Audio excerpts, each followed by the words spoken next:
to the cheap gas, the cheap electricity and the cheap petrol which they need. And it is members of the honourable gentleman's government in Scotland which are doing their best to prevent that from happening. Even proud. Thank you, Mr. Speaker. In welcoming the contributions from our friends from the Scottish National Party to this Wales Office question, can I just politely remind them that this is a government that in March 2020 stepped in to save thousands of businesses in every single one of our constituencies, protecting hundreds of thousands of jobs. And doesn't that, Mr. Speaker, demonstrate that the value of staying part of a strong United Kingdom, and it demonstrates that this is a government that doesn't walk away from serious challenges but meets them head on? Mr. Speaker, the honourable gentleman, the right honourable gentleman, makes an excellent point. I couldn't put it better than myself. This government will stand for the union, but also stand for the least well-off in society. Virginia Crosby. Thank you, Mr. Speaker. Nearly 60% of my constituents on Ynys rely on off-grid energy for heating. The average cost of filling an oil tank has almost doubled in the last year. On behalf of my Ynys constituents, will the Minister look at more targeted support for those on off-grid heating and LPG gas? Well, Mr. Speaker, the honourable lady makes a very important point. The government have obviously already come through with a £100 payment for those who are off-grid, but I believe that there are genuine issues there, and she makes a very good point, and I'm sure that our colleagues in Bays and the Treasury will be looking carefully at what the honourable lady has said today. Alan Kern. Thank you, Mr. Speaker. The Minister has referred to the significant increases in the Welsh Block Grant over the last 10 years. And this equates to £120 for every £100 that is spent in England. Now, in spite of this very fair settlement, accepted and recognised by the Welsh Government, health waiting lists are longer, education standards are falling compared to the rest of the United Kingdom, and the economy is growing much, much slower pace.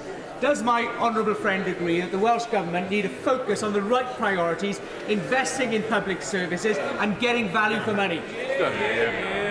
Well, Mr. Speaker, the right honourable gentleman, my right honourable friend, was actually responsible for making sure that the Welsh Government got a more generous package than they had previously, £1.20 for every pound that is spent in England. And therefore it is very hard to understand why it is that under a Welsh Labour government the health service waiting lists have got longer, ambulance response times have got longer, people have lower standards of healthcare in Wales than they do under a Conservative-run NHS in England, and Welsh Labour need to take responsibility for that. Sarah Green. Question number 3, Mr. Speaker. Minister. Mr. Speaker, the Secretary of State and I regularly engage with Cabinet Ministers on a range of transport measures. Over £340 million has already been provided for rail enhancements in Wales, including at Cardiff Central Station and for the electrification of the Severn Tunnel. Sarah Green. Thank the Minister for his response. Can the Minister explain why Wales is not receiving the £5 billion worth of consequential funding from HS2 that it's entitled to under the Barnett formula? And will he review this decision, something the Welsh Conservative Party is also calling for? Well, Mr. Speaker, HS2, of course, is a UK-wide project which is partly being brought forward in order to enable the maximum number of people to get out of their cars and get onto the trains and use public transport, something which I would have hoped that the Liberal Democrats would be fully supportive of.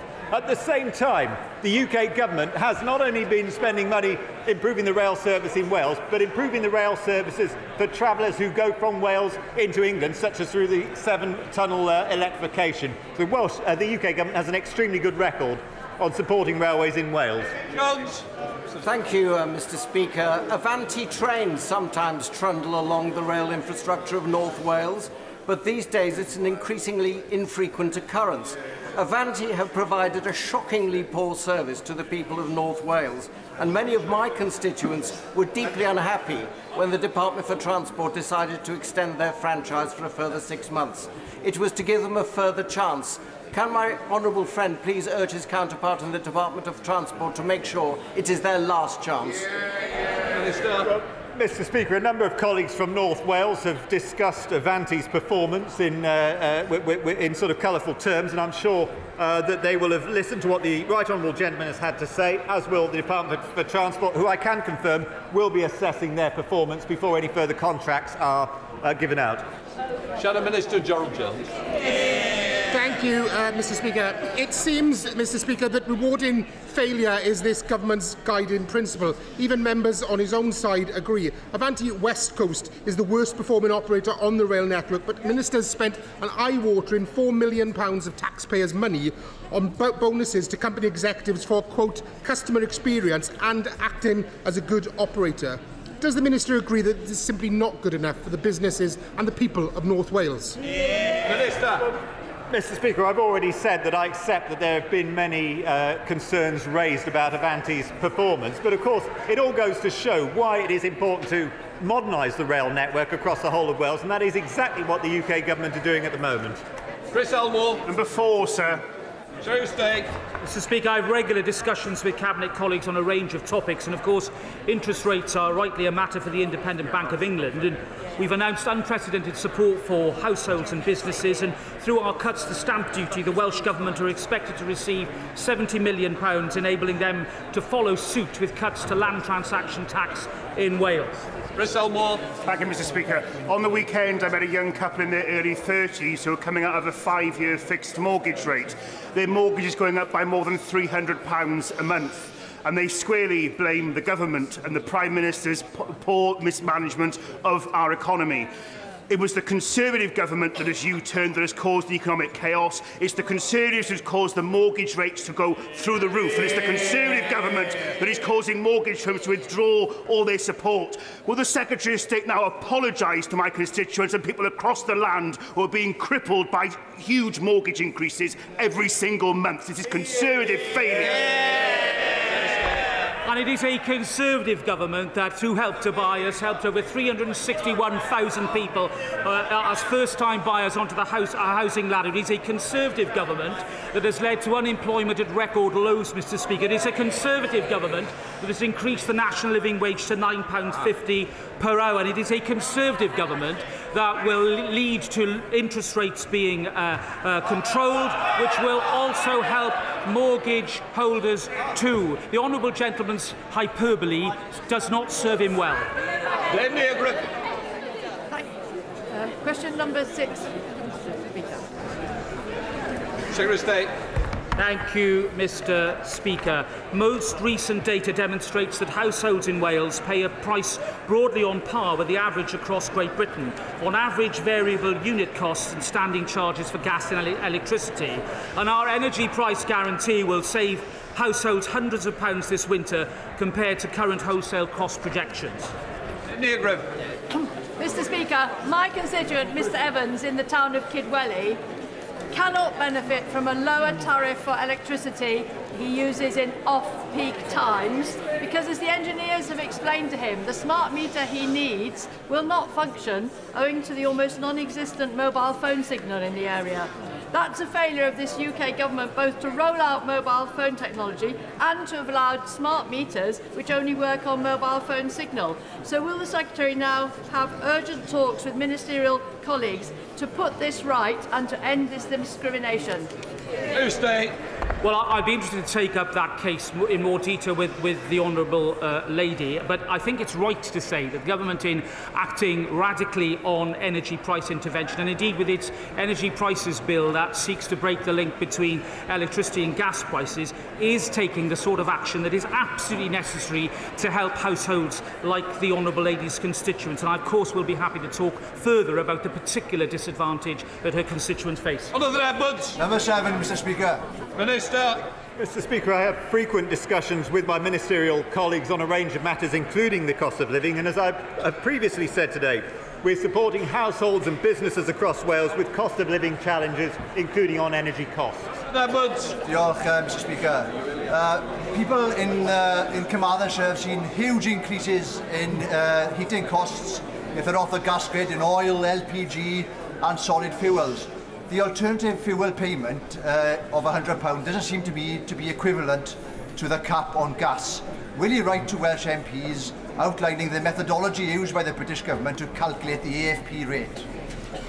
Minister. Well, Mr Speaker, I'm sure my colleagues in Treasury will be able to help with that, but there is one thing that the honourable gentleman could do as well if he wants to support people with cost of living challenges in Wales, and that is to persuade his colleagues in Plaid Cymru to vote against Welsh Labour's proposals to revalue council tax bans in Wales, which are going to be absolutely catastrophic for the finances of hundreds of thousands of people across Wales. Wayne David. Mr. Speaker. Prime Minister. Minister. Oh, yeah, sorry. Yeah.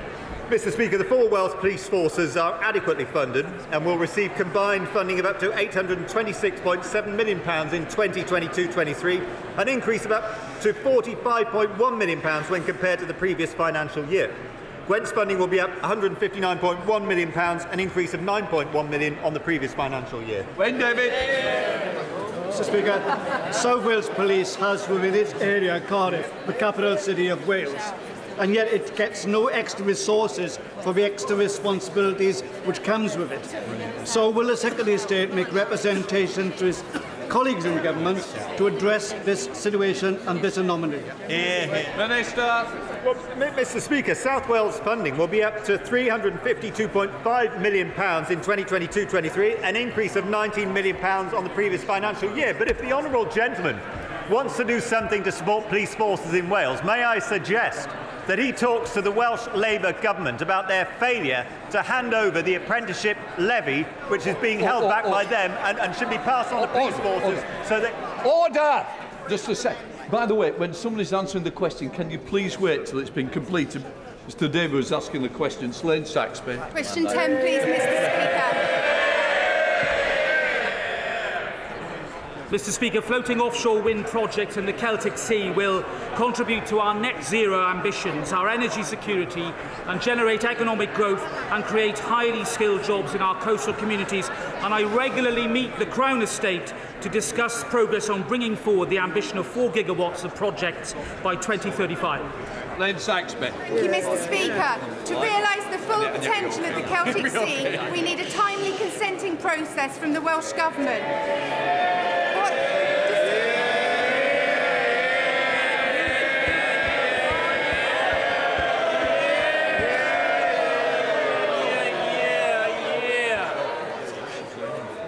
What discussions has my right honourable friend had with his Welsh counterparts on the consenting process for the development of floating offshore wind sites?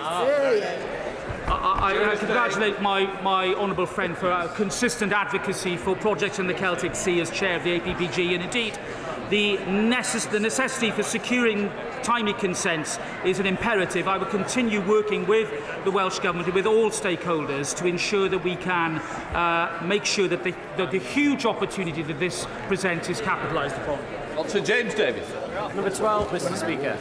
Mr. Speaker, the Wales Office has been fully supporting the North Wales growth deal as it begins to deliver projects on the ground, and my officials will work closely with all partners in North Wales to ensure that the deal continues to deliver growth and investment across the region. Sir James Davies. Thank my honourable friend for that answer. Perhaps inevitably, not all projects initially identified for delivery through the North Wales growth deal can be progressed, and that applies to the Bodlewyddan key strategic site. So will my honourable friend encourage a flexible approach to diverting the £10 million of funds that had been earmarked to Bodlewyddan to other economic development projects within Denbighshire? Minister.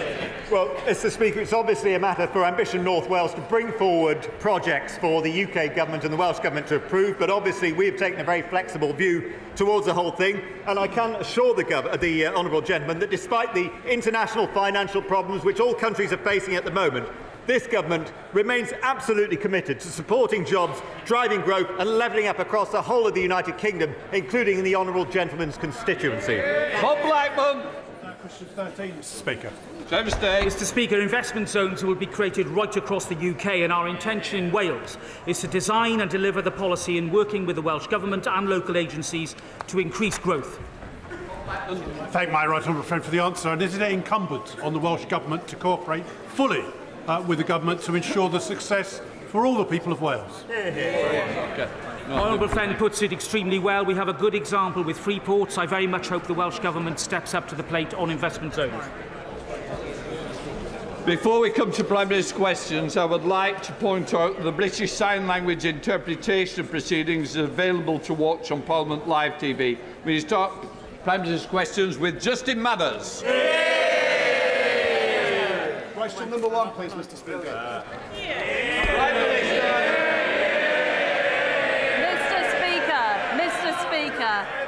this morning I had meetings with ministerial colleagues and others.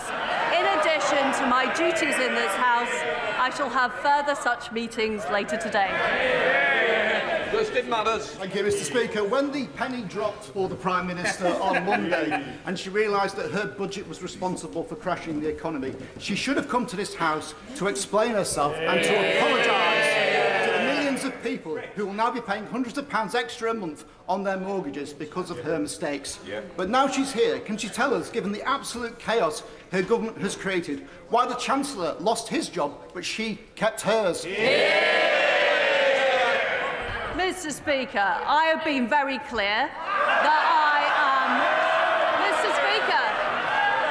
I am sorry and that I have made mistakes. But the right thing to do in those circumstances is to make changes, which I've made, and to get on with the job and deliver for the British people. And, Mr. Speaker, we've delivered the energy price guarantee, we've helped people this winter, and I will continue to do that. Maurice Robertson. Thank you, Mr. Speaker. Does the Prime Minister agree with me that local people and local councils are best placed to decide how many houses they need and where those houses should go? And if she does, will she end the top-down approach to housing targets and reduce or preferably remove the powers of the planning inspectorate? Prime Minister. Well, my honourable friend is absolutely right. We will abolish the top-down housing targets. We want decisions about homes, about infrastructure, driven by local people, not driven by Whitehall. And that's why we're setting up new, locally driven investment zones. We now come to the Leader of the Opposition, Keir Starmer. Thank you, Mr. Speaker. A book is being written about the Prime Minister's time in office. Apparently, it's going to be out by Christmas. Is that the release date or the title? Well, Mr. Speaker, I have been in office for just under 2 months, and I have delivered the energy price guarantee, making sure that people aren't paying £6,000 bills this winter. I've reversed the national insurance increase, and I've also taken steps, and we will be taking steps, to crack down on the militant unions. Now, what, Mr. Speaker? I think, Mr. Speaker, that is more of a record of action than the honourable gentleman in his 2.5 years in the job. Mr. Speaker, last week the Prime Minister ignored every question put to her. Instead, she repeatedly criticised Labour's plan for a 6-month freeze on energy bills. This week, the Chancellor made it her policy. How can she be held to account when she's not in charge? Well, Mr. Speaker, our policy is to protect the most vulnerable for 2 years. I had to take the decision, because of the economic situation, to adjust our policies. I am somebody who's prepared to front up. I'm prepared to take the tough decisions. Unlike the honourable gentleman, who hasn't done anything on businesses, he's done nothing to say he'll protect people after 1 year. He's got no plan. Keir Starmer. Mr. Speaker, last week the Prime Minister stood there and promised absolutely no spending reductions. They all cheered. This week, the Chancellor announced a new wave of cuts. What's the point of a Prime Minister whose promises don't even last a week? Prime Minister. Well, I can assure the right honourable gentleman that spending will go up next year and it will go up the year after. But of course, we need to get value for taxpayers' money. The Labour Party has pledged hundreds of billions of spending pledges, none of which they've retracted.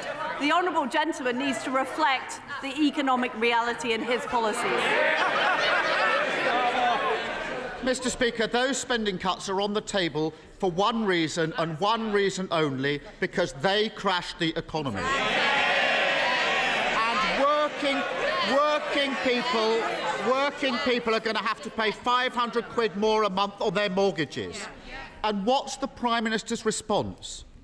To say she's sorry. What does she think people will think and say? That's all right, I don't mind financial ruin. At least she apologised.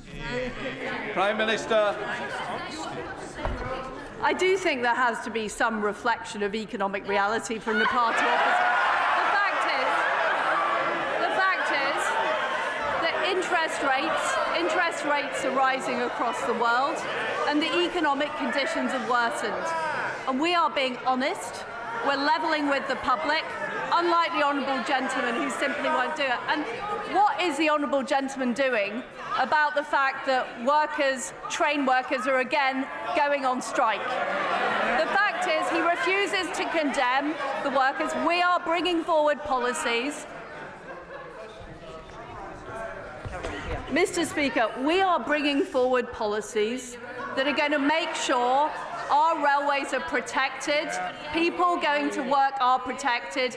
He backs the strikers, we back the strivers. Mr. Speaker, she's asking me questions because we're a government in waiting and they're an opposition in waiting. There's no getting away from this. Millions of people are facing horrendous mortgage repayments, and she's admitted it's her fault. She shouldn't have conducted an economic experiment on the British public. But it's not just her. They put her there. They're keeping her there. Why on earth would anyone trust the Tories with the economy ever again? I notice, Mr. Speaker, he's not actually objecting to a single economic policy that the Chancellor announced on Monday. He's refusing to condemn the strikers. We're on the side of working people. We're going to legislate to make sure we keep our railways open. The honourable gentleman refuses to do anything. Here's Starmer. Mr. Speaker, the only mandate she's ever had is from members opposite. It was a mandate built on fantasy economics and it ended in disaster. The country's got nothing to show for it except the destruction of the economy and the implosion of the Tory party. I've got the list here. 45p tax cut, gone. Corporation tax cut, gone. 20p tax cut, gone. 2-year energy freeze, gone. Tax-free shopping, gone. Economic credibility, gone. And her supposed best friend, the former Chancellor, he's gone as well. They're all gone. So why is she still here?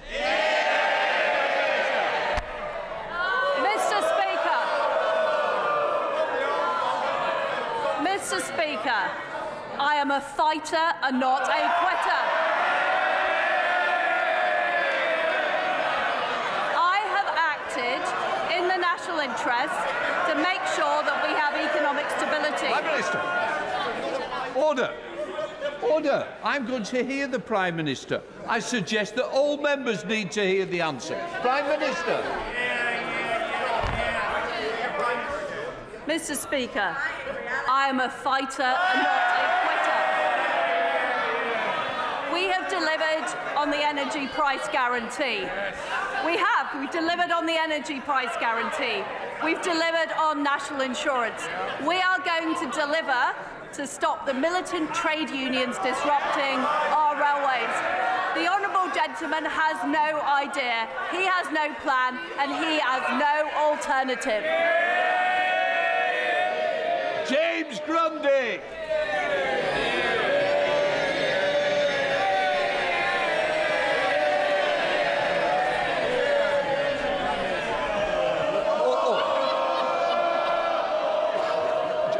Just sit down. Sit. Can I just say, he's obviously the more popular choice. Come on, James Grundy. You've got a future. Would my right honourable friend congratulate Lee Centurion's rugby league team on their recent promotion to Super League, bringing millions to the local economy, and furthermore, would she also guarantee there are excellent women's Euros team, including Ella Toon from my constituency, Tilsley, will receive the number 10 reception that they so deserve? Well, I join my honourable friend in congratulating the Lee Centurions on their return to the Super League. I had the huge privilege of meeting the Lionesses last week, a fantastic team who won a major tournament for us. We will host the Downing Street reception as soon as their training programme makes them available. I look forward to Rugby League invite as well. Let's now come to the leader of the SNP, Ian Black. Thank you, Mr. Speaker. After 10 U-turns in 2 weeks, we're left with a Prime Minister in office, but not in power, and families are paying through the teeth for her mistakes. Her latest broken promise has put pensioners in the front line of Tory cuts. So, can the Prime Minister perhaps turn to her Chancellor right now, get permission to make another U-turn, and commit to raising the state pension at the rate of inflation? Prime Minister. I honestly don't know what the honourable gentleman is talking about, because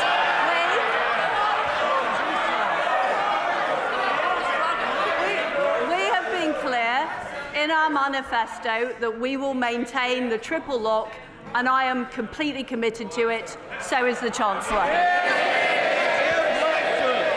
Well, Mr. Speaker, it's no surprising that the Prime Minister's approval ratings are collapsing with an answer like that. The worst polling result for any Prime Minister in history. She's just thrown 12 million pensioners under the Tory bus. And it's not just pensioners feeling the pain. In the last week alone... I also want to hear Mr. Blackford. Mr. Speaker, it's not just pensioners feeling the pain. In the last week alone, inflation has risen to a 40-year high. Mortgage rates are at the highest level since the financial crash. And people's energy bills are about to rise to more than £5,000. Can the Prime Minister answer one simple question? Why does she expect everyone else to pay the price for her failure? Prime Minister. I don't think the honourable gentleman can take yes for an answer. I've been clear we are protecting the triple lock on pensions. And if the honourable gentleman is concerned about the economy, why does he continue to advocate for separatism, which would plunge the Scottish economy into chaos? Thank you very much, Mr. Speaker. Over the last couple of years, thousands of homes have been proposed or built in Birmingham Northfield constituency, which puts a huge strain on GP and dentist appointments. Would my right honourable friend, the Prime Minister, agree with me that more needs to be done in the planning process to make sure that when we have large-scale developments, we have more capacity in those vital services? Prime Minister. Well, my honourable friend is absolutely right. When we build new houses, we need to make sure there are GP surgeries, schools, infrastructure, and that's why we're introducing a new infrastructure levy to make sure more of the money from developers goes on supporting local communities. Ed Davey. Mr. Speaker, millions of family carers have been forced to cut back on food and heating. One told Carers UK, "My son is incontinent. If we don't wash him in warm water several times a day, this will cause him to physically decline." So how do we pay for the gas to heat the water if we are currently at max budget? Vulnerable people and carers are struggling enough already in this cost of living crisis, Mr. Speaker. So will the Prime Minister guarantee that support for the vulnerable, including carers allowance, will rise by at least today's inflation rate of 10.1%? Prime Minister. People are struggling. It is difficult at the moment. That's why we put in place the energy price guarantee to make sure the typical household isn't paying more than £2,500. It's why we've supplied an extra £1,200 of support to the most vulnerable. And I can assure the right honourable gentleman we will always support the most vulnerable. They will be our priority. Hey, Jones. Thank you. Thank you, Mr. Speaker. Brecon and Radnorshire has a proud military footprint. Not least the Cambrian Patrol exercise, which I visited last week. It is considered the Olympic gold medal in infantry training. attracting teams from across the world to compete in a 60-kilometre march over 2 days in the Brecon Beacons. Will the Prime Minister join me in congratulating all those who took part, not least the team of Gurkha soldiers from the Infantry Battle School in Brecon who took home a coveted gold medal, further cementing Brecon's special place in the UK Armed Forces? Well, I join my honourable friend in thanking everybody at Brecon Barracks who organises the exercise Cambrian Patrol each year. It is a world-class training exercise, and I congratulate Brecon's Gurkha soldiers for their fantastic achievement of a gold medal. Well done. Dr. Philippa Whitford. Thank you very much, Mr. Speaker. It took just 5 working days for the Prime Minister to crash the pound, damage pension funds and send people's mortgage costs spiralling.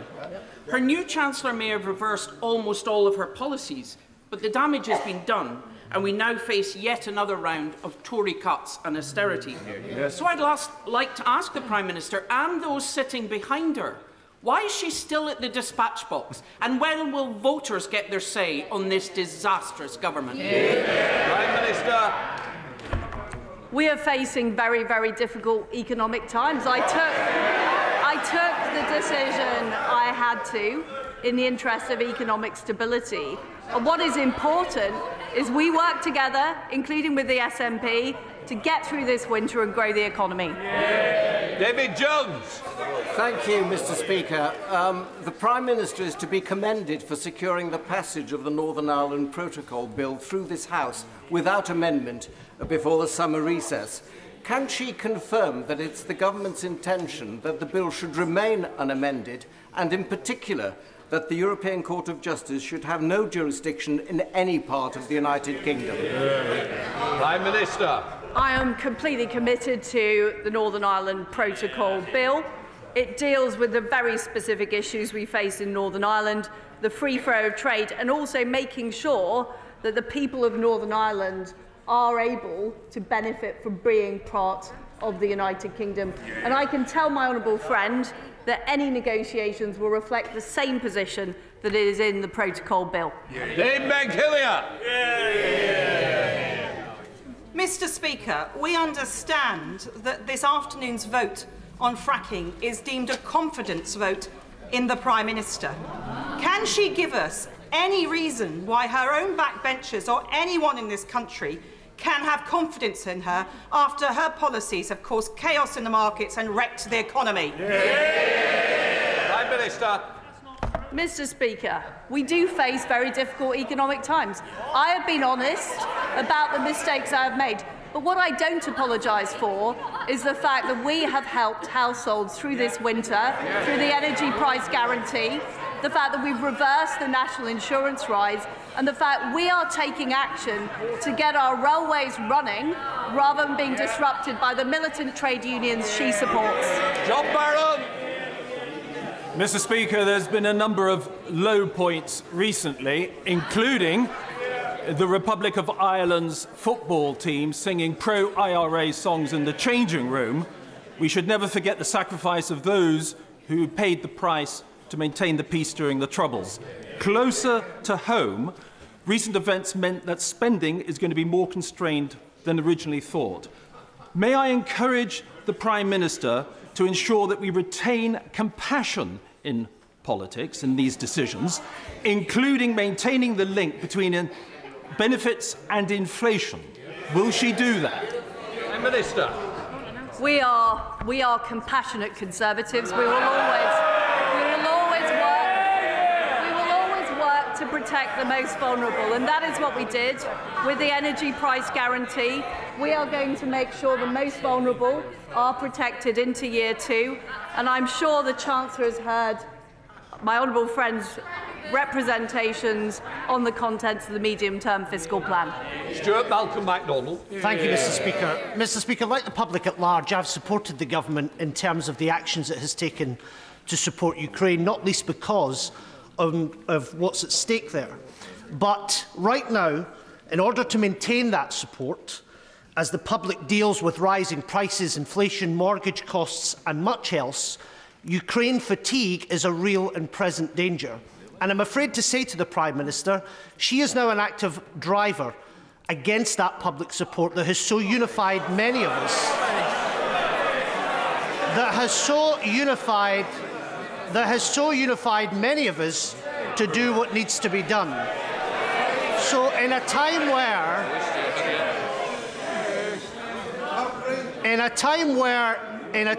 resolve in support of Ukraine needs to be steeled, will she make sure that she commits from the dispatch box that the economic and military and political support won't be another casualty under this Prime Minister? It was one of my first acts in office to make sure the military support we give to Ukraine is equal to the military support we gave this year. We must make sure Ukraine win. They can win, they will win, and they must win. Mr. Speaker, I would like to thank the Prime Minister for sticking by her words and giving communities in Fylde the final say on fracking.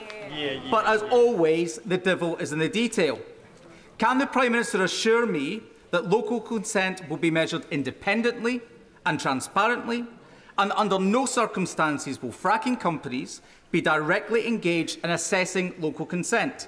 And if people in Fylde say no, that view and that decision will be respected and acted upon by this government?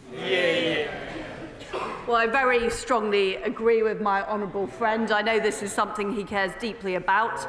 I can assure him that we will consult on the robust system of local consent, give clear advice on seismic limits and safety before any fracking takes place. And the consultation will consider all of the relevant people, the regional mayors, the local authorities and parishes, as well as the concerns of those directly affected. And my right honourable friend, the Business Secretary, will be saying more about this later today. Kate Osborne. Thank you, Mr. Speaker. Privatisation does not work. It doesn't work for our NHS. We have another Amber Alert in the NHS Blood Service, a service that this week's Chancellor sold when he was Health Secretary. And it doesn't work for our postal service, with Royal Mail Group taking £758 million in profit last year, yet our universal service obligation is at risk. Workers' pay conditions and 10,000 jobs are at threat. Will the Prime Minister continue to let obscene amounts of profit be made while services are cut and stamp prices rise, or will she launch an inquiry into the gross mismanagement of Royal Mail? Prime Minister.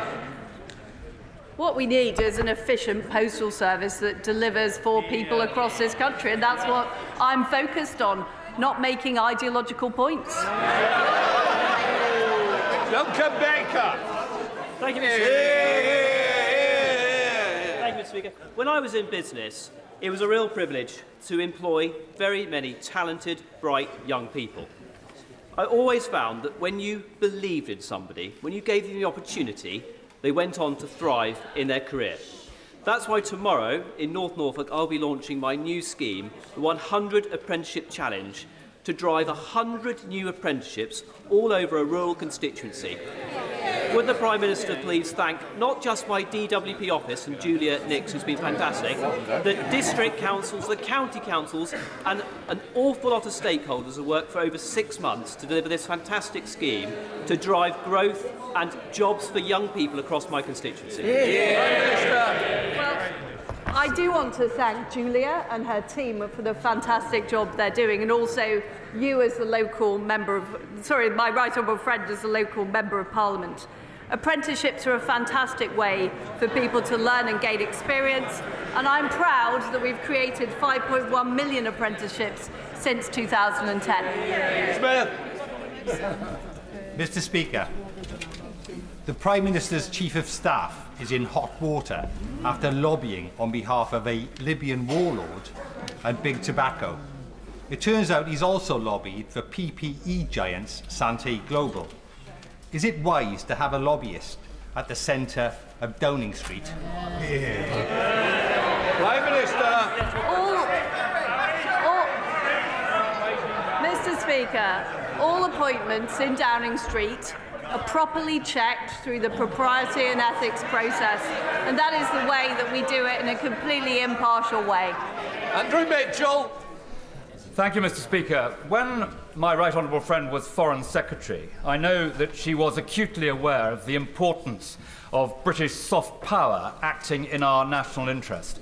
Will she confirm today the promise we both made in 2010 when this government first came into office, that she will not balance the books on the backs of the poorest people in the world? Minister. Well, can I pay tribute to my right honourable friend for the fantastic work he did as International Development Secretary, and I am proud that we have rebalanced our international development budget to focus more on humanitarian aid and more on women and girls, and no doubt more details will be set out in due course. Sarah Owen. Thank you, Mr. Speaker. The last Tory Prime Minister was forced out after a series of dodgy dealings and failing to take responsibility for any of it. So what's this Prime Minister getting the boot for? Her plan that crashed the economy, forcing fracking on communities who don't want it? Or will she do the decent thing and go and call a general election? I have taken responsibility and I have made the right decision in the interests of the country's economic stability. Steve Bryan. Thank you, Mr. Speaker. Every single member in this House will have constituents waiting for treatment within the COVID backlog. The Health Secretary's priorities are absolutely right, including her B for tackling the backlogs. Can the Prime Minister reassure me that the government is committed to the series of elective hubs that we've promised, including at the Royal Hampshire County Hospital in my Winchester constituency? Prime Minister. Well, my right honourable friend, the Health Secretary, has set out her plans to deliver on dealing with the COVID backlog, and she will continue to work on that and make sure we deal with what was a massive pandemic, creating a backlog. We will deal with it.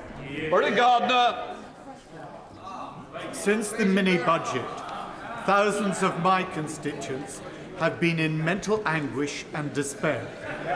I recognise that the Honourable Lady has faced a week of mental anguish and despair herself.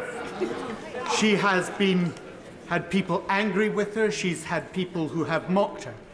But having had that experience, what will she now do to improve the health care, the mental health care for people in this country, so that the anguish that they face in the coming months is properly responded to and dealt with?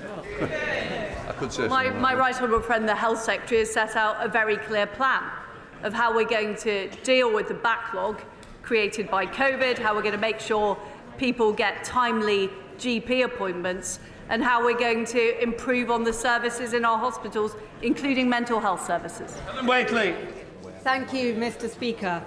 The government is facing tough choices, but people living with dementia face unlimited care costs, and that is not a choice. Can my right honourable friend assure me that she is committed to social care reform to end that worry and relieve pressure on the NHS? Prime Minister. Yes, we are committed to social care reform. We do need to deal with those issues. Creasy. Thank you, Mr. Speaker. It's always better to see a Prime Minister at her desk rather than underneath it. And now that she's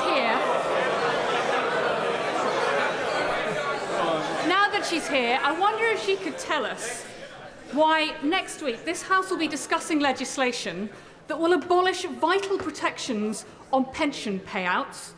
It will abolish our right to watch the Olympics free of charge and airline consumer laws. How is any of the retained law bill in the British interest? Prime Minister. Well, Mr. Speaker, I think we have yet another example of somebody who doesn't want to support the British public's decision to leave the European Union in 2016. Isn't it quite incredible, Mr. Speaker, that 6 years after people voted to leave the European Union, there are people who object to taking EU law off our statute books. Now, I'm a Democrat. I respect what British people voted for. I suggest the Right Honourable Lady does the same. Richard Graham. Mr. Speaker, 30 years ago, the Westminster Foundation for Democracy was created out of the war in Bosnia so that democracies could flourish and freedom and prosperity come with it. This evening, in your rooms, we celebrate that anniversary by hearing directly from our country representative in Ukraine, from the chair of the Taiwanese Foreign Affairs Committee, and the leader of the opposition in Uganda, a good example of the range of contacts that this great cross-party body funded by government is working with. Can I ask the Prime Minister if she agrees that this is a vital contribution by our government and our people to democracy around the world, and will she encourage members around the House to join us this evening? Prime Minister. Well, the Westminster Foundation for Democracy does a fantastic job, and I think we know from what has happened in Ukraine, the appalling war perpetrated by Vladimir Putin, just how precious democracy is and how much we need to do to work with our friends and allies to protect democracy around the world. And I do encourage colleagues from all sides of the House to attend the event tonight. That now completes Prime Minister's questions. I'll let the House clear.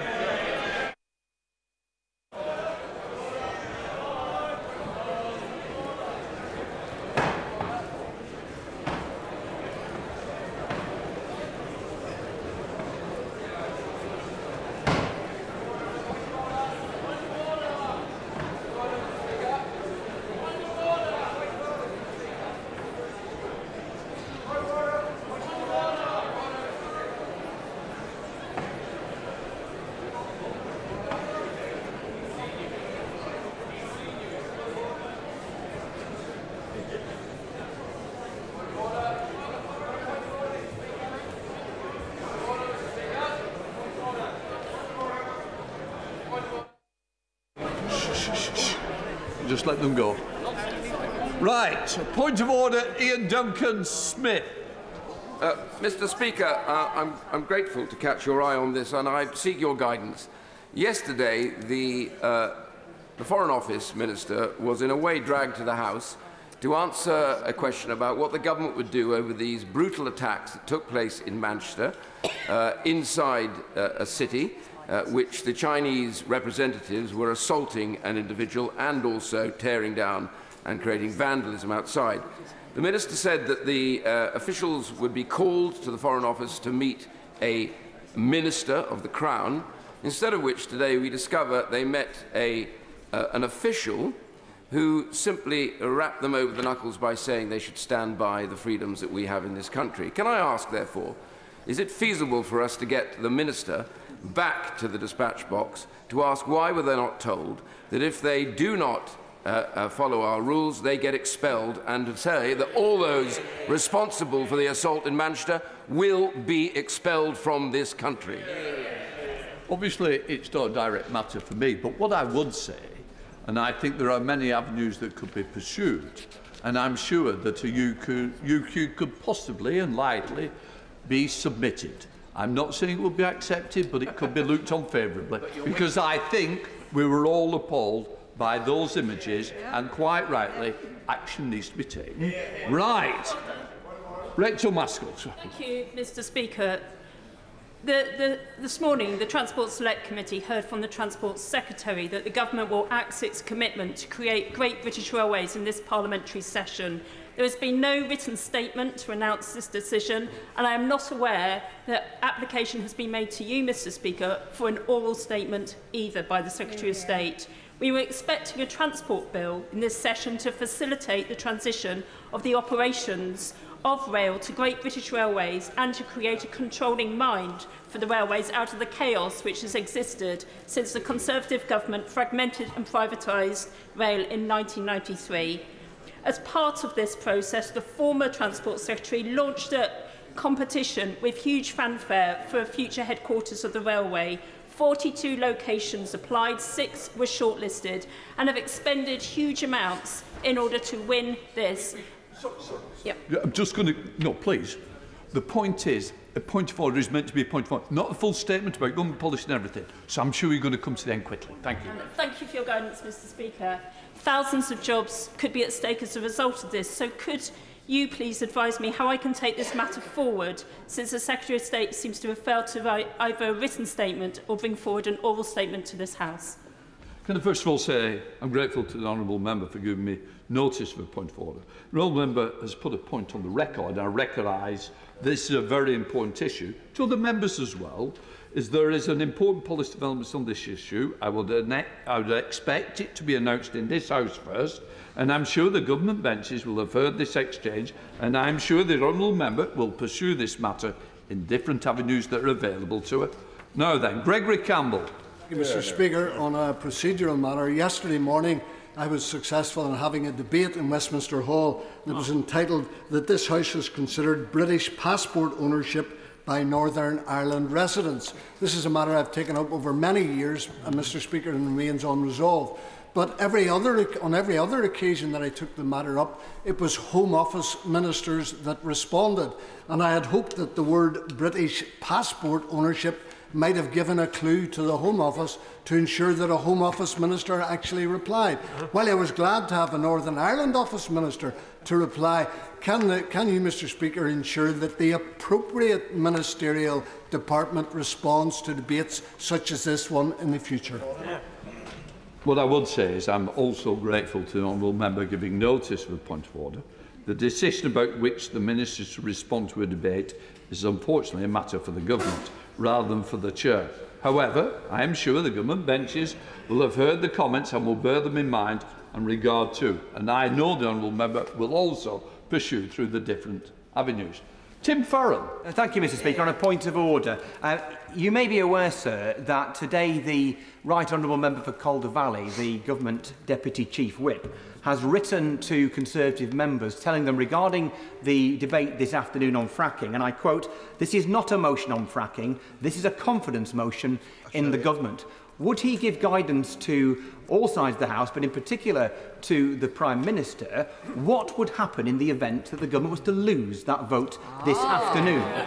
If the government has lost the confidence of the House, surely, and I would be grateful for your guidance, that would mean that the Prime Minister must then go to the Palace, see His Majesty the King, and ask for a dissolution of Parliament and a general election. Am I right? Would he give clarity? First of all, I'm not going to enter into a debate on internal communications, and I've no doubt that he'll have had some of his own communications, which happens within all parties, and if it doesn't, I will be shocked.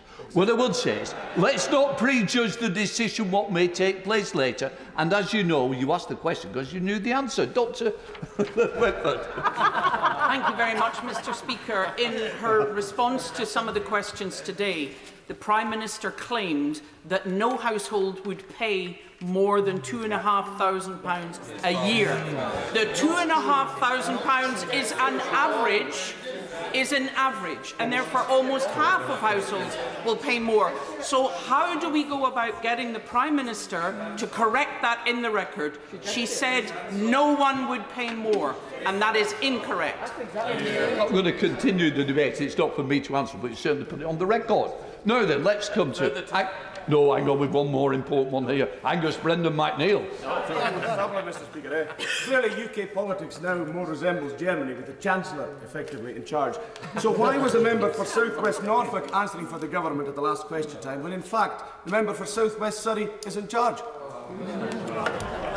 Not a point of order, as you well know. That was a poor effort. You're better than that normally. Come on, Chris Brown. I'm very grateful, Mr. Speaker. This is further to the point of order from the former leader of the Liberal Democrats earlier.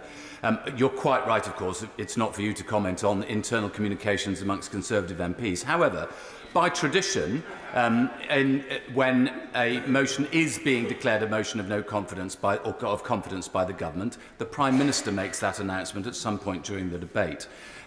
Is there any means whereby she could do so today? That is certainly, as I understand, I look across the faces over there, they all seem to think it is now a motion of confidence. And historically, in every situation, lots of different things have been made, have been made confidence motions in the past, including the conduct of war, including various different bills. Traditionally, every single time that has happened in the past and the government has lost, it has led to a general election. Is that not just factually correct? And you've certainly put on the record, but I would say once again, let's wait and see what this afternoon unfolds, and we will see where we go from there. Right, no further points of order. I now come to a 10-minute rule bill from Kenny McCaskill. Mr Speaker, I beg to move that leave be given to bring in a bill to abolish higher standing charges for customers with prepayment meters, to require energy companies to provide social tariffs for low-income customers and for connected purposes. Energy costs are the social and economic issue of our time, yet the steps taken to mitigate the pain of rises is far from adequate. Fuel poverty is soaring and winter is nearing. That Scotland, which is energy rich, should find over half its people fuel poor is absurd, and the pain is likewise felt south of the border, even if the climate is less severe and the natural bounty less kind. Additional action is therefore required across the country and urgently, especially for those most desperate and most vulnerable. The additional $2,500 isn't a cap, but the average cost. Past support has provided modest finance, but which has been inadequate for most to keep pace with soaring costs. Fear is turning to horror as bills escalate in the knowledge that even this support is only there until April. Beyond the government's soundbites, hardship remains, and the cost of energy will bite many severely, if not devour them. Anomalies and injustices remain which must cease. The most appalling is the perversity of prepayment meters having higher standing charges. A social tariff for those poorest and most vulnerable, as exists in many other countries, must also be introduced. That is what lies at the heart of this bill. It's supported by Energy Action Scotland and National Energy Action, who know the fuel poverty faced by those whose interests they represent, as well as by Age Scotland, who advocate on behalf of older people. I'm grateful for their endorsement. Scotland is disproportionately affected, with some 500,000 prepayment meters, but across Britain it's still significant, with 4 million households having higher costs imposed by PPMs. Action to address these injustices is both right and necessary, as fuel and energy costs are not luxuries but necessities. Their implications in our modern society go far beyond heating your home. Power and energy are required for so many basic aspects of our life.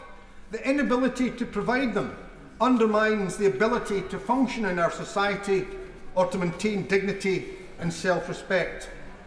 Of course, a new euphemism has entered our lexicon. That's a phrase of self-disconnection. It's misleading. It's insidious. It's akin to those other phrases that are meant to hide horror or injustice, such as collateral damage, when what's meant is the killing of innocent civilians. What does self-disconnection mean in reality?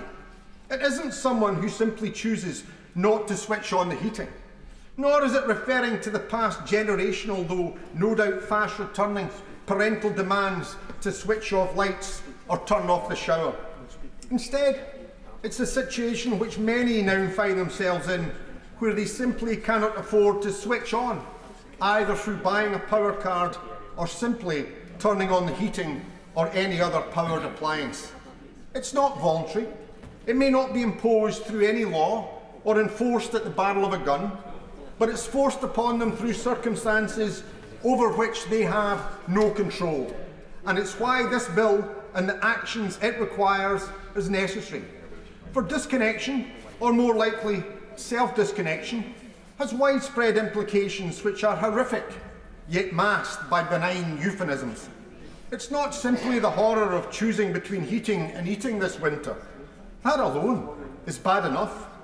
But the implications of being unable to access power go far beyond that. It's the mother who wishes to wash her children's clothes for school so she can keep them clean and smart.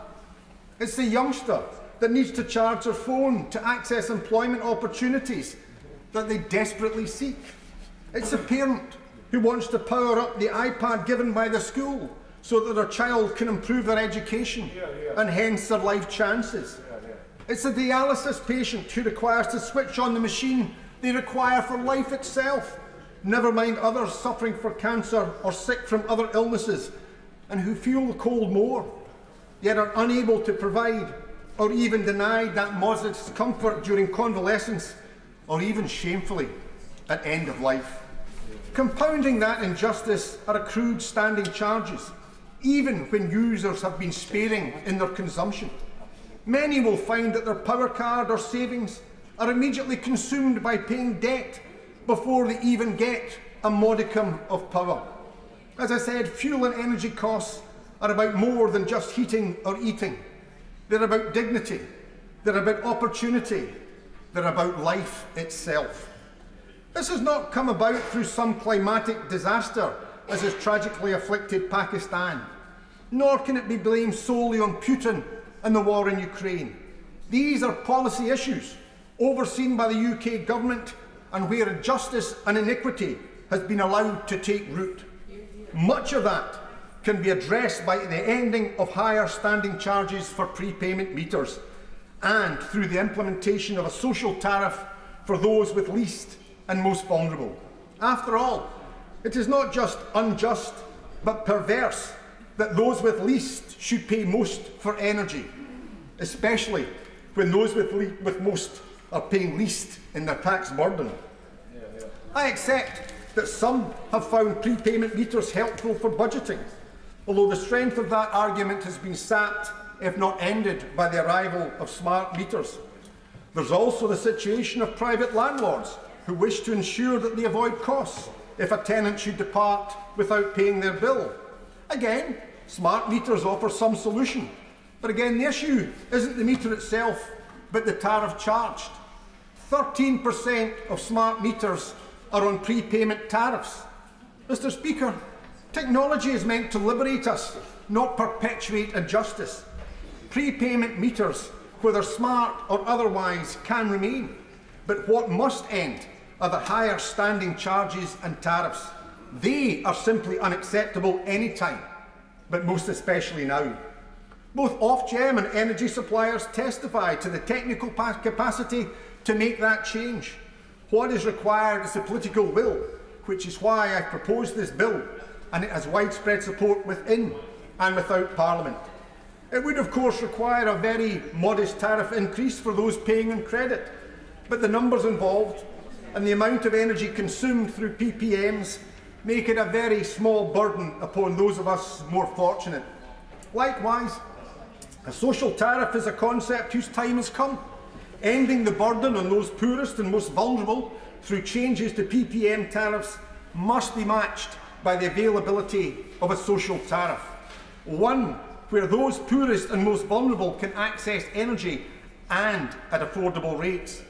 It is a concept that has the support of those organisations I mentioned earlier with regard to action on prepayment meters, Energy Action Scotland, Age Scotland and National Energy Action. But it's also a concept argued for by the Fuel Bank Foundation and by Fair by Design. Again, organisations working at the heart of those whom the fuel and energy crisis is hitting hardest. It's not impossible, let alone unheard of, even before the current energy crisis and emergency measures being invoked, other countries provided for the poorest and most vulnerable. A federal law in Belgium protected residential consumers with low income or precarious situation. That social tariff saw almost 10% of electricity users pay 34% less, and a similar figure of users for gas pay between 38 and 48% less. Those were the poorest and most vulnerable, and certainly those facing the most acute need and difficulties. There, the social tariff covers people receiving minimum income benefits, people receiving an income replacement benefit, people with disabilities receiving integrated support, and people in receipt of an income guarantee benefit. Who would quibble with those priorities or dispute that those people have additional need for fuel and energy, which requires that they be charged on a tariff that recognises that? Belgium isn't alone in operating a social tariff. Again, even before this crisis, Spain provided a social bonus scheme whereby a 25% discount was available on electricity bills for vulnerable energy customers, including disabled customers, with a 40% discount for severely disabled customers. Other countries also take the appropriate action, even if criteria, eligibility and amount may vary. But the urgent need remains that in this time of crisis, those poorest and most vulnerable require most support and should pay the lowest tariffs. That and the injustice of higher charges being imposed them must end. It's why this bill is necessary. Energy, fuel and power are fundamental. Order. I'm just saying, it is a 10-minute rule, Bill. You've gone beyond the 10 minutes. I hope you can quickly sum up. Kenny McCaskill. Indeed. I simply say, Mr Speaker, that Scotland is energy rich, that Scots are fuel poor. It's absurd that it should be replicated across the UK as shameful. Worse than that is the perversity that those poorest and most vulnerable pay most. That must end, and this bill will ensure that. I beg leave to move. Right. That the honourable member have leave to bring in the bill. The question... One of us is going to have to sit down. Might be better if I stand for this bit. The question is that the honourable member have leave to bring in the bill. As many of that opinion say aye. The contrary, no. I think the ayes have it. The ayes have it. Who will prepare to bring in the bill? Neil Hanvey, Richard Burgon, Angus Brendan McNeill, Alistair Carmichael, Liz Saville-Roberts, Margaret Ferrier, Alison Thewlis and myself.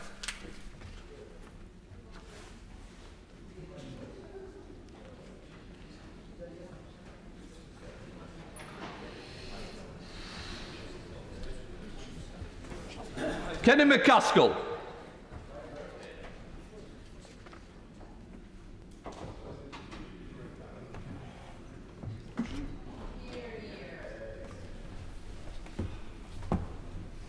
Thank you. Energy costs, prepayment meters and social tariffs bill. Second reading what day? Friday, 24th March 2023. Friday the 24th of March 2023. You're right. Right. We now come to the Opposition Day motion on economic responsibility and plan for growth. Inform the House that I have not selected the amendment, so I now call Rachel Reeves to move. Thank you, Mr Speaker. We are here because of a Tory crisis made in Downing Street but paid for by ordinary working people. Exactly. The Conservative mini-budget of the 23rd of September will go down in history as the day that the British government chose to sabotage its own economy. We saw the Conservatives hurl unfunded tax cuts towards the wealthiest, with excessive borrowing and yet more government debt. This government set our economy ablaze, and as a direct result, in the last 4 weeks, we have experienced chaos in financial markets, repeated emergency interventions from the Bank of England, warnings from the ratings agencies and rebukes from the International Monetary Fund. And these costs are passed directly on to working people. I'll give way. For being so generous, giving way so early. Would she join me in welcoming the employment statistics last week, the highest since 1974, and in my constituency alone, 920 extra people were in work compared to 12 months ago. Very good.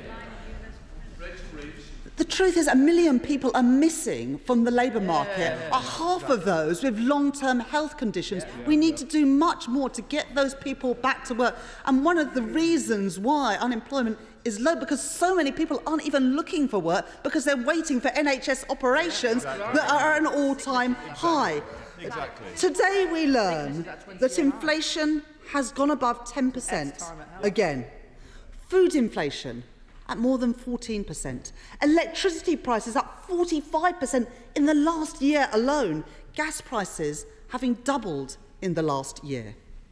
And despite all the extraordinary and unprecedented U-turns in recent days, the damage has been done. This Conservative government has wrecked people's finances and snuffed out the dreams of home ownership for millions. 1.8 million people across the UK will be paying higher mortgage bills by the end of next year, on average £580 extra every single month. because of the reckless actions by this government. In my own constituency, in Yorkshire, £360 extra a month. In the Honourable Gentleman, the Minister's constituency, who's just about to respond to me, £640 extra every single month in higher mortgage payments. Families cannot afford to pay these higher mortgage costs, and they certainly can't pay them with apologies from the Prime Minister. The public won't accept that the arsonists who inflicted this damage can put out the fire. The Tories can never be trusted with our economy again. I'll give way. I'm grateful to my Rumble friend for giving way, and I congratulate her on the motion that she's brought today. It seems to me utterly unarguable that the crisis that is now being wrought upon our constituents lays squarely at the feet of the government. It would appear that they agree with that because, according to briefings on Twitter, they're not intending to vote against it. So does she agree with me that the fact that the Chancellor hasn't even turned up to defend the record and that the party opposite don't even seem to disagree with the motion means that we can all agree that it's the fault of the government? I agree with my honourable friend that it is a shame that October's Chancellor is not in his place today. This crisis has been co-written by every single member of the Cabinet and every single member of the government. The Armed Forces Minister was crystal clear yesterday in pointing out that all Cabinet Ministers had approved and are responsible for government decisions, including the disastrous mini-budget. There is no credibility or stability with this government, just a shambles. And all the time, businesses are looking at the state of this government and deciding where and whether to invest. The Tories' recklessness and enduring incompetence will cost jobs and investment here in Britain. The Conservatives should not be put in charge of a tombola, let alone the British economy. I'll give way to the honourable gentleman. Can I commend the honourable lady for what she's saying, and just to back up the issue on economic growth and the honourable lady referred to. We need SMEs to be able to survive this, to get through. I've just, in my own constituency, Mr Speaker, and to the Shadow Minister, had a business that opened some 2 months ago. It's a Japanese restaurant. They're doing really well. They employ staff, but their bills have went up from £900 to £3,000. It's quite clear, unless something happens for businesses that are productive, create jobs, if it doesn't happen soon, that they will no longer be there. Does the honourable lady agree that within this we need to have a process that helps businesses? I thank the honourable gentleman for that intervention. Small businesses, like the restaurant that he mentions in his constituency, are the backbone of all of our constituencies and of our economy more widely. And an energy bill increase from £900 to £3,000 is just not affordable for small businesses. The government need to do more to help. I'll give way and then I'll make a bit of progress. Honourable Member for giving way. I know she takes economic issues very seriously. Protecting pensioners is obviously going to be a key priority going forward. Will she join me in welcoming the Prime Minister confirming that the triple lock will be protected? And can she set out what Labour's policy is on that vital area?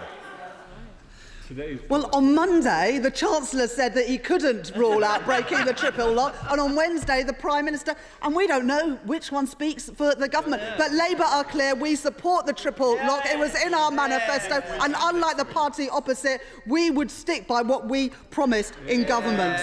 Now, strong and independent economic institutions are essential for making Britain a great place to invest. That's why undermining the Bank of England, sacking the respected Permanent Secretary at the Treasury and gagging the Office for Budget Responsibility have all added to borrowing costs for Britain, for government and for families. But yet again on Monday, we had the ridiculous spectacle of a Conservative Chancellor coming to the House of Commons to announce huge changes in government economic policy without any sort of independent forecast. Failing to publish a forecast was a significant contribution to the lack of market confidence when the government unleashed their mini-budget 3.5 weeks ago. And yet no lessons have been learned. The government cannot build confidence in Britain by flying blind. That is why we are asking all MPs to vote today to publish the current assessments and forecasts from the Office for Budget Responsibility immediately. For the sake of our economic stability, they must not remain hidden for a further 2 weeks. And if the Chancellor refuses to do so, the country is right to ask, what have they got to hide? I'm very grateful to my honourable friend for giving way. She touched on one point, the fact that I think one of the very first decisions the new Prime Minister made was to sack the Permanent Secretary to the Treasury. I wonder if she can shed any light on why that decision was made. Was it because, as appears very likely, because he was set to warn the new Chancellor of the consequences of the policies he wanted to announce? Yeah. I thank my right honourable friend for that intervention, and as a former Treasury Minister, he knows how things are supposed to be done. Now, we can't ask September's Chancellor why he sacked the respected Permanent Secretary, because he is no longer in his place. But a Labour government would respect the Bank of England, respect the independent civil servants, and remove the gag on the Office for Budget Responsibility. Now, Madam Deputy Speaker, the inflation numbers today show the impact that higher gas and electricity bills are having on family finances. The government's mistake when announcing their package a month ago was putting the entire cost of that package onto government borrowing. Labour's plans would have ensured that energy producers, including the oil and gas industries, who themselves have said that they've got more money than they know what to do with, would have asked them to pay their fair share. Our plan did what a responsible government should do, and put forward a fully costed and a fully funded package to freeze bills this autumn and winter. The Conservatives have left tens of billions of pounds on the table and pushed all of the costs onto current and future taxpayers for years to come. And now, because of their irresponsible and reckless approach, they've gone back on their word. And according to the Resolution Foundation, this could mean a typical bill rising to at least £4,000 from next April. I'll happily give way. Okay, lady, she's very generous in giving way. Can she confirm, though, that whatever her policy on a windfall tax, the overwhelming majority of her energy support package would have been paid for by borrowing? The point is that this government is leaving billions of pounds on the table of unneeded and unnecessary borrowing. Why leave that money on the table when even the energy giants are saying they've got more money than they know what to do with? All of that money put on borrowing, put on debt, to be paid back by current and future taxpayers. Tens of billions of pounds left on the table by this Tory government. It has always been a question of who pays for support with bills. The Conservatives always put it on the never-never. Exactly. But in the end, it is working people who pay that price. In August, Bloomberg reported that government estimates of energy company windfall profits in the UK over the next 2 years could be £170 billion.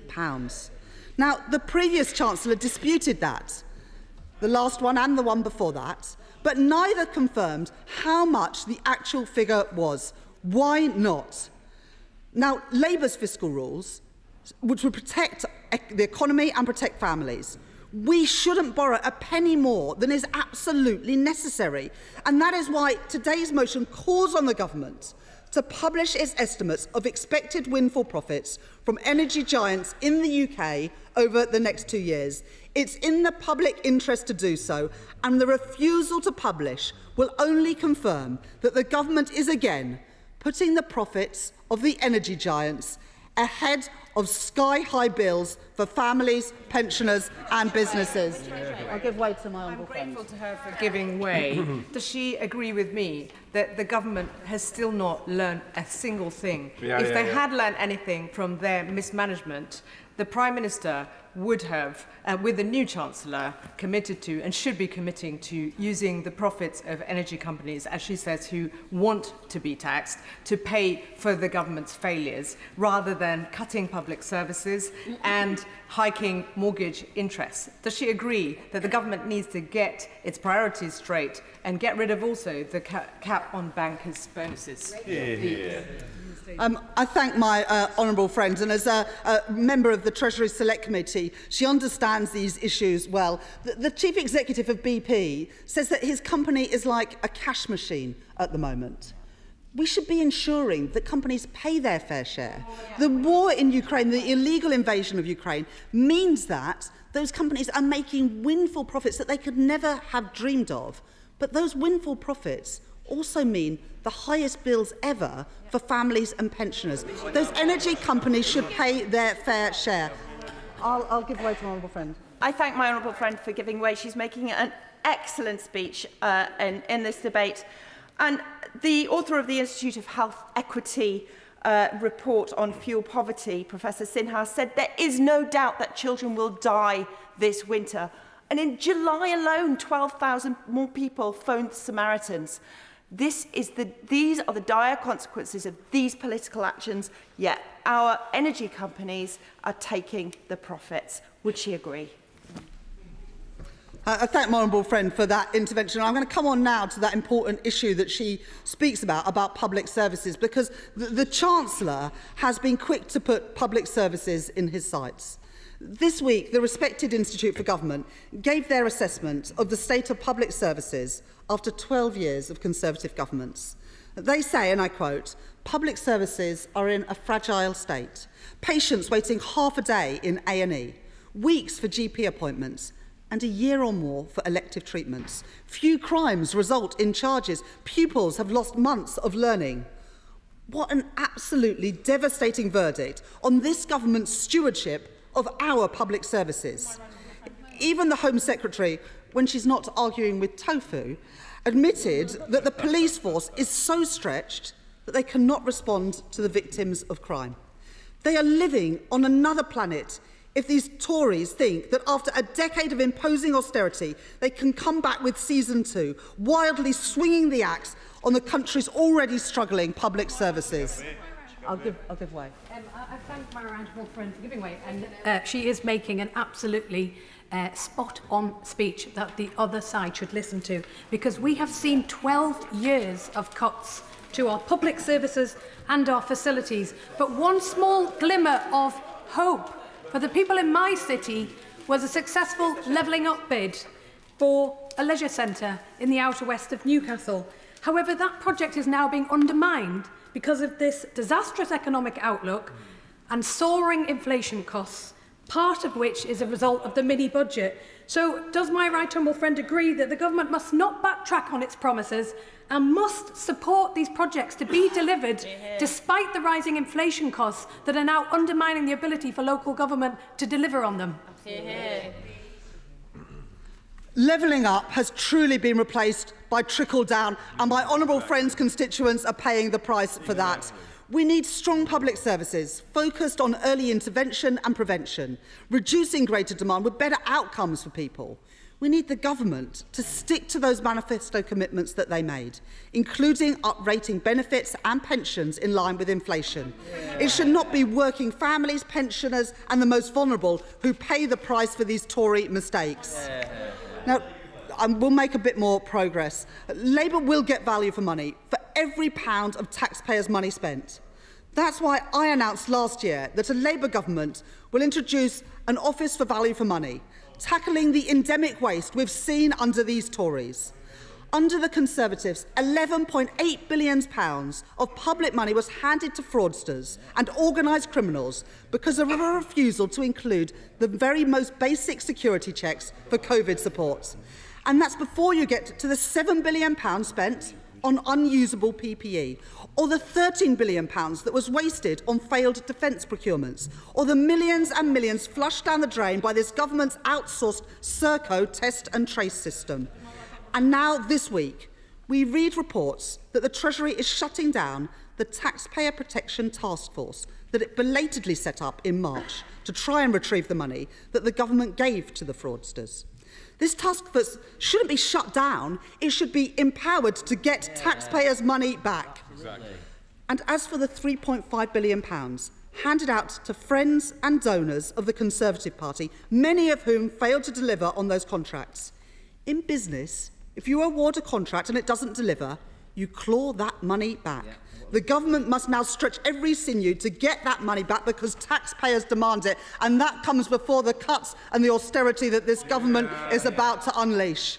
Now, the government says that working people now have to put up with eye-wateringly difficult decisions. But there are so many easy decisions that the government could make to stop families from feeling the pain. Why keep in place an outdated and unjustifiable non-dom tax status loophole, which means some of the wealthiest pay no tax on their incomes, while ordinary working people face the highest tax burden in 70 years in this low-growth, high-tax economy? Labour's principle is clear. If you make Britain your home, you should pay your taxes here. And research from the LSE and Warwick University has shown that the UK's non-dom system costs us £3.2 billion a year. And look at the tax break for private equity managers, which was cooked up in the 1980s by a Conservative government, giving a tax break of almost £200,000 each to 2,000 private equity bosses every single year. It's not right that bosses pay a lower rate of tax on their bonuses than workers do on their wages. It is indefensible, and so Labour will abolish it.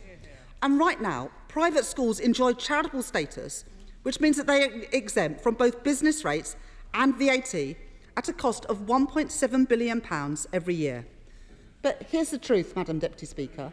Private schools are not charities, and so we will end that exemption and put that money back into our state schools. That is what a fair tax system looks like, and that is what Britain will get with a Labour government.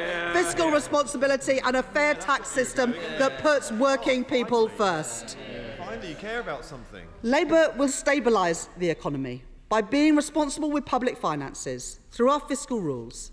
It is on this foundation that our Green Prosperity Plan will invest in the jobs and industries of tomorrow as we meet our climate obligations and secure our energy supply here in Britain. There are great opportunities for the industries of the future, for government to partner with industry and invest in domestic renewables such as wind, hydrogen, carbon capture and in nuclear too. Labour will create a national wealth fund so that when we build British industry, the public has a stake and gets a return on that investment. The next Labour government will buy, make and sell more here in Britain with an industrial strategy that is pro-worker and pro-business. We will breathe new life into our high streets by calling time on the outdated model of business rates. That's a real plan for the future, not lurching from crisis to crisis like the Conservatives. So much damage has been done to our economy by the Conservatives' reckless mini-budget. But I've almost run out of time. It's been 20 minutes and I have taken a lot of interventions. So much damage has been done by the reckless mini-budget. But the government can stop things from becoming even worse. Today they can show that they have listened and publish the Office for Budget Responsibility forecasts and assessments that they are sitting on, so that we know the true state of our public finances and of our economy. The government should publish their assessments that they already have on the windfall profits of the energy giants in the next 2 years, and then set out clear steps to introduce a proper windfall tax. It is a sign of how far this Conservative government is off the road on competence and responsibility that they have not already done these basic things. People can no longer afford the cost of Tory failure. We need a stronger and fairer economy from a government committed to financial responsibility and a serious plan for growth that puts working people first. The very least that they can do is publish the numbers, and I urge all honourable members to support this motion today to do exactly that. Question is, as on the order paper, Financial Secretary to the Treasury, Andrew Griffin. Very much. Thank you, Madam Deputy Speaker. Our constituents are worried about what the current global turbulence in the economy means for their jobs, their prospects and their families. They want to know that they can afford to get by, and that once the economic storm clouds have passed, which they will, that they can thrive. And it's these concerns, those of our constituents, that we're thinking about, rather than, and I say this in all due seriousness to the Honourable Lady, rather than misrepresenting, because I think she knows better, misrepresenting global trends, we are focused on protecting the most vulnerable and looking after our economy. And the most Happily give way. I just wonder if my honourable friend noticed, like I did, how little was mentioned of the real cause of the issues at the moment in global markets. Russia's illegal invasion of Ukraine, driving energy prices up across the globe, driving inflation up across the globe, and driving interest rates. And no mention of that from the opposition. Whose side are they on? Whose side are they on when it comes to these situations? Because it's quite clear to me that they're not actually listening to the real issues underlying the global markets, and they don't understand what's going on. Well, I thank my honourable member for North West Durham, and he makes a very important point. And I think that the whole of this House will want to acknowledge both the impact on our economy of COVID. And the measures that both sides of this House supported, but also Putin's invasion in Ukraine. And it does us a great disservice to try and be overly partisan about the impacts on global trends that are happening in every Western economy. I'll give way. Thank you, Madam Deputy Speaker. I thank the Minister for giving way. And the Minister has a strong track record, knowledgeable about finance in the private sector. So will he acknowledge that the mini-budget caused huge chaos in the markets, and notwithstanding the international issues which are a backdrop to this, this government has scored an own goal by making it a hell of a lot worse. Surely he, with his financial background, will acknowledge that. Yes.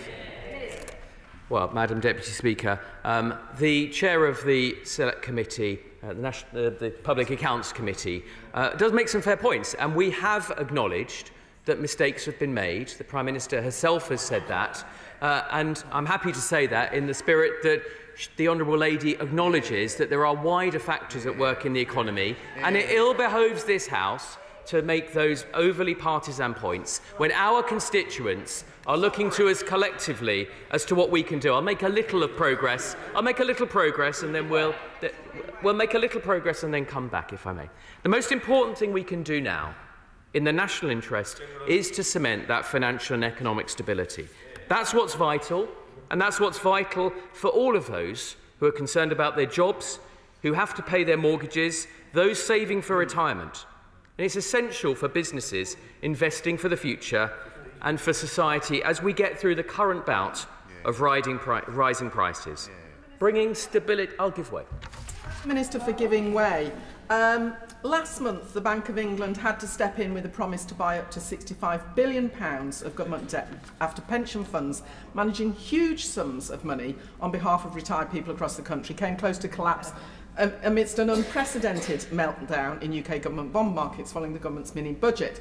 Last week, the bank had to step in again. Now, BT's pension scheme has revealed the value of its assets plummeted by an estimated £11 billion in recent weeks. So will the Minister apologise for the chaos that his party has brought to the pension sector? And what can he say to my constituents to reassure them that their pensions are actually safe? I thank the Honourable Lady for Wirral West, and I think all of us have constituents who are rightly worried in these times of global turbulence and increasing rates and increasing interest rates in every part of the world. She will forgive me, I hope, if I don't comment on the specific operations of the Bank of England. I think that would be inappropriate for me to do, other than to thank hard-working officials for their intervention that they've made over the last couple of weeks. I'll give way one more time, and then, if you'll forgive me, I'll make some progress. I'm grateful to him for giving way. Of course, there are global factors that meant the situation was dangerous. Will he acknowledge that it's precisely because of those global factors that the new Prime Minister and Chancellor had to tread very, very carefully? And that's why what they did was so reckless and so damaging. Well, thank you, Madam Deputy Speaker. I'm not sure I can fully accept what the Honourable Member for Chesterfield will say, but what I will say is that on this side of the House, we are committed to the independence of our institutions. It's very important that people understand that. They have a valuable role to play, both the Bank of England and the Office for Budget Responsibility, which is why the Chancellor, when he presents his forecast to this House in just 8 parliamentary days' time, will ensure that those have been fully presented and signed off by the Office of Budget Responsibility. I'm grateful, and I recognise the value of stability and predictability. Given the changes to the corporation tax rate, and given that the previous administration, my right honourable friend, the member for Richmond, was going to reduce the bank corporation tax surcharge from 8% to 3%, could my honourable friend confirm the government's intentions with respect to that and the assessment made on the effect of competitiveness in financial services for banks? Well, I thank my honourable friend for Salisbury and pay tribute to my right honourable friend for Richmond for all that he did to put this economy in a strong position and to navigate the very difficult shoals of the unprecedented COVID pandemic. I'd like to make a little bit of progress, and I'll make a little bit of progress and then give way. As the Chancellor has said, all measures at this point remain on the table. He will indulge me if I don't make that policy at the dispatch box today. His point is well understood, and it is a point that others have also made to me as Financial Secretary. I hope. Can I just simply point out that if the rate is retained as an 8% surcharge, banks will be paying 33%, and when added to the employment costs for national insurance, may have issues in terms of competitiveness. If that is necessary, please could he make clear to banks and the markets so that they can plan for the future? Well, as I said to this House a moment ago, we have just 8 sitting days now. Part of my role is to stay in very close touch with our very valued banking community and to continue to drive the competitiveness of the United Kingdom as a place for the financial services sector to make the prodigious contribution to the economy that we, particularly on this side of the House, value. Now, as the Chancellor has said, we will continue to prioritise fiscal stability, and the United Kingdom will always pay its way. We will fund our promises, and we remain, Madam Deputy Speaker, committed to fiscal discipline. And that means we will do whatever is necessary to ensure that debt as a share of the economy comes down in the medium term. I will give way to the Honourable Lady. I thank the Minister. I know he's relatively new to the job, and I hope he lasts longer than some of his predecessors. The Bank of England has made clear the mini-budget has caused a material risk to UK's financial stability. The fact is that, as has been said already, our constituents' mortgages have gone up and will be going up for £500 and up to £900 in London and the South East. Can he tell us what his government's going to do to bring down those mortgage rates, that as many of them are going to be directly as a consequence of the mini-budget failures and fiasco? Madam Deputy Speaker, and thank the Honourable Lady for my apologies, sorry, I am new to this role. I was in the process actually of telling the Honourable Lady in the House exactly what this government will do. No one should trivialise the impact of rising global interest rates on mortgages. The last time mortgages were at this level were under her government, and not after the backdrop of a global pandemic and a war on European soil. Now, I think I've been relatively generous, Madam Deputy Speaker, in taking interventions from the opposition. I'm going to make some progress because I'm sure you've got many people who would like to speak. So, as the House knows, we will publish the medium-term fiscal plan, which will be fully reported on by the OBR, which will set out our approach to fiscal responsibility, which is the controllable variable we can do in government to help reduce the rates of interest going forward. We remain committed to pursuing growth as the driver of prosperity for all.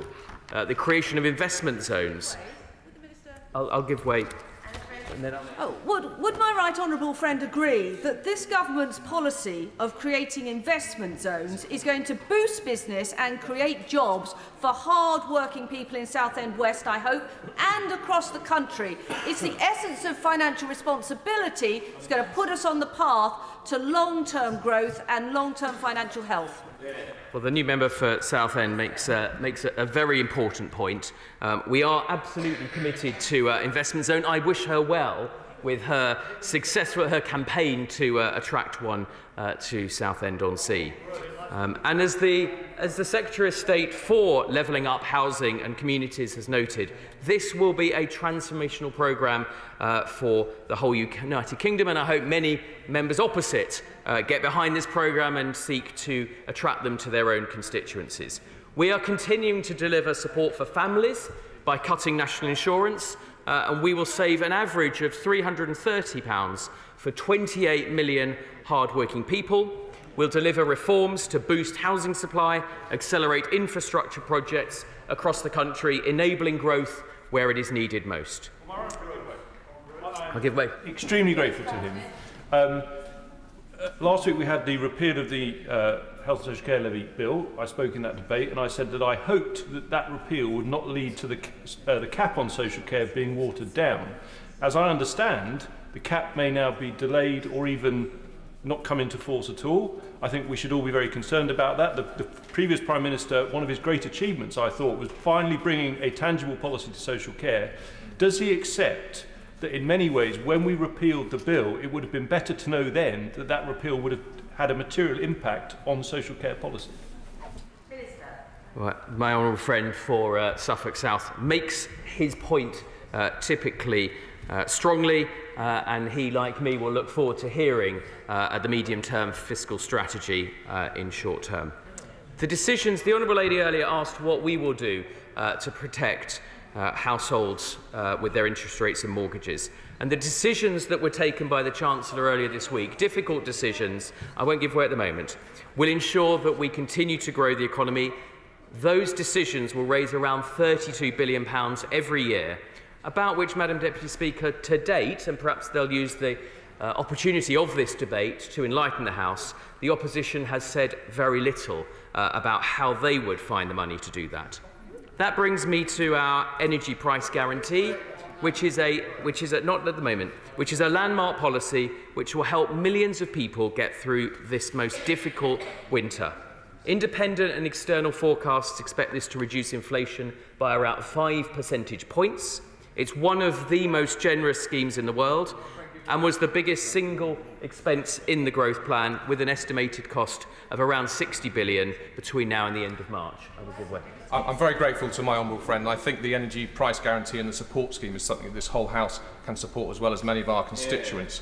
But in constituencies like mine in Edinburgh, many of my households are off-grid. And although there is a separate scheme, there's also an issue of dual use on a single site. To make sure there's parity and equity through the rolling through of that scheme, will he undertake to make sure that there is an ongoing review to ensure that none of my constituents miss out on the support from the government, the generous support from the government that's already forthcoming? Just like the constituents of Arundel and South Downs, I don't want to see any prejudice to the constituents of Edinburgh. The honourable gentleman makes his point well, and I'm sure that the Energy Minister will be listening. Okay. I thank him for giving way. So if the so-called energy price guarantee, he said, is going to reduce inflation by 4 or 5%, what's inflation going to go to in April 23 when they remove the energy price guarantee? Good question. Yeah, well, I've learned not to make forecasts in life. The honourable I was citing external forecasts rather than making forecasts of where energy prices in an unprecedented moment of global volatility will be 6 months hence. Maybe the honourable gentleman has a greater insight into that. No. Beyond April, the Treasury will lead a review, Treasury officials will lead a review as to the appropriate measures of supporting households and businesses with their energy needs beyond that, but without the taxpayer picking up an inappropriate share of the burden.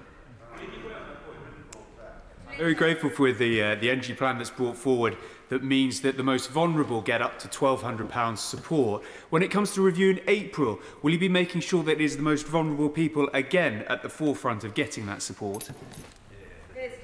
Yes. No, I'm going to make some progress. I've talked, Madam Deputy Speaker, about the measures that we're taking to support growth. I've also talked about the tough decisions that the Chancellor came to this House on Monday and talked about. And I want to reiterate that. that we must not sugarcoat it. In common with every other major economy, we do face economic challenges at this time. That's for 3 reasons. The cost of COVID.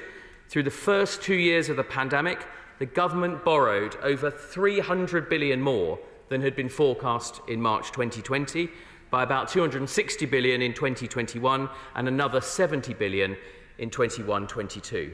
And that was to fund emergency COVID support that had support on both sides of the House. And the interest rates are rising around the world on the back of increased costs and Putin's war in Ukraine. I'll give way. Fine. I'm very grateful for the Minister for giving way. We heard recently that inflation in this country has risen to 10.1%. But is the Minister aware that the European Union reported its inflation figures just today, this morning, and the Eurozone has now risen to 10.9%? Thank you very much. Well, the member of Broadland is absolutely right. In truth, I was aware of that, together with the fact that interest rates in Germany are 11%, and in the Netherlands 17%. And I say to the member opposite, the honourable member for Leeds West, that I hope that she is also listening to that, because it is indeed a phenomenon that we're seeing in all major developed economies. The honourable member has a background in economics, and I hope that she can devote some of her energy to sharing her wisdom and insight with colleagues. When it comes to interest rates, as we know, the Fed Reserve has implemented 3 consecutive 3/4 of a basis point increase, while the ECB has increased rates at both of its last 2 meetings, including its largest ever single rate hike in September. And I hope that as we hear contributions from the honourable members opposite, we will hear a little bit more about the broader context that we're in, and a little bit less trying to attribute it to this side of the House. I'll give way. I thank the Minister for giving way and for being generous with his time. If it's all the fault of the global sphere, then why was the 38-day Chancellor sacked? I think, in fairness, and he was generous in his comments, that is not the position that it's all the fault, and that is why the Prime Minister has apologised. The Prime Minister has changed her Chancellor, and different decisions, difficult decisions, have been made. So I hope, in the spirit of having a proper debate about these matters, the honourable gentleman will accept that that wasn't what I was saying, but I was introducing, and I will continue to do so, the very important broader context, around these economic issues. No, I'm going to finish as quickly as I can, Madam Deputy Speaker.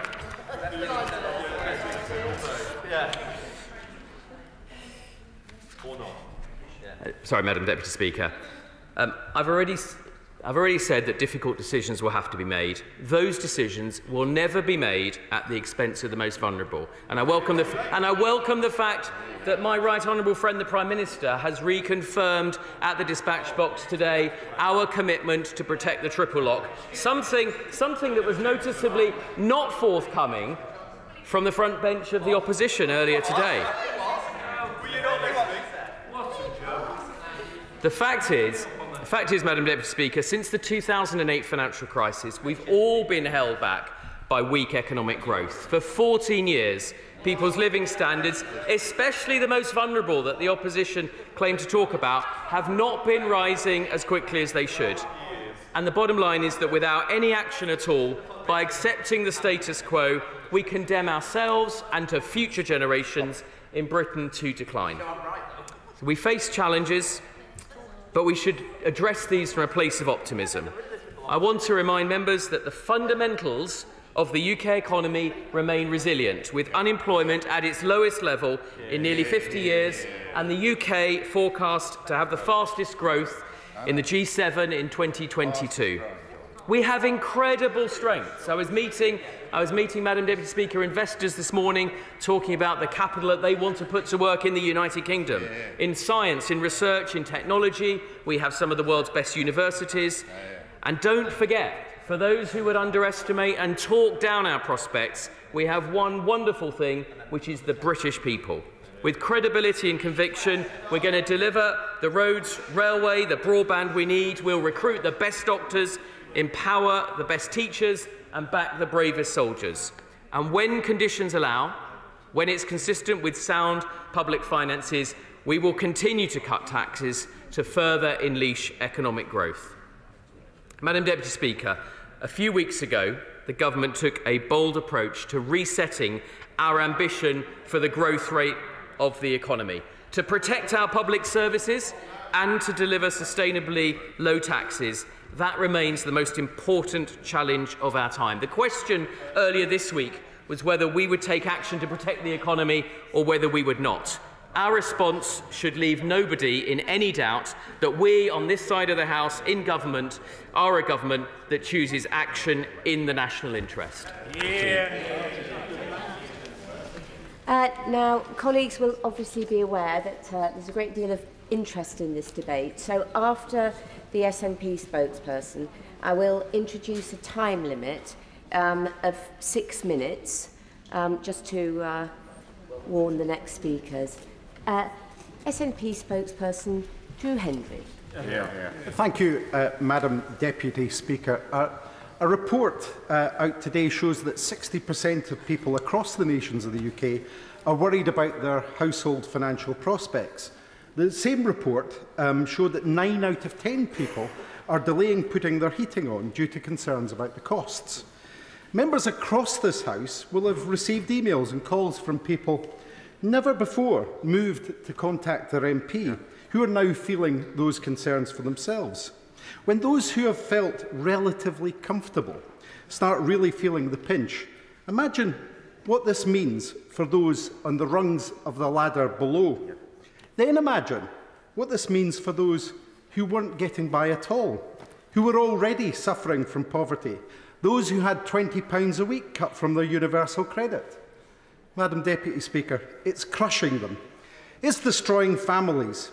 It's clearing out food banks. It's moving third sector and support service staff to tears with a feeling of futility. And it is destroying the health of children. The actions of this Westminster government have left vulnerable households abandoned, betrayed and cast aside. This government laid bare, during the chaotic period of the so-called mini-budget, its ideology. But make no mistake, while it was doing that damage, it simply pulled back the curtains on its core ideology. Their error was being so obvious, so blunt, that political spin couldn't cover it. Their focus has always been about making the rich richer when the key policies result in poverty, but £40,000 extra per year for those earning £1 million a year. It's a bit of a giveaway, isn't it? Only for those in the mini-budget who were earning over £155,000 a year were net beneficiaries of that budget. Of course, this month's Chancellor has had to scrap this unfunded giveaway to the most well-off, not through genuine contrition, but because they were forced to. Limp and clearly insincere apologies don't fool anyone. The parachute Chancellor has dropped in to try and close the curtains, to return to the drip of chronic austerity that is the usual modus operandi. People see that, and they now see through that.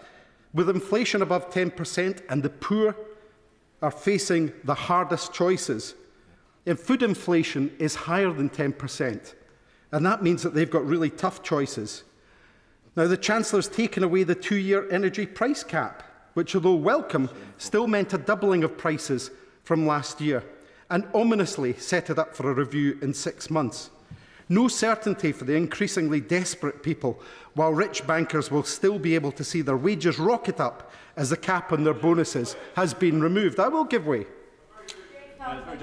On the subject of banking, can you confirm that SNP policy currently is this, that were they to be independent, they would have a currency with no lender of last resort? Can you confirm that? What's that to do with bankers' bonuses? Let me deal with two issues. Let me deal with two issues here. First of all, no amount of deflection from the benches opposite will take away from the fact that they are punishing the poor and they have trashed the economy in recent weeks. Now, in terms of the prospectus for independence, people in Scotland should have a choice to have those questions answered and vote on them. It's his government. It's his government that are denying democracy in that case. Now, I'm going to make some progress. The Chancellor has ominously set that up for a review in 6 months. No certainty for increasingly desperate people. While rich bankers will still be able to see their wages rocket up, as I said, with a cap on their bonuses removed. The energy crisis is even more galling for my constituents, Madam Deputy Speaker, and many more across Scotland. They see their energy being produced from their backyards. Yet folk in this colder climate in the Highlands pay more per unit for electricity than anywhere else in the UK. Renewable energy suppliers are charged more to connect to the grid than anywhere else in the UK. And the picture is particularly bleak for those who are off the gas grid. Give way on that point. I will give way on that point. Off gas, yes. So thank you for being friend for giving way. You'll be aware that even by the government's own estimates, that heating oil has gone up by 147% since January, and constituencies like ours, it's costing over £1,200 to fill a tank, sometimes with a minimum delivery of 500 litres. And does it share my concern that in these colder, rural, more economically fragile areas of the UK, not everyone has £500 to replenish their oil tank, and it won't be a choice of turning their heating on or not. They simply won't have the choice because they won't have the oil or the means to replenish the tank when they need it. This is a crisis. My honourable friend is absolutely, completely right, and he represents a constituency with many, like I do, many off-gas grid constituents. And he makes a telling point about the cost of that. And what support are the UK government giving to these people who face twice the bills that other people will?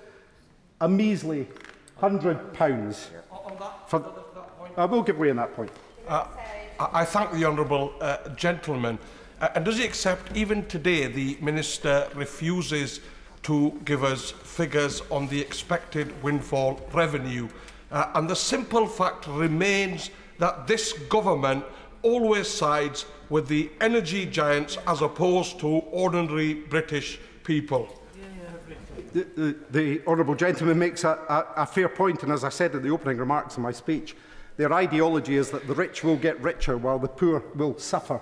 And I think that's underlined over the past few weeks like no other time in this place. The scales have fallen away. I will give way. Yep. On the broad points, it's right to intervene on the Minister on this. Both the Minister and his friends refer continually to growth, but I don't think I had heard any indication from him this afternoon or elsewhere, in fact, how that growth will be spread beyond London and the South East. Is that not a gaping gap in their policy and will certainly affect his constituents and mine in Wales and in the north of England and in Scotland? Again, my honourable friend makes a fantastic point. And of course, the growth that we are seeing from this government is the growth in poverty and the growth in inequality. That continues to rise, and it's something they're very good at driving forward. As I was saying, for those off-gas grid consumers, £100. Now, Scotland is a rich, energy-rich, and it is a net exporter of energy. Renewable energy is 6 to 9 times cheaper than the gas-fired power our prices are linked to. We have in Scotland the energy, but until we have the power, our people will continue to be ignored over their basic needs and their potential.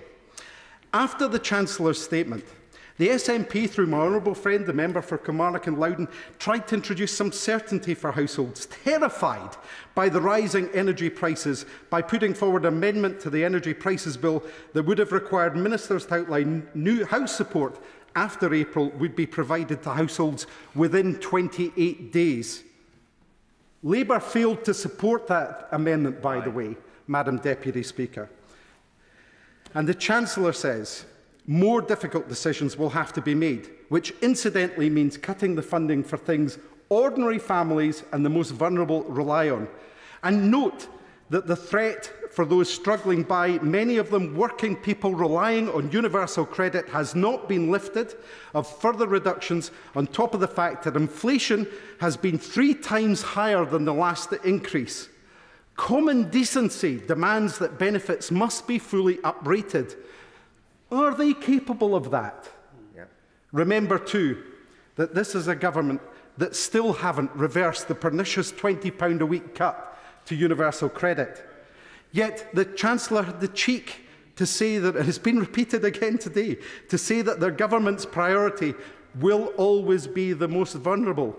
Does that include pensioners? This week, the Chancellor was briefing journalists, including Robert Peston, who said this today, that it was abandoning the triple lock. With inflation rampant, today's figure at 10.1%, this means further hardship for Scotland's older people. Today, the Prime Minister says no. Now, is this another U-turn, or is it like when she says that the energy cap would mean no family would pay more than £2,500 per year? Is it indeed just, well, let me find some parliamentary language, is it just questionable, Madam Deputy Speaker? If they really mean that they care, they'd reinstate the £20 a week to universal credit. They'd scrap the bedroom tax. They'd get rid of the odious rape clause, and they'd upgrade benefits in line with inflation. They could choose to follow the progressive lead of the Scottish Government, which has brought in, amongst a wide packet— oh, there's laughing from the Minister on the front bench. In Scotland, the Scottish Government have brought in the Scottish Child Payment, which has risen now to £25 a week. That is helping to mitigate the callous cut made by his government, Madam Deputy Speaker. So he could choose to follow that progressive lead, and they could choose to follow what the Scottish Government has done in doubling the December bridging payment from £130 to £260 at a time when families will need it most at the depth of winter and at Christmas. He could pay for much of this by taxing the excess profit on companies that are clearly making them. I will give way. I thank him for giving way. He was talking about the Tories not keeping their pledge of protecting the most vulnerable, and he's highlighted some real awful policies that are actually making people more vulnerable. And isn't it the case that, on top of that, fuel poverty under this government has increased by over 50%?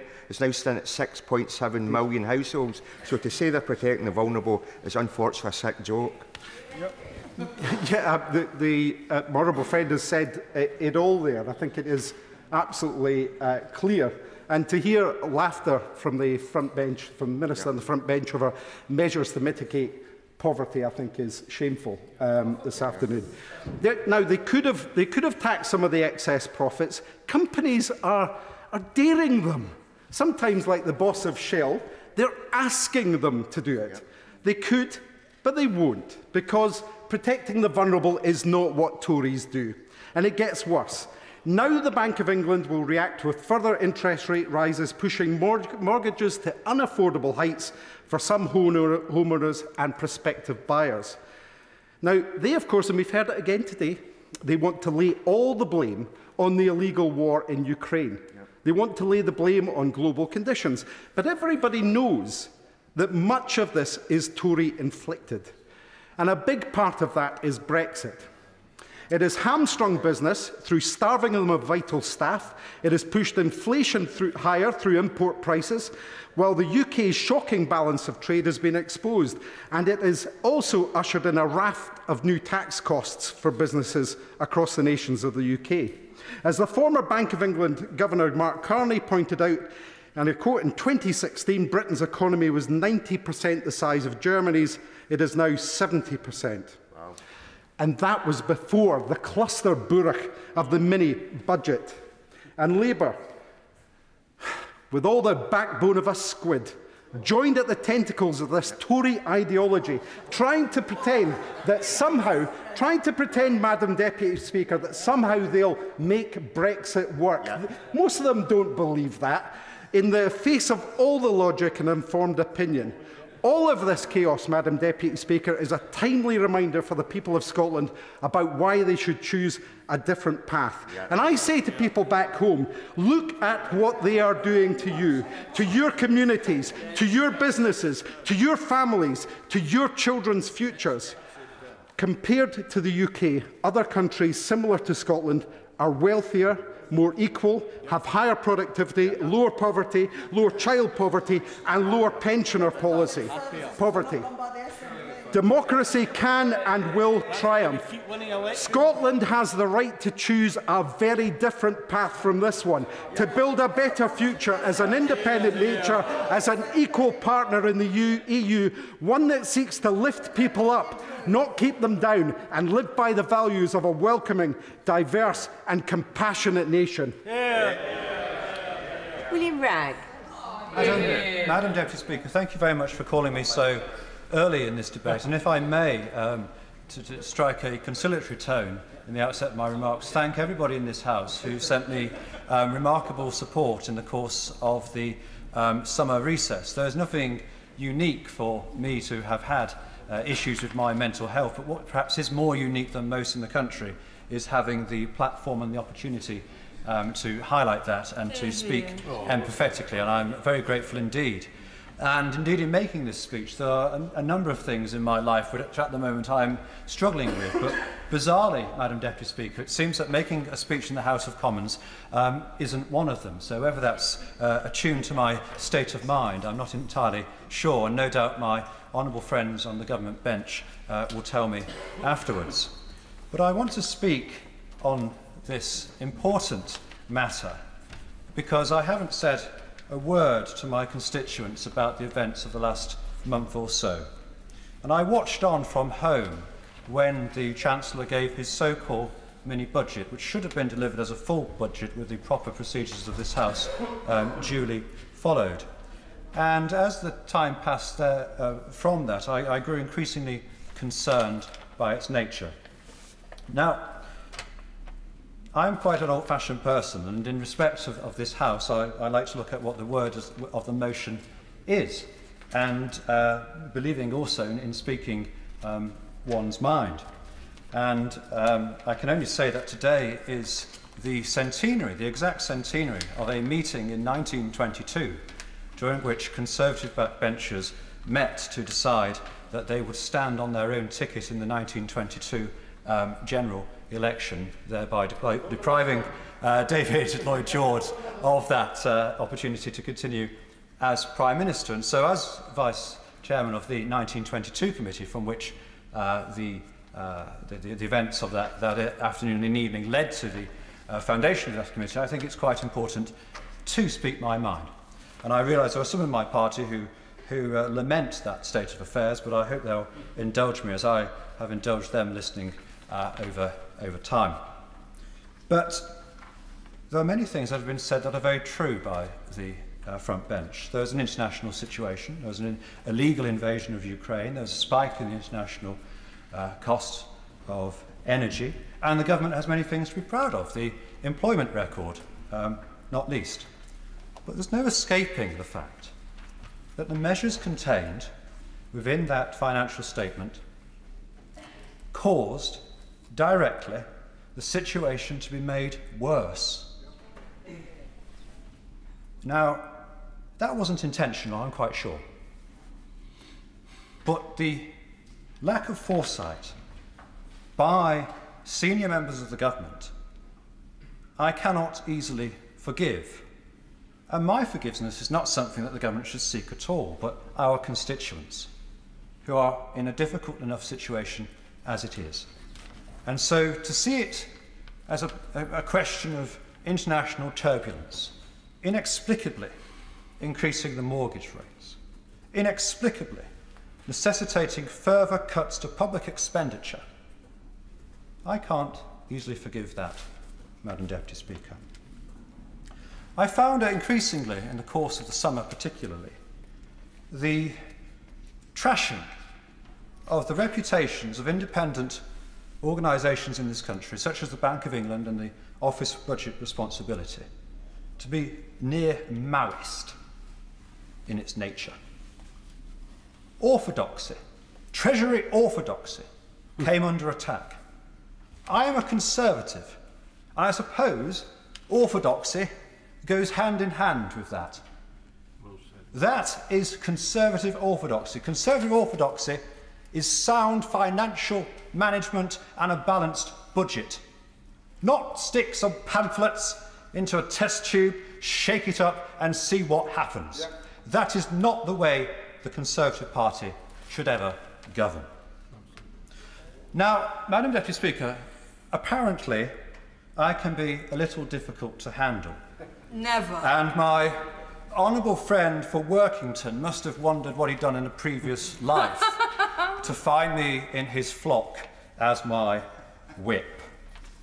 I always commiserate with my whip when they're appointed, and indeed a number of them I've been round the block with so that I get round to them all over again. But there's a serious point to all of this. What occurred with that financial statement, I am personally ashamed, because I cannot go and face my constituents, look them in the eye, and say that they should support our great party, and the polls would seem to bear that out. The next debate is apparently a confidence issue. Well, I'm not going to fall into that trap. I've opposed fracking. I thought we'd come to a considered position on it, but there we go. So I will vote with the government whip, because I'm not, if the honourable lady would allow me, she's kind, I will give way happily, of course, if she wishes to now. Will she? Of course, yes. Will he be lending the Prime Minister his confidence vote in the next debate? Well, she's very charitable in giving me a further minute for my peroration, which it seems a shame to extend it too long, but she's very grateful now. But you should allow me, the fracking debate that follows has been made a confidence vote. Yeah. If I vote as I would wish, then I would lose the whip. I would no longer be Vice Chair of the 1922 Committee. I would no longer maintain a position as a Chair of one of the Select Committees of the House. And indeed, because of that, my letter lodged with my honourable friend, the member for Altrincham and Sale West, would fall. And I wish to maintain that letter with my honourable friend. Oh. Point of order, Grant Davis. Is it in order for a member to say that he is in support, he's against fracking, and yet he's going to vote in the opposite direction? Because there is a rule of this House that says if one speaks... It's not a point of order. Not a point of order. Each member is accountable for their own decisions on voting, and I'm sure he would not want me interfering with that. Sir Stephen Timms. Very much, Madam Deputy Speaker, and I'm very pleased to follow the honourable member for Hazel Grove, and I pay tribute to the frankness of the personal remarks which he opened his speech. And I must say, the whole speech contained a great deal of good sense, which I hope his honourable friends on his front bench will have heard and paid attention to. Christians on the left organises a church service each year. On the Sunday morning, the Labour Party conference begins, and the preacher this year was the Archbishop of York. And in a very fine address he gave on that occasion, he said this, and I quote, "Increasingly, the safety net in our nation is a food bank, where more and more people have to go to get what our economy itself fails to provide." And he's absolutely right. Something fundamental has gone wrong in our economy. For many people, the economy doesn't work, including people who are in employment. More and more are turning to a food bank to survive. 61,000 food banks distributed by Trussell Trust Food Banks in 2010-11, 2.5 million in 2020-21, a 40-fold increase in a decade. The Prime Minister acknowledged in the leadership election campaign in the summer her party's failure on economic growth. She was absolutely right to do so. The new Chancellor told us on Monday that the record on growth had been very good, and that is one of many things which he and the Prime Minister seem to disagree about. But on this one, I'm definitely with the Prime Minister. As my right honourable friend on the front bench often points out, we are a high tax economy because we've been a low growth economy. Last April, social security benefits were raised by 3.1%, even though inflation was nearly 10%. And that was justified on the basis that the regular formula for uprating benefits uses the figure for inflation in the previous September. That formula has on several occasions been disapplied since 2010, but never in the interests of the poorest families in the country, only ever to their disadvantage. This year, the formula was applied, piling on yet another real terms cut in benefits, reducing them to the lowest real terms level for over 30 years. The then Chancellor and the then Prime Minister implicitly recognised that unfairness and promised to use the same formula next April, delivering, we've learnt today, a 10.1% rise then. Now the current Chancellor must decide whether to keep that promise to the poorest families in the country during a cost of living crisis. The Minister, in his opening remarks, referred to protecting the vulnerable. I really hope that he meant that, because those families have so often had a kicking from this government over the last 12 years. And if it happens again, food bank dependence is going to get yet another large boost as thousands more people have to turn to those food banks to survive, on top of the 700,000 households who did so in 2019-20. The food banks themselves are struggling now because donors can't afford to give as much. Mass food bank dependence is a potent symptom of the economic failure of the past 12 years.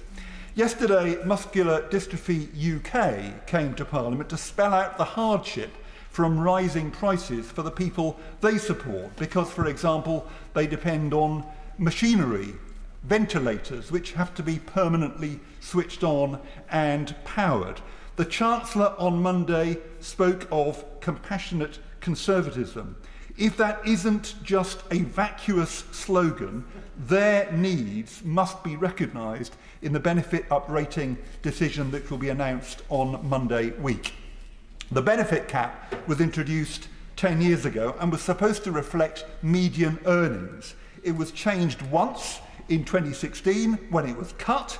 It's never ever been increased. This time, surely it must be. Because if it isn't, at a time when inflation is over 10%, thousands more people are going to crash into the cap next April and be forced to depend on food banks, heaping yet another failure, another economic failure on the catastrophic errors that we've seen, as the Honourable Member for Hazel Grove rightly pointed out, catastrophic blunders of the last few weeks. Steve Double. Thank you very much, Madam Deputy Speaker.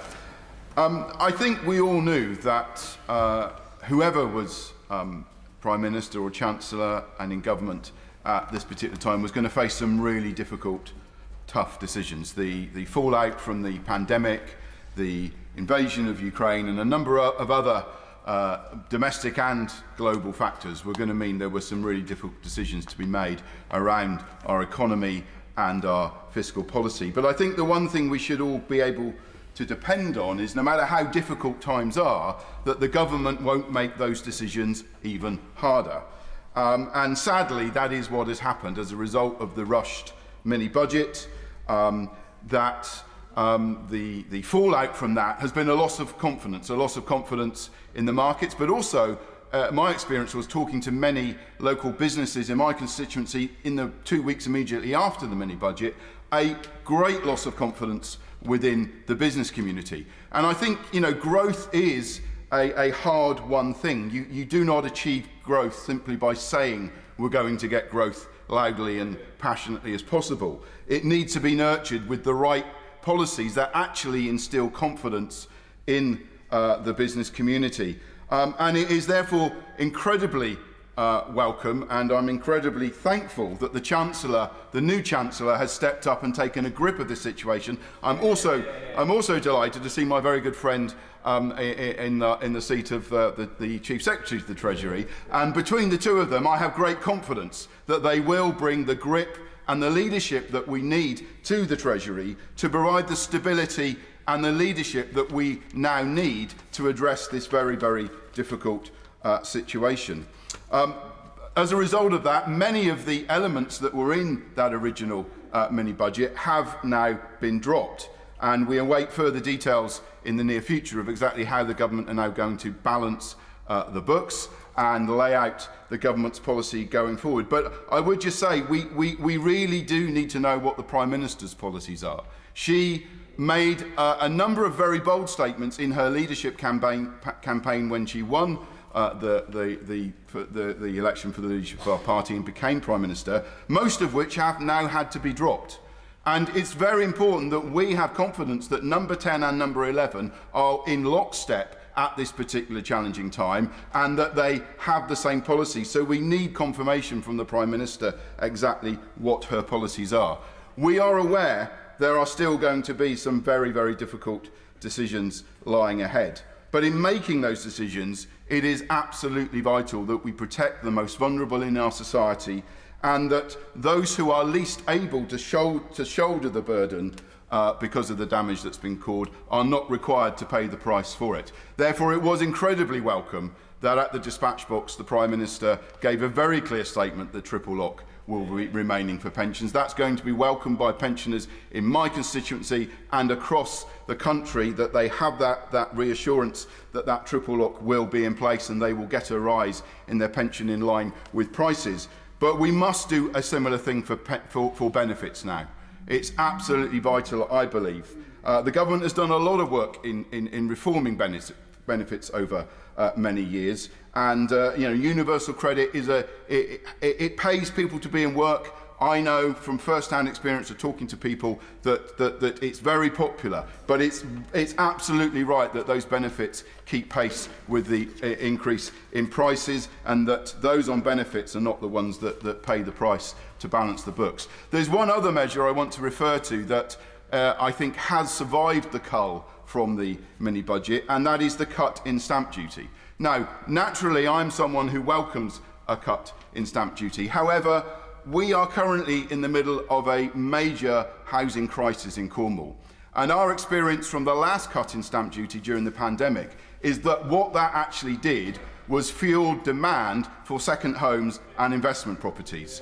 And what that did was inflated prices in Cornwall way higher than the national increase in house prices, and means even more local people are unable to afford to buy a house. So if the government is going to continue to press ahead with the stamp duty cut, can I make a request that it only applies to primary residences, and that those who seek to buy second homes and investment properties for holiday lets are not able to attract the cut in stamp duty that's being proposed? Because all that will happen again is, if that cut does go ahead, is we will once again fuel second homes and investment property purchases in tourist areas like Cornwall, and mean that our housing crisis gets even worse, when what we need the government to do is help us address it so that local people can get the housing they need. So I would just ask the ministers on the front bench if they would take that particular point away and look at that policy to make sure that, yes, it's welcome to help people buying their home, particularly their first home, are able to benefit from the stamp duty cut, but it doesn't go to those who are buying second and subsequent homes. So all in all, I think, Madam Deputy Speaker, after a very, very difficult time, I am in a much better place of being confident that the new team in the Treasury have got a grip of this, are going to provide the stability and leadership we need, and I look forward to hearing more details in due course of exactly what the policies are going to be going forward. Paula Barker. Thank you, Madam Deputy Speaker. The government benches should not think for 1 second that we on this side will relent from holding them to account for the dog's dinner entirely of their own making. Like a broken record, the lame duck Prime Minister cites global economic headwinds, refusing to take any responsibility for the decisions that brought the British economy to the edge of disaster. We have a Prime Minister in office, but not in power, humiliated and bereft of ideas. Her manifesto, drawn up by the Libertarian Right and the Institute of Economic Affairs, cut to ribbons. The dogma espoused in the book Britannia Unchained must never again be allowed to reign supreme in Whitehall. In fact, the ideas must be consigned to the dustbin of history. And now the Prime Minister has brought back an old foe, who for years underfunded our NHS to implement austerity 2.0.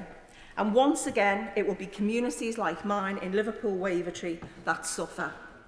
This is a Tory crisis, and the damage has been done. An estimated 14,344 people in Liverpool will be paying higher mortgage bills next year as a result of the irresponsible actions of this government. The Prime Minister and the Chancellor now admit that the mini-budget caused mortgage rates to go up and borrowing costs to surge. A Tory cost that we will be living with for years. Working people have gone through enough, and now they are told that to re-establish market stability, the responsibility is being shifted from the government to them, onto households, our communities and working people. It all feels very 2011, Madam Deputy Speaker. Some are even saying that a previous Chancellor, the former member for Tatton, is pulling the strings. The new Chancellor embodies a very different type of dogma to the Prime Minister, but dogma nevertheless.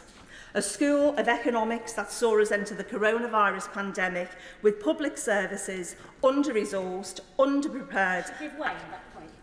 I will give way on that point. Thank you for my friend for giving way on that point. Well, she agreed with me that it's not just public services, but local councils as well, like mine in Enfield, who are facing a £100 million budget gap due to spiralling inflation that are paying the price for this government's mismanagement of the economy. Yeah. I thank my honourable friend, and she makes an absolutely pivotal point. Local authorities have been significantly cut to the bone. They provide valuable resources out in our communities, frontline services, and they are being decimated yet again by this government. And our public sector workforce is demoralised after a decade of pay restraint and cuts to the frontline services.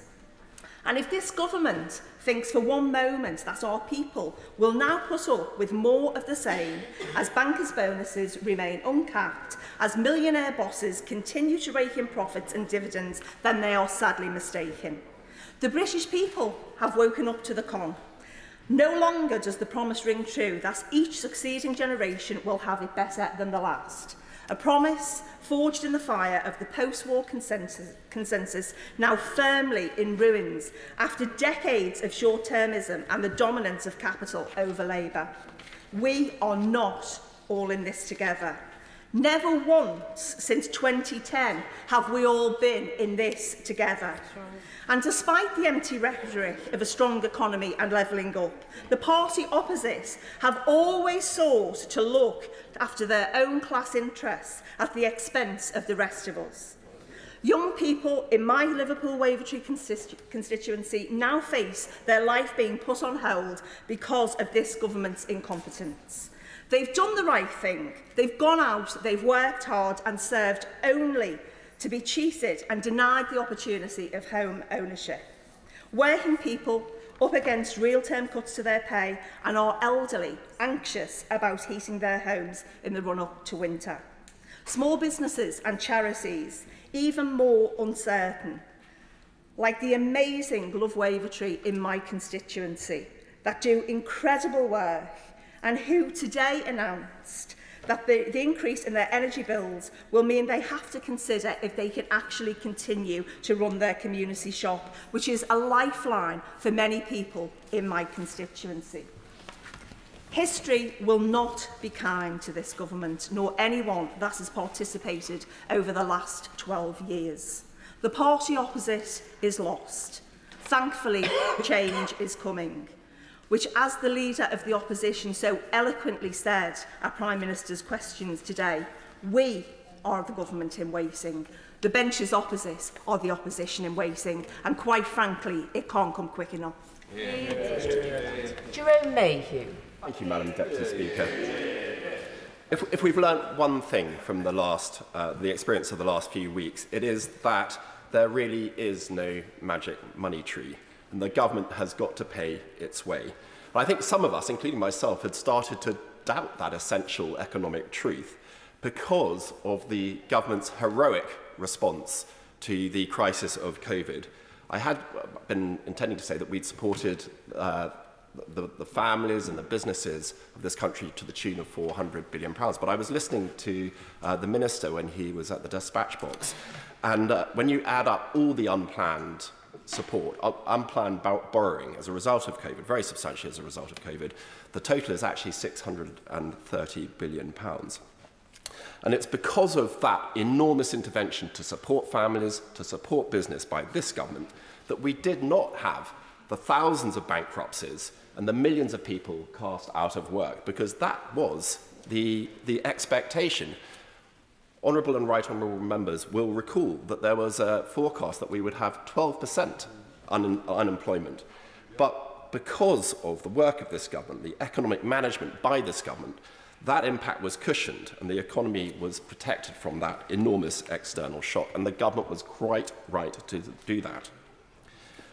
But why were they able to? It was because of the decade of prudent economic management that repaired the enormous economic damage left by Labour in 2010.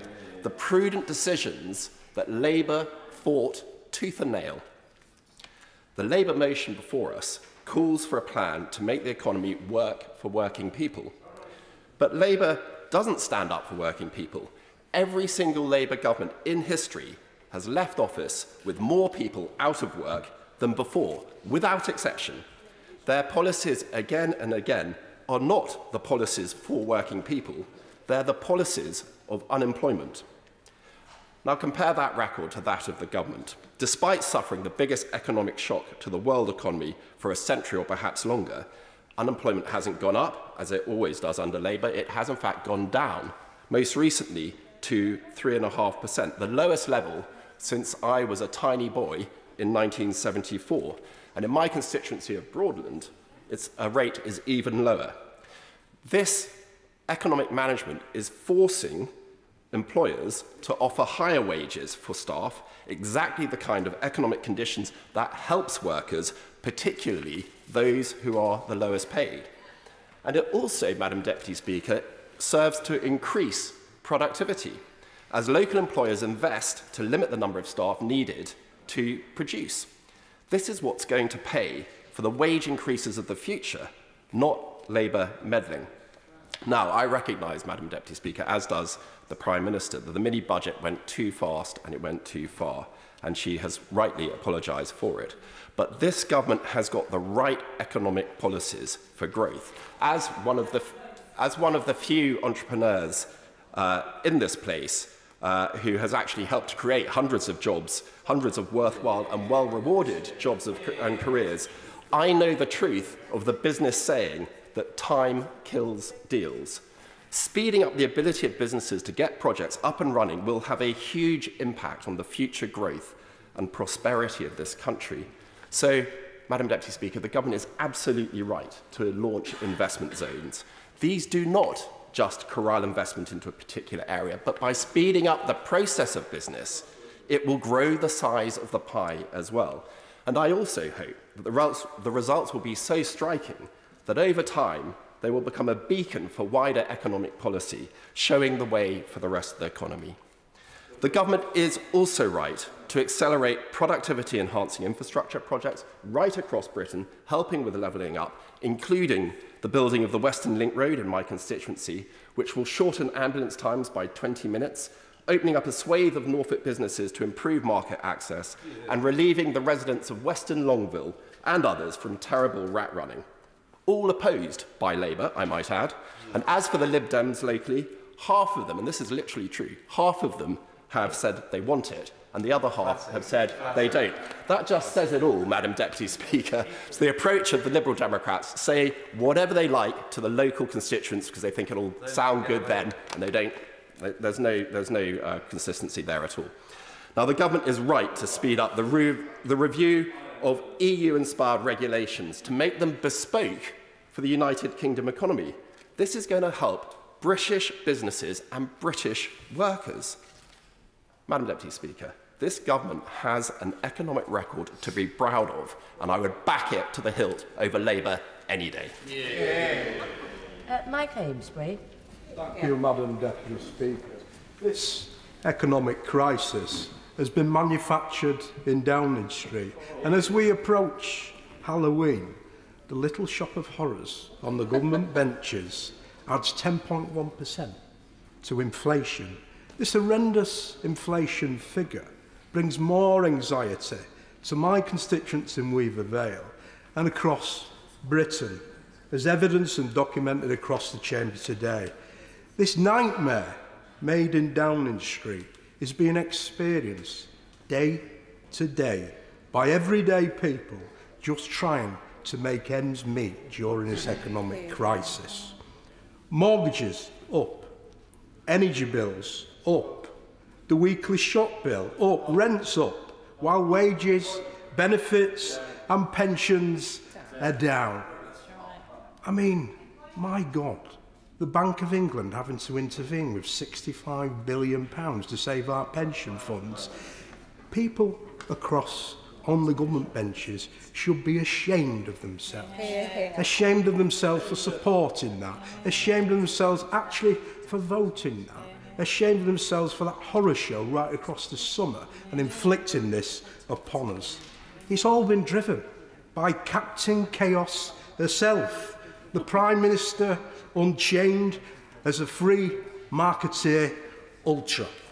Who knew that the failed trickle-down economics, unfunded tax cuts for the wealthiest, and the borrowing on the never would fail? Well, the Shadow Chancellor knew, the Bank of England knew, the IFS knew, the OBR knew, the Financial Times knew. In fact, the Honourable Member for Hazel Grove knew, as eloquently put across in the chamber today. In fact, it was a huge coalition of the economically sensible that forewarned that the free marketeer ultras would ultimately fail and crash the economy off the cliff. So now we have the lady who is for U-turning by the hour, trying to deflect the blame of this chaos to the 38-day former Chancellor, while appointing the former architect, and let's not forget this, of NHS austerity Mark I, a Tory Prime Minister in name only, chained to the passenger seat while Chancellor Hunt tries to swerve off another cliff of chaos. But the damage is already done.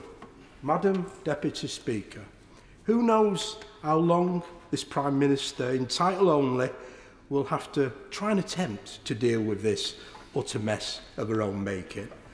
Almost certainly not as long as our constituents. They'll be paying for years to come for this economic chaos, and we will ensure that actually that is not forgotten.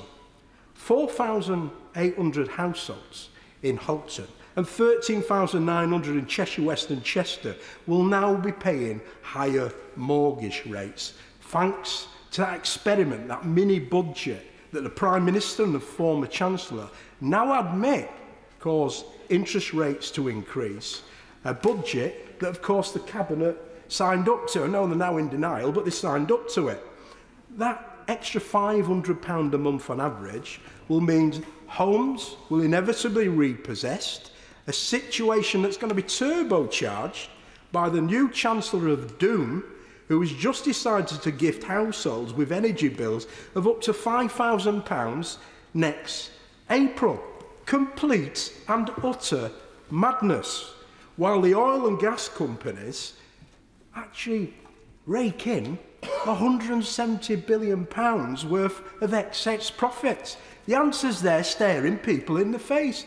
That's the people that you need to tackle. And in fact, the likes of Shell are expecting it. They built it into the business plan.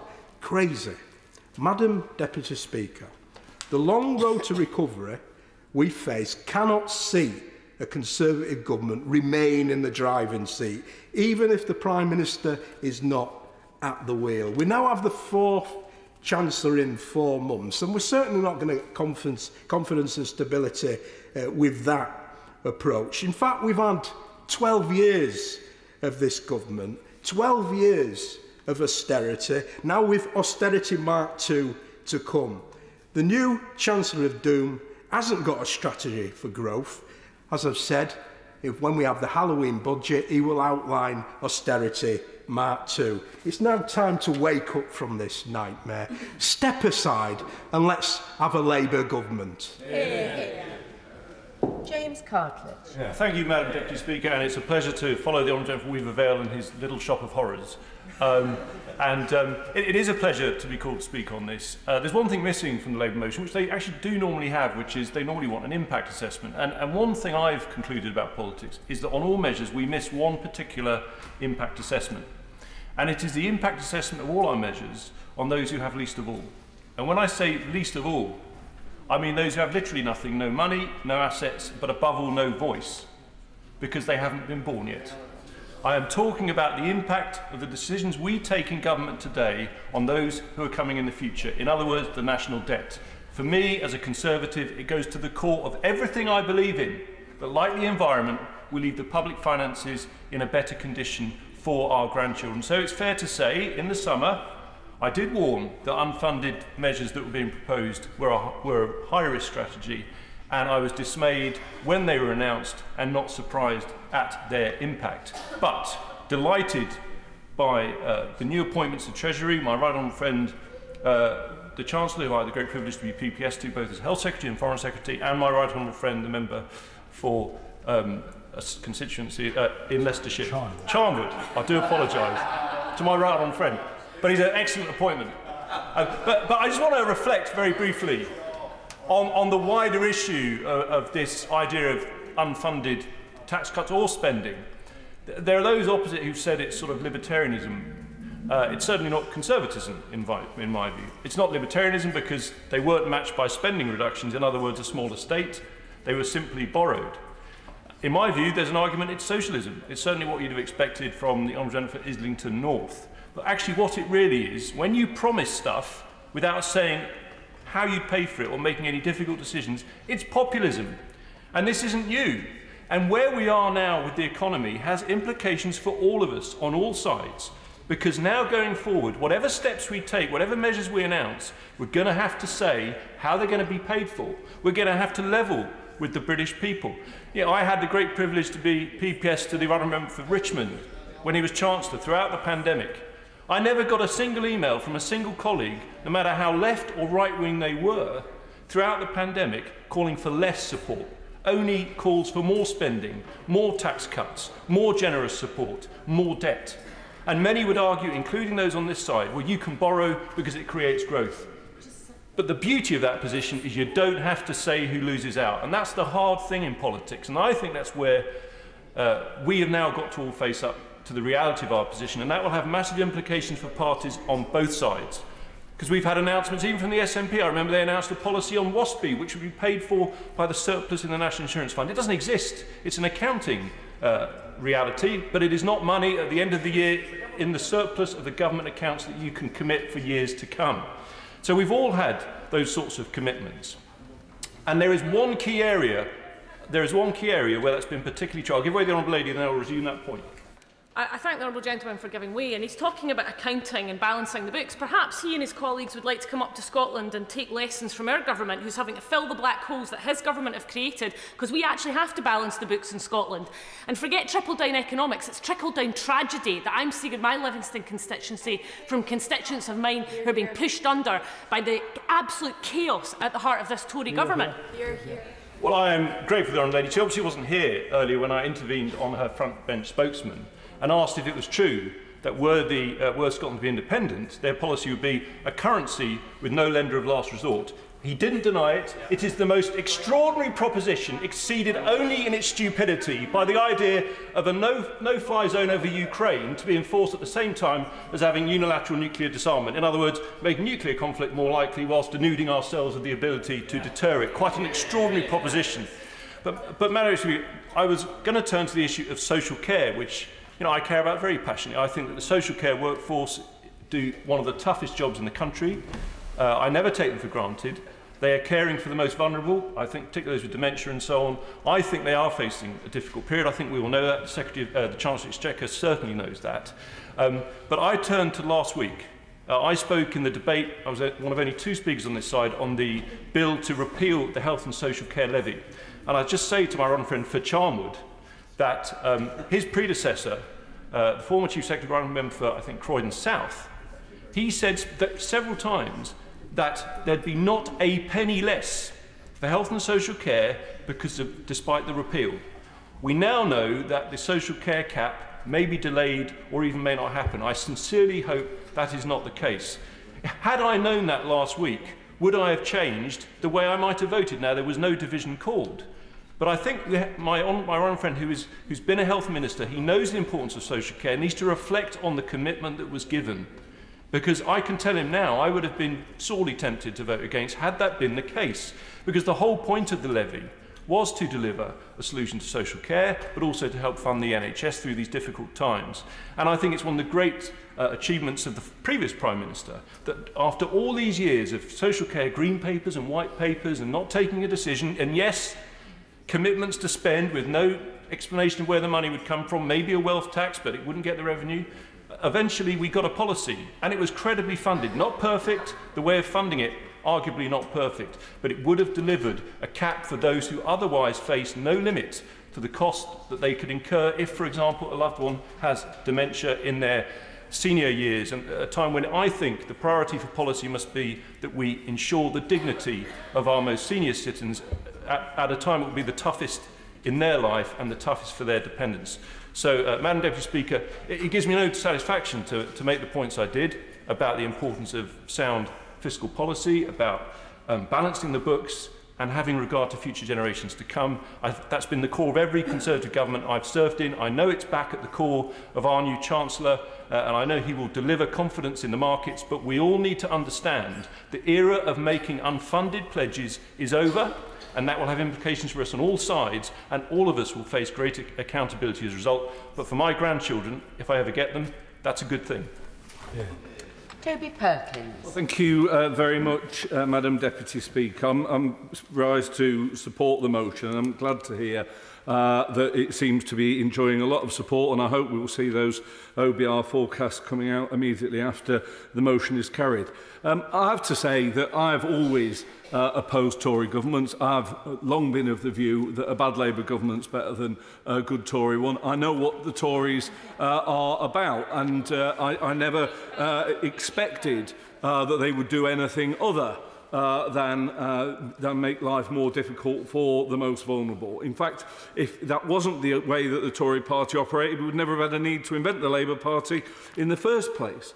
But I have to say that whilst I've opposed many Conservative governments, never before have I seen one so inept, yet so arrogant as the one that we have in front of us, so damaging, yet so casual about the impacts that they have on people's lives. And we must remember, when the revisionism comes, as it undoubtedly will in the weeks and months to come, that this didn't fall out of a clear blue sky. There was a clear mandate for this. The Prime Minister was very clear during that leadership contest what she was going to do, and it was Tory MPs who put her into the final two. Now, we're hearing now that they're all saying, oh, we never must let the members choose the leader again. But they chose to put her in the final two, knowing full well what the policies were that she was going to support. And so, as I say, we know there's huge revisionism going on, so that Tory MPs, when it comes to the next generation, will be able to turn and say, well, this was just a rogue Chancellor, a long ago deposed Prime Minister. Try and forget about that. We changed after that.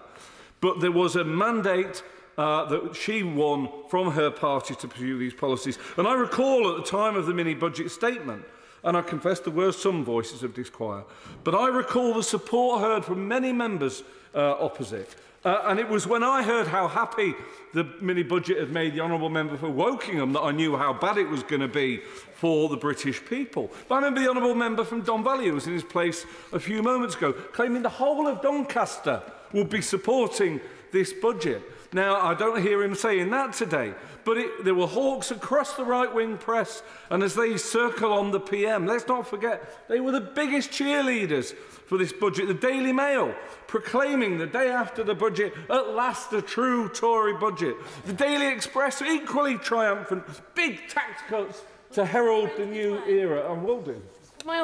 Thank you, Madam Deputy Speaker. Would my honourable friend agree with me that the then Chancellor was carrying out what the Prime Minister had said that she would do? And actually, in making sure that he lost his job, it should be her that should be taking responsibility and indeed resigning.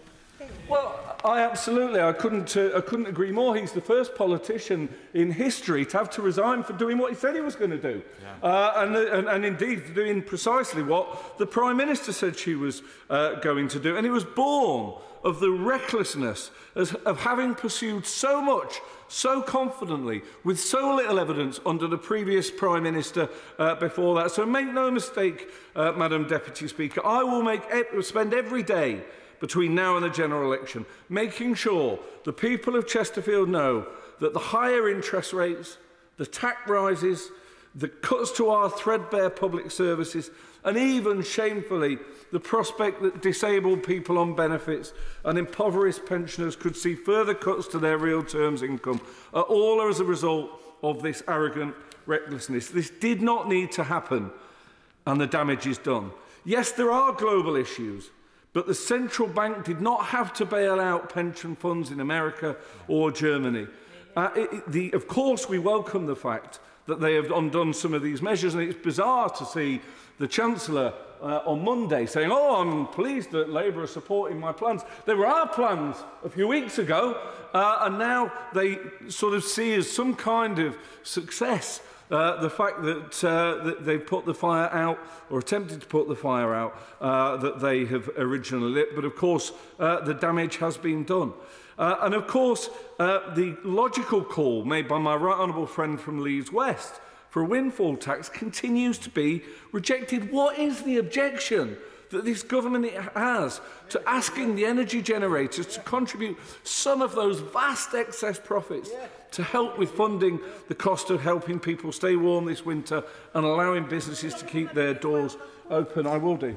Does the honourable member agree with me that even when the CEO of Shell has come out and advocated for a windfall tax, we truly have gone through the looking glass, and it's time for the government benches opposite to do the right thing?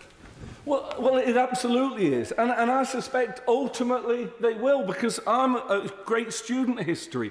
I can remember right back to January of this year when the Labour Party were calling for a windfall tax. And I remember the Prime Minister standing there mocking us and saying Labour always want to raise taxes, and the Chancellor was saying the same thing. Of course, a few months later, reluctantly, they had to announce precisely that. And the Prime Minister actually, the Prime Minister at the time, honourable member from Uxbridge and South Ruislip, used to stand there criticising the policy of ours that he had then adopted. That's how bizarre this government's behaviour has been.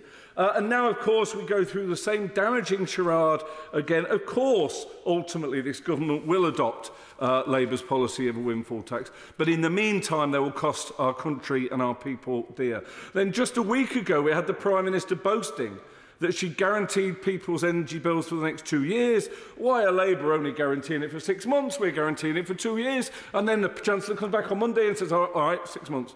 And this is the way that this government is running our economy. You would not run a woke stall like that. The government policies change at such a bewildering rate. And this is one of the things they don't seem to understand. It's not just that the policies are wrong, but the clear demonstration they haven't got a clue what they're doing that is unsettling the market so much. In Chesterfield, 3,352 households will face a hike in their mortgage payments next year. It is quite unbelievable. A honourable friend from Liverpool Wavertree said that this is 2011 all over again. Not at all. In 2011, we were coming on the back of 13 years of Labour investment in our public services. There was a chance our health services, our schools, our Short Start could withstand the cuts that were being put there. Not now. Not now. Our public services cannot tolerate the sort of cuts that the Chancellor was warning us might be coming our way.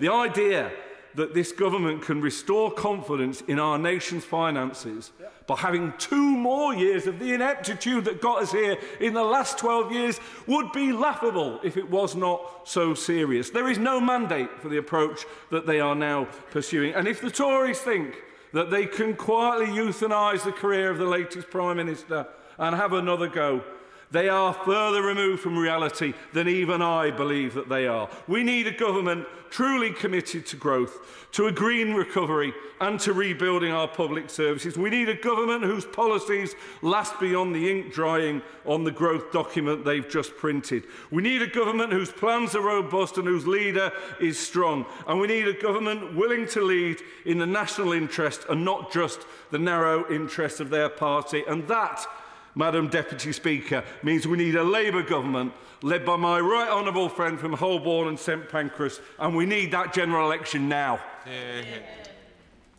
James Wyatt. Thank you very much, Madam Deputy Speaker. Today's inflation figures underline once again the very real pressures that my constituents and people across the country are facing with higher bills and the cost of living. So I welcome the action that my right honourable friend, the Chancellor, has taken to change major elements of the growth plan and to settle the markets. Because it's only with economic stability and fiscal responsibility that we can create a platform for growth and help protect our constituents from higher inflation and higher interest rates. And the Prime Minister and the Chancellor have been candid in accepting the mistakes that were made, and they've rightly apologised for them. And now we need to focus on setting out a plan that sees debt falling over the medium term while delivering growth and higher living standards. But listening to the debate, I didn't recognise much of the criticism of this government's record on growth, investment or jobs. Of course, as we've said, we want to see the trend growth rate higher, but it's also the case that since 2010 we've had the 3rd highest growth rate of the G7. Quite right. But the UK continues to attract high levels of foreign direct investment, as we have over that period. And the opposition motion makes no mention of the government's record on jobs. I wonder why. Perhaps it's because the latest figures show that unemployment is at its lowest level for nearly 50 years. In my North West Norfolk constituency, more than 500 people have moved from unemployment benefits into work in the last year. And when I talk to employers in my constituency, the biggest challenge that they're facing is labour shortage. And given the high level of vacancies that there are, and people also looking for work, I endorse the great work of my local Job Centre Plus team to help match people to those jobs to move into the security of a job and their own wage. And perhaps the reason the party opposite didn't refer to jobs is, as my honourable friend for Broadland mentioned, but I think it bears repeating as often as possible, no Labour government has left office with unemployment lower than when they came into power. An issue that the motion does refer to is the profits of energy companies. And due to Putin's illegal war, companies have been making exceptional profits. And it's right that they should help to fund the energy price guarantee for my constituents and businesses and other support for people, giving the very real cost of living pressures. But contrary to many of the contributions, including the one we just heard from the Honourable Member for Chesterfield, they are. Over the next 4 years, the Energy Profits Levy is expected to generate £26 billion of revenue, £26 billion in a windfall tax. So I also welcome the comments from our honourable friend the Chancellor earlier this week that nothing is off the table in regard to further steps potentially on those excess profits, whilst being mindful of the need to continue to encourage investment in clean and other technologies. And as the Chancellor prepares his medium-term fiscal plan, I return to an issue that I've raised most frequently in this House since I was elected, and one that's familiar to my honourable friend, the Chief Secretary to the Treasury, namely the need for investment in a new Queen Elizabeth Hospital in King's Lynn. Yeah. It's the most propped-up hospital in the country, with 2,500 timber and steel supports holding up the concrete cancer roof. My honourable friend, the Prime Minister, and I, along with colleagues, including my honourable friend for Broadland, have campaigned for this capital investment. Indeed, I raised it when I met with her yesterday morning. I've pressed the case with the new Health Minister, who understands the real safety issues involved, and I look forward to the new Health Secretary visiting soon to talk to patients and staff about the impact that this is having on care. And given the pressing need and the value for money of this case, I urge the Government to confirm QEH will be one of the new hospital schemes and part of the planned capital investment programme for the new hospitals programme. Madam Deputy Speaker, the Government has demonstrated over the past decade its commitment to delivering economic stability, to growing our economy, to boosting employment and attracting investment. And as we move forward, we must maintain that focus to drive growth whilst protecting the most vulnerable in our society. Yeah. Lambos, Chair Lambos. Yeah. Thank you, Madam Deputy Speaker.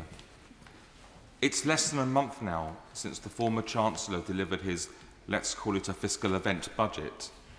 The so-called mini-budget turned out to be a full-on, unmitigated, colossal disaster. Yep. To say that this horror show of incompetence spooked investors in the financial markets would be an understatement. Right. The government's unexpected and impulsive tax cut for the richest, withheld from even senior ministers, plus promises of more reductions to come, were breathtaking in their unfairness and recklessness. Most importantly, Madam Deputy Speaker, none of these crazy plans were costed by the Office for Budget Responsibility, who were also kept in the dark, along with most of us, and they left a huge, uncosted hole in the nation's finances. No wonder they tipped the city into total panic. It beggars belief that they didn't stop to consider for just 1 minute the consequences of their actions on the global markets and beyond. The Prime Minister, despite her hero worship of Margaret Thatcher, clearly paid no heed to her aphorism, "You can't buck the markets." What has added insult to injury, Madam Deputy Speaker, is the way that the Prime Minister and her government have repeatedly tried to insist that the chaos they caused has been due to global factors.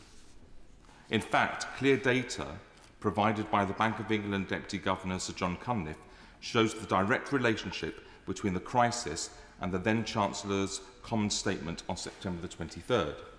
The data shows that the cost of government borrowing spiked in the immediate aftermath of the mini-budget and only started to come down again after the bank made a £65 billion available bailout to the UK pensions industry. By contrast, the cost of government borrowing in America and the EU markets remained relatively flat, while Britain's financial markets went into meltdown. So let's be completely clear, Madam Speaker. This is a Tory crisis made in Downing Street. They created it, they own it, but it will be paid for by working people paying higher mortgages and borrowing costs for years to come. And that is the worst aspect of this mess, the very real harm it will do to real people and real lives. People's life choices have been shredded in the blink of an eye by a kamikaze budget. An ideological fixation with failed trickle-down economics has caused the Prime Minister to wreck people's hopes and aspirations. I've heard from young couples no longer able to buy their first homes, from pensioners worried about putting heating on, and parents panicking about how to make ends meet. Rents are soaring and landlords are hastily selling, creating an even greater shortage of rented accommodation. In my constituency of Enfield Southgate, pollsters' Survation have found that in the aftermath of the mini-budget, 60% of people are cutting back on their essential groceries, and 57% are worried about not being able to pay energy bills. Approximately 11,000 people will also be seeking to refinance their mortgages in Enfield in 2023. They will face hundreds of pounds in increased costs thanks to the irresponsible ideology of the Prime Minister and her government. Even now, Madam Deputy Speaker, even with the new Chancellor, we're still flying blind with no OBR forecasts. We're still left in the dark about much of what the latest Chancellor is proposing and its impact. Exactly a week ago at Prime Minister's questions, the Prime Minister said there would be absolutely no public spending reductions. Yet that seems to be another broken promise, with signs that every single public service appears again at risk. Public services and local government are already on their knees.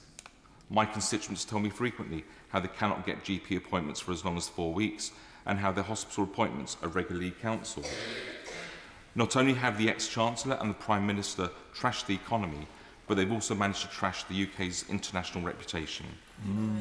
With no less than the President of the United States, Joe Biden, declaring that the mini-budget was a mistake and its imposition and its implosion as predictable, we know that the damage has been done. The government's economic credibility has been ruined and the lasting damage has been done to the economy and to our international reputation. The same set of people simply U-turning will not fix it. The Prime Minister has made much of the anti-growth coalition in her speech at her Celtic Party conference. Madam Deputy Speaker, if the government want to understand who the anti-growth coalition truly are, then they only need to look in the mirror. The effects of the rashness and cult-like following of failed economic dogma over the last 7 weeks will be felt for many years to come by ordinary people across the country. We, on this side, will make sure that the public don't forget who caused this chaos and that the blame is placed squarely on the Prime Minister and the government. Paul Bristow. Thank you, Madam Deputy Speaker. I want to just bring us back to the macro side of what we're talking about, the big picture here, because I think very few honourable members would disagree that economic growth in itself is a good thing. That's what any government should be looking to pursue. Economic growth creates jobs, it increases livelihoods, and makes us a wealthier country. And so having a growth plan is in itself a good thing. But I just want to really highlight three sort of challenges which I think we may be looking to face in the future. The first one of which is low pay. Unfortunately, in this country, we've got too many low productive, low paid, low skilled jobs, and too few high skilled, highly productive, highly paid jobs. And a city like Peterborough is really symbolic of that. And I think this is what this government have been trying to address very much with the levelling up agenda that was the focus of the previous Prime Minister. And if you look at somewhere like Peterborough, this is going to involve significant investment in R&D, it's going to involve significant investment in retraining. And as I say, I think that's what this government was trying to do. In Peterborough, we've just built ourselves a university, a brand new university. And it's not any old university. This is a university which focuses on manufacturing, on engineering, and really creating an environment for all those highly paid jobs of the future. And thanks to the £25 million Living Up Fund that Peterborough has received, we're going to build ourselves a living lab next to that university, which will act as a magnet for future investment, future companies coming, and lead to those highly paid jobs of the future. It's decisions like that, Madam Deputy Speaker, that will increase the health, wealth and happiness of my city. The second challenge, I think, as a country and as an economy we face is tax. Because quite frankly, we are a highly I don't think tax is going to come down. Hopefully it's an ambition, and I confidently predict that we will be able to bring tax down in the medium term. But we're going to continue to have big spending commitments in the future. We're an ageing population, and they're going to rely more on public services. And I think we're also we find ourselves exposed to challenges such as the cost of fuel. And I think that's absolutely right, that this government has invested, has brought out the package, and is going to reduce fuel bills faced by my constituents significantly. That's fuel bills that could have been £6,500, and for a typical household it now will only be £2,500. And it was absolutely the right thing to do. I think this government also has a strong track record, of course. Does the honourable member agree with me that the £2,500 that his constituents will now be paying, that's not a cap, and there is some sort of, misnomer around that? Does the honourable member agree with that? Well, what I do agree with is the fact if it wasn't for this government intervening, we would have seen prices of up to £6,000 for a typical household. Surely the Honourable Lady will welcome that in her constituency like mine, because of the actions of this government, families are going to save themselves a great deal of money. But I think this government has a strong track record on taking people out of tax. If you remember, the personal allowance at the start in 2010 was of such a level, it's now over 12,000. That's millions of people taken out of tax altogether, 100,000 taken out of tax altogether, and millions of families supported. That's a good thing. I think the universal credit taper, where it was reduced from 63 to 55, has been a huge lifeline for constituents and families in my constituency. It makes work pay. And Madam Deputy Speaker, that should be the focus when it comes to jobs and work. We want to reward those who take on extra hours, reward those who work, reward those who put in the effort. But as I say, the solution to tax that is higher than we would like to, and this is a challenge, the spending is going to be economic growth, because we can only make those spending commitments in the long term if we grow the economy. And it's absolutely right that we have a growth strategy and that we follow it in the way that we are. The third challenge I just wanted to mention is about positivity, because I think sometimes, especially when you're away from this place, or especially when you're away from this place, or sometimes when you're in your office, you get this kind of, I suppose, temptation to glance at your phone, to glance at Twitter, and it's all doom and gloom. And I think there's a real worry that sometimes one can scare themselves into economic difficulties. I think we need to be more positive as a country, positive about the long-term prospects of the UK economy. Last week, I took what I call my heroes, the Peterborough heroes, to Westminster. I organised a reception down at Westminster. And of course, lots of people who came there were charity workers, people who've worked for particular businesses or charities or causes for a number of years.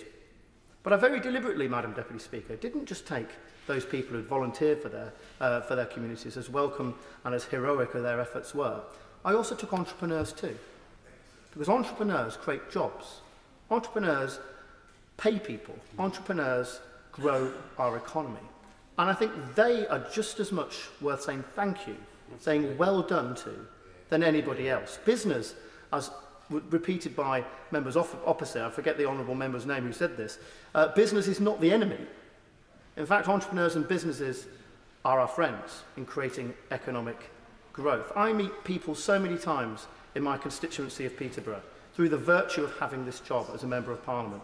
People who are truly heroic for taking a risk, truly heroic for having an idea, truly heroic for employing people and doing the right thing. They, Madam Deputy Speaker, are my heroes just as much as any charity worker in my constituency. So those are the three challenges I would put to ministers. First, we need to solve the problem of having a low-skill, low-paid economy and turn that into a high-skill, high-paid economy. Secondly, about tax. I don't think public spending is going to decrease in the near future. We have a challenge there, but the government has a strong track record. And also, third challenge about being positive, about recognising the efforts that businessmen and businesswomen make, entrepreneurs make, that the foundations of the British economy are strong, and that we've got hard-working, talented people in this country. That should all feature in a growth plan, and that's why I support this government. Yeah. Sarah Olney. Thank you very much, Madam Deputy Speaker. Less than 4 weeks ago, we were sitting here listening to the Conservatives proudly announcing their plan for growth, which amounted to nothing more than a package of unfunded tax cuts for the wealthy. Since then, we've witnessed the pound crash to a record low against the dollar, a run on pension funds, and a crisis in the mortgage market.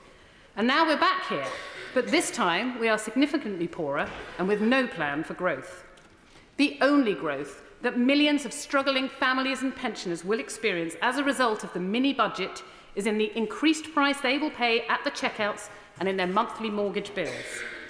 And now the Conservatives are proposing cuts that will break our public services and deliver further pain to millions of people across the country. It was good to hear the Prime Minister commit to increasing pensions in line with inflation at PMQs earlier today, but I note that this does contradict what the other Prime Minister, the Chancellor of the Exchequer, said on Monday. And I I note what the MP for Broadlands, who is sadly no longer in his place, how outrageous it is that a few Liberal Democrats in Norfolk can't decide on a road, but I think that's pretty ironic under the circumstances. What we need to hear now is also that benefits are going to be increased in line with inflation also. And the news that these could also be undercut is the latest Conservative betrayal of the most vulnerable in society. These cuts were not inevitable, as the Chancellor may like us to believe. They're a result of choices by this Conservative government, choices which have trashed the UK's financial credibility and added billions to the cost of government borrowing. And meanwhile, the government refuses to tax the eye-watering excess profits of oil and gas companies, which could bring in up to 60 billion more to the public finances. And it's not just households and international markets that have lost faith in the Conservative government. Business confidence across the UK is falling at an alarming rate after already tough market conditions were made worse by the botched mini-budget. Small businesses are the engine of our economy, and business owners need a government that they can trust to deliver for them and support their recovery from the pandemic. But now businesses are facing higher borrowing and refinancing costs due to market volatility at a time when SME debt has reached a staggering £204 billion. This leaves thousands of businesses at risk of going bust. A real plan for growth is needed to secure future prosperity. The IMF recently downgraded the UK's growth forecast for 2023 to 0.3%, and the outlook from the OECD is even bleaker, predicting complete stagnation. A Liberal Democrat plan would focus on tackling chronic labour and skills shortages by investing in our young people and delivering higher wages. We would also drive green investment and focus on rebuilding trade after Brexit, which is a major barrier to economic growth. According to the OBR, the UK has become a less trading-intensive economy, and trade as a share of our GDP has fallen by around 12% since 2019, which is 2.5 times more than any other country in the G7. Global economic conditions are tough, but domestic conditions have been exacerbated by Conservative chaos. This economic crisis is a self-inflicted national humiliation, which has put markets in the driving seat of UK fiscal policy. The UK is the only country in the G7 that's had to reverse policy, enacted just 3.5 weeks ago, and the only country where the central bank has had to step in to stabilise the economy and secure people's pensions. After weeks of denial, the Prime Minister has now finally accepted responsibility for the economic pain of the mini-budget. But after years of Conservative chaos culminating in 4 different Chancellors in the last 4 months, the Conservatives have lost all financial credibility and their time is up. The new Chancellor may like us to believe that he can wipe the slate clean by tearing up the plans of his colleagues, but the damage has already been done by these Conservatives, and millions of families and pensioners will suffer from increased cost of living and reduced public services as a result. Nobody has voted for this new economic strategy, and this government no longer has the legitimacy or the mandate to push it through. The public must be given the opportunity to decide what they are willing to accept. It's time for the people to have their say in a general election. Thank you, Madam Deputy Speaker. Tahir Ali. Thank you, Madam Deputy Speaker. Let me go back 12 years. The start of 12 consecutive years of reckless Tory government. 12 years, consider that. It is an incredible amount of time, or rather a depressing amount of time.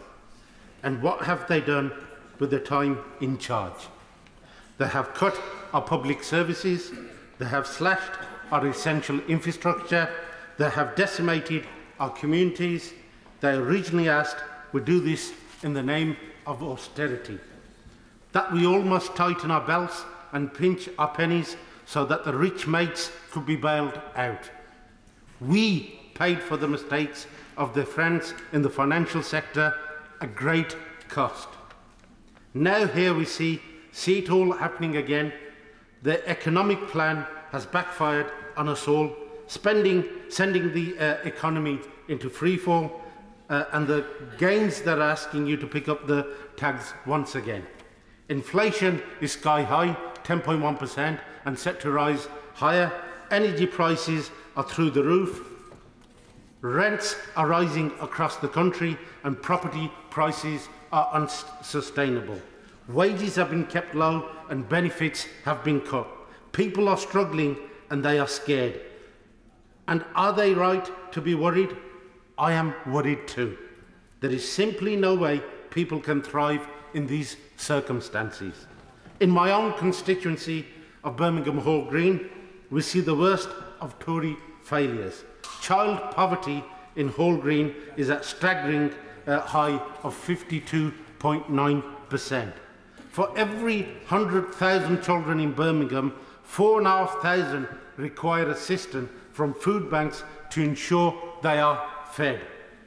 Almost 10% of families in Birmingham Hall Green receive support from Universal Credit, while Birmingham suffers from 11.4% unemployment rate. Average annual take-home pay salaries sit just under £21,000. These all fall far short of the national average. It is clear from this that enough is enough. The causes of these problems are clear. The cost of living is too high. Cost of living, a Tory-made crisis, made in Downing Street, paid for by by ordinary working people. Wages are low. Too much of our meagre paychecks are going to pay dividends and bonuses of the big energy barons and exorbitant rents of private landlords. Too much of our national infrastructure, such as the post and the rail, has been put into the hands of careless private owners. They underinvest and push wages down. I know this all too well as a proud CWU member who once worked for Royal Mail.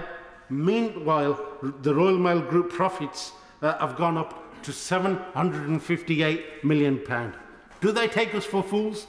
Do they think we won't notice this blatant rip-off of hard-working people? How is this just? How is this fair? Yet this is what the workers face across the country. It is clear from this that this is just not an economic crisis, it is a moral crisis, it is a crisis of greed. The resources that we built together, the homes, the infrastructure, the profits are being sold off for the benefit of the rich. The fruits of our collective labour are going to the select few, which the Tories are only too happy to accommodate. Dear, oh dear, where have we heard this before? Not so long ago, it was mentioned when the Prime Minister went to see His Majesty the King. Right? The economic mismanagement that we have seen play out in front of our eyes over the last few weeks has been nothing short of outstanding. The disastrous mini-budget pushed by the Prime Minister brought the country to the brink of collapse and left our leadership in tatters. Even with the U-turns, we are left with a government that is clueless, out of touch, and intent of running our country into the ground. However, with all the U-turns and the cock-ups, there is a risk that we lose sight of the fundamental problems facing millions of people across the country, problems that this government still has no solutions for. The new Chancellor may have brought back an ounce of credibility for this failing government, but it does so at the expense of working people across the country. His agenda is clear. Bankers get to keep the huge bonuses, while the support for people facing unprecedented energy bills is to be scaled back. No tax cuts, but the promise of yet another round of austerity that will hit the poorest the hardest. No announcement whether the universal credit will rise in line with inflation, no solution to low growth and low wages. The mini-budget may have gone, but we are all left with the same old Tories and the dismal future that they offer. Janet Davey. Thank you, Madam Deputy Speaker. We have had over 12 years of a failing Conservative government, and I will outline some of those failures. There's been a drastic rise on the dependence of food banks, and it appears as if the government thinks this is acceptable, something that should be existent and should continue to exist in our society. And I say no, that should not happen. And I know members on this side of the room agree with that. Child poverty is very prevalent. Children in my constituency are going hungry, some of them in the mornings and at lunchtime, because their parents just don't have enough money to feed them for breakfast and to give them lunch.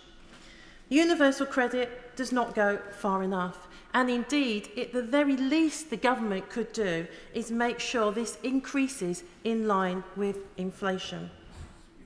There has been cuts after cuts to our public services that has to be carried out by the government, and this affects everyday people's lives. It affects the quality of their life because those services are no longer in existence, and those charities really do not have the support that they need to carry out those vital services. Even under the last Prime Minister, although the rollout of the vaccine is to be commended, and I will again just say how great the NHS was in rolling out the vaccine and continues to do so, as well as to acknowledge our key workers. But under the last Prime Minister, the economy was mismanaged. Many self-employed people were left to fend for themselves during the pandemic, and even billions was written off by the government. And the UK has recovered slower than any other G7 country. Now, in terms of the recent Prime Minister and her government, it's even harder to know where to begin. In light of what is happening globally, the mini-budget was supposed to help, but indeed it was an act of economic self-sabotage. And why on earth did the Prime Minister and her then Chancellor fail to see the large unfunded tax cuts wouldn't work? What we did see was high inflation. We saw the devaluing of the pound, pension funds plummeting and mortgage rates hiking. The consequences of this crisis was made entirely in Downing Street. In years to come, it will be paid by millions of working people. But the Prime Minister and the Chancellor have now admitted that the mini-budget caused mortgage rates to go up and borrowing costs to surge. Nearly 10,000 households in the borough of Lewisham will face higher mortgage rates in 2023. The situation for renters is no better. And I raised this case earlier this week of my constituent who was forced to leave an abusive marriage. She works, has children, and she can barely afford her private rent. She was already on universal credit, and to make matters worse, her rent has recently increased by £300. She simply can't afford this. Other constituents are experiencing similar things, and another constituent shares a house and has since had their rent rise by £600. They too can't afford this. Is the government saying that it is okay for people to fall into debt and that this is a situation that the everyday person has to now accept? It is not right. Indeed, many parents across the country are struggling to feed their children. In fact, 26% of households with children have experienced food insecurity even in the past month. And instead of the government focusing their efforts on helping struggling families, the government have instead lifted the cap on bankers' bonuses. How can the Conservatives say it is a party of fiscal responsibility when they hold the management of the economy in scant regard? The government has seen 4 chancellors in the last 107 days. It is time that they need to stand aside. Labour will restore the country's financial responsibility with a serious plan for growth that puts people. We've got a situation where the numbers in food banks under the Labour Party in 2010 was 26,000. By 2021, it was 2.6 million, 100 times the level. And now it's far worse.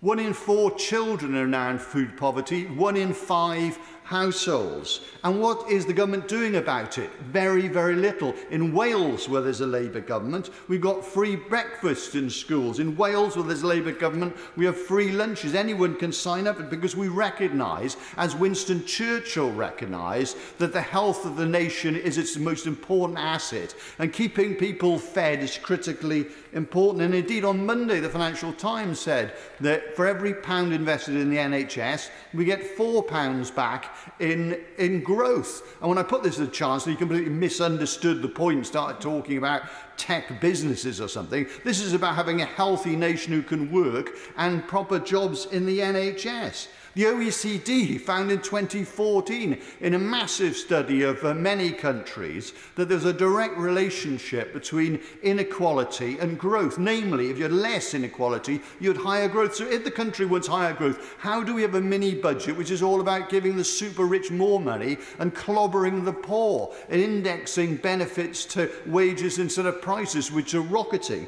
It's completely inept, it's completely unfair, it's completely immoral, and it's going on and on. They talk about productivity. We know from the ONS that we would increase productivity if we had more people working online, in particular older people who've got caring responsibilities, who'd want to have a more flexible life and work-life balance. But we've got a minister in Bays now who hasn't even got a computer, as I understand it, and sort of poo-boos, you can't be working if you're at home. That's completely inept. We should have a situation where there's Wi-Fi for everyone equally by providing Wi-Fi clouds in towns and on all our trains. And when I go back to Swansea, we're just wasting hours because there isn't the proper Wi-Fi, because it's not a public service, it's a private service, and they can't be bothered to put it in. It's completely ridiculous. We've also got a situation where we know the austerity that we've been promised we'll go back to produced 300,000 excess deaths previously. We know trade is down. It's largely cocked up Brexit, we know. We know the Conservative MPs voted for the current Prime Minister, who endorsed this mini-budget that's created an even worse catastrophe. We know the Tory MPs didn't support the Chancellor, who's now getting us back to square one. And the reason that we've had a certain stability in market confidence is they know now from the polls that there's some prospect of a Labour government in 2 years who will put us back on track. So what we should do morally, what we should do economically and politically is give the people the choice, give them a general election now so we can sort out this economy, give it to a party that really can deliver growth, that has delivered growth, will deliver a better, stronger, fairer, greener Britain, and kick this lot out. Matt Rodder.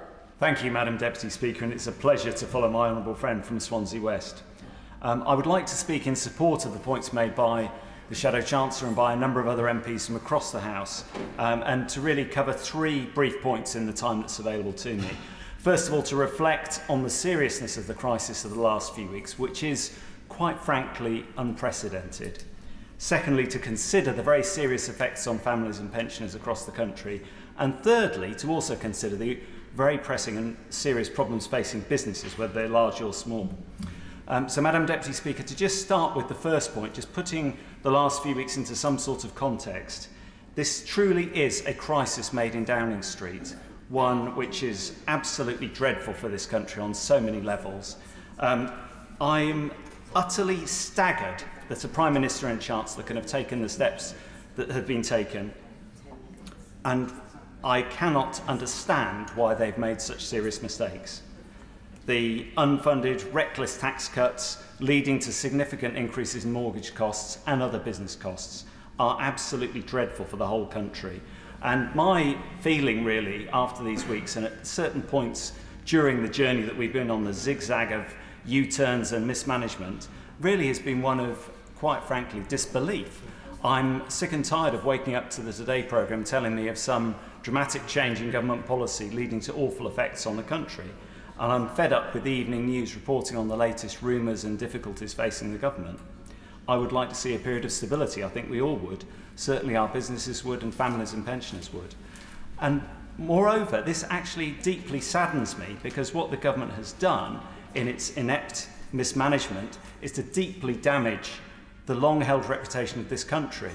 I think it's absolutely dreadful that the former Chancellor was at the IMF in Washington at the very time when senior figures within that organisation were actually criticising British policy. We had the completely unprecedented experience of the US President commenting on UK economic policy and the mismanagement by the government, and indeed the former Governor of the Bank of England criticising government policy. I wish to move on from all of this, but I would like to, in the time that I have, draw members' attention to the very real effects on working people who will now be paying the cost of this very serious crisis for months and years to come. And I just wanted to explain some of the work I've been doing in my own constituency, which covers Reading and Woodley, and visits to local centres to see the effects for myself and to see quite how awful it has been. I'm lucky to represent a relatively prosperous area in the southeast of England, but we do have serious poverty, and that is being made dramatically worse. We have a number of families and pensioners, a large number of families and pensioners, who are struggling and who are very concerned about mortgage and rental costs. And I visited the Weller Centre in the last few days, which is a wonderful community centre in Caversham in my constituency. Amazing work being done to support people on so many different levels by a charity. And it was really quite worrying to see the way that many people are having to rely on food banks now. This has been a constant for some time, but it's getting much, much worse. And in addition, to make things worse even still, the supplies that are being donated are now fewer because of the pressure on retailers and on households who've generously donated. So the community fridge at this centre isn't as full as it was. The boxes of fruit and veg and other produce and dry goods aren't as full as they were. And there are very real impacts on people in desperate need. This centre is trying to provide cheap hot food to pensioners, often things like baked potatoes and basic food, to make ends meet. It's also offering a warm bank. All of this is to be commended, but the scale of support wouldn't be needed if it wasn't for the government's mismanagement. And you can also, in Reading Town Centre and Woodley Centre and other local centres across the constituency, see very clearly the effects of this government mismanagement, and other colleagues have mentioned this as well. The empty shops, the empty units, empty business units, now because of the effects of this mismanagement, and in particular in an area like mine, which is actually the regional hub for business and for shopping in the south of England, in the central part of southern England, it's really quite disturbing to see that level of empty property. And I strongly suspect that many small businesses, I've had businesses contact me, in real concern about their energy bills, also concerned about the rising price of borrowing and of other business costs, that they are putting off vital investment and vital decisions because of the government's mismanagement. And that has a very real effect on employment and on business growth across the country. And it shows the scale of the mistakes being made by the government. I also found some solace, but also I think it's a very salutary warning to ministers in the fact that business leaders are increasingly looking to our side and to leadership, hopefully from what will be an incoming Labour government in a not too distant period of time. And I thought it was particularly interesting that the CEO of Tesco praised Labour's economic plan. And in fact, he said, I think only Labour had an economic plan to take us out of the current difficulties.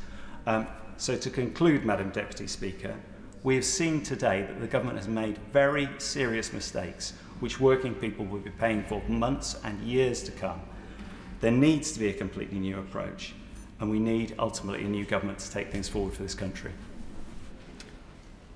Sam Terry. Thank you, Madam Deputy Speaker, and a pleasure to follow my honourable friend for Reading East. Last month, this government engaged in one of the worst acts of economic self-destruction in living memory. Overnight, they plunged the pound to historic lows, mortgage interest rates skyrocketed out of control, and 6 major pension funds faced total collapse.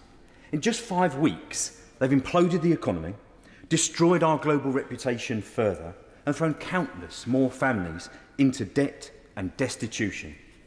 One former US Treasury Secretary even described it as the worst macroeconomic decision ever been taken, suggesting that the UK is behaving a bit like an emerging market, turning itself into a submerging market. Research by the New Economics Foundation found this trickle-down budget pushed the income of the poorest 10% a further £900 under the cost of basic living supplies, whilst boosting the incomes of the richest £5,000 above cost. A move totally divorced from reality. And now, once the damage has already been done, they've announced their most embarrassing set of U-turns. They're already signalling a return to the savage and failed policies of austerity, which will decimate our infrastructure, public services, and they will make working people poorer the length and breadth of Britain.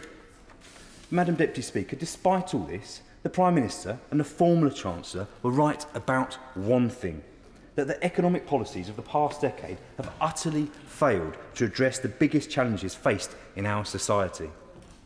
Indeed, successive Tory governments have overseen the worst growth in GDP since records began, and according to figures by the ONS, in the UK, only G7 economy yet to recover above its pre-pandemic levels. That's 12 years of stagnant wages that have resulted in what the TUC have referred to as the worst pay crisis since Napoleonic times. The real income still well below levels in 2010 at the time of an outgoing Labour government. UK inflation is on course to rise to its highest peak in half a century, and 45 million people are about to be plunged into full poverty, and many will struggle to put food on the table and keep the lights on this winter. Low-income households will see the gap between income and the cost of living increase by 40% next April, with 3 in 4 households unable to cover rising costs. People in Ilford have borne the brunt of this economic crisis. My inbox this week was full of desperate cries for help from constituents who have no idea how they're going to make it through another grim winter, with so many forced into debt and further below the poverty line. The Chancellor's attempt to amend the damage that had been done by his predecessor is nothing more than a return to the age of austerity that damaged our economy so deeply, instead of the strategic, long-term investment that's so badly needed in the UK. Yet again, a Tory Chancellor has warned that more difficult decisions are yet to come to cope with the economic crisis that his own party has inflicted upon the country. The new advisory panel is entirely made up of members of the financial sector, including former Chancellor George Osborne's Chief of Staff, now a member of BlackRock, the designers of the LDI schemes that very nearly imploded the economy 2 weeks ago, as well as a representative from JP Morgan, hardly reflective of the needs and wants of a wider public. Where are the representatives of the rest of the economy, or the TUC, or low-paid workers that will be hit the hardest? The Chancellor has unsurprisingly already told us that cuts to vital services are seemingly inevitable. And again, it looks like working people up and down the country are going to be asked to tighten their belts even further. Why do these tough decisions always seem to fall on working class people when so many at the top have never had things so good? Indeed, energy giants are set to make up to £170 billion in excess profits during the crisis, while ordinary households struggle to pay the bills and we may well be heading towards rolling blackouts. CEOs are now collecting an average of 109 times the pay of ordinary workers, with chief execs of the UK's 100 biggest companies seeing their pay increase by a staggering 39%, well above pre-pandemic levels. Isn't it about time, Madam Deputy Speaker, that the very richest and their oligarch allies who got us in this mess in the first place shoulder some of the burden? Because getting more cash in the hands of everyday people would lead exactly to the kind of high growth this government claims to want, a far better health and education outcomes as a result. Wages must rise, at the very least, in line with inflation across the board, and those bearing the brunt of the cost of living crisis need a pandemic-style bailout for their energy bills. The IMF has suggested it would cost about £30 billion to compensate the poorest 40% of households for price rises this year. Still a fraction of the furlough costs and £10 billion less than Shell and BP made in profit last year alone. The energy giants will continue to raise their markups as long as they are allowed to do so, and they cannot be trusted to keep bills at affordable levels. It's high time they're replaced by a single, publicly owned energy company run by workers and held to account by consumers. Because we need, Madam Deputy Speaker, a genuinely transformative Green New Deal, working hand in hand with a coherent, progressive industrial strategy to rebalance the economy away from the City of London and creating millions of high-skilled, well-paid, unionised jobs, forging a greener, more just society, and putting Britain at the heart of the fight internationally against climate change. Beth Winter. Thank you, Madam Deputy Speaker. I rise to speak today in favour of the motion tabled by my friend, the member for Leeds West. As others have already outlined, interest rates are rising while inflation is now in excess of 10%. Mortgages and rents are increasing as real incomes fall. 12 years of austerity and the cost of living crisis is already making life a misery for people in my communities. And on top of that, the mini-budget of the Chancellor's predecessor has created long-term damage to the economy. And despite substantial U-turns in policy, energy producers and other monopolies continue to make huge windfall profits, and there remains economic chaos which the government are struggling to control. But that chaos is because the Conservatives defend they and their allies' incomes and their classes' interests. Madam Deputy Speaker, the mini-budget that caused such chaos was a huge ideological experiment in tax handouts to the wealthy. And that is why I support the motion that has been tabled today. And in particular, I believe it must work the economy for every single person in every part of the United Kingdom. Now, the people in my constituency of Cynon Valley and the people in Wales are living through a cost of living emergency. When I recently surveyed people in Cynon Valley, I found that nearly 90% of people felt worse off than they did 12 months previously. Over 2/3 said they will significantly cut down on heating. Almost half said they would not put the heating on at all. And the vast majority of people said it's having a detrimental impact on their mental health.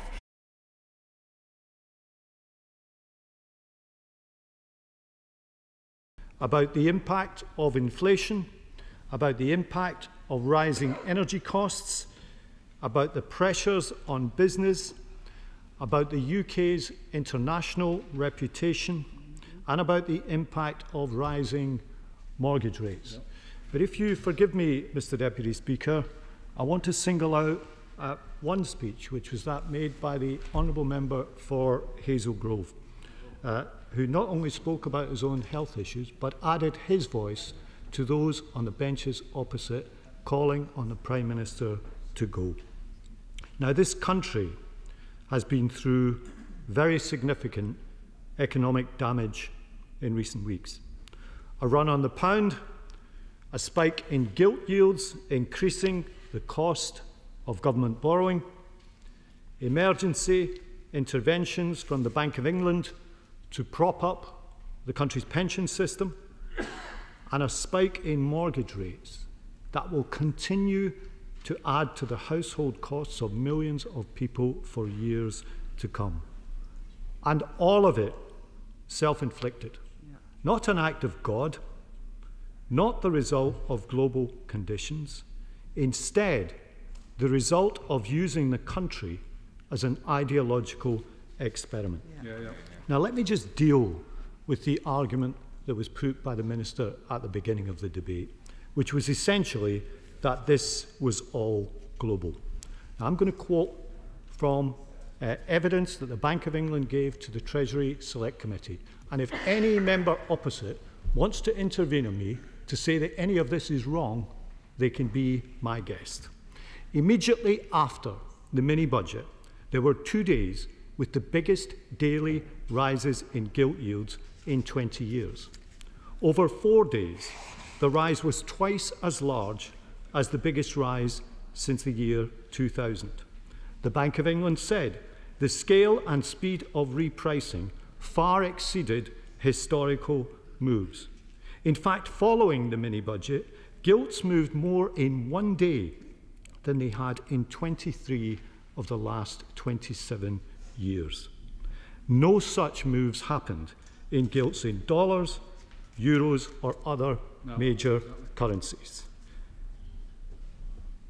There were global factors before the mini-budget, but as my honourable friend, the member for Chesterfield, said, the point about the global context was that was a reason not to act in such a rash manner.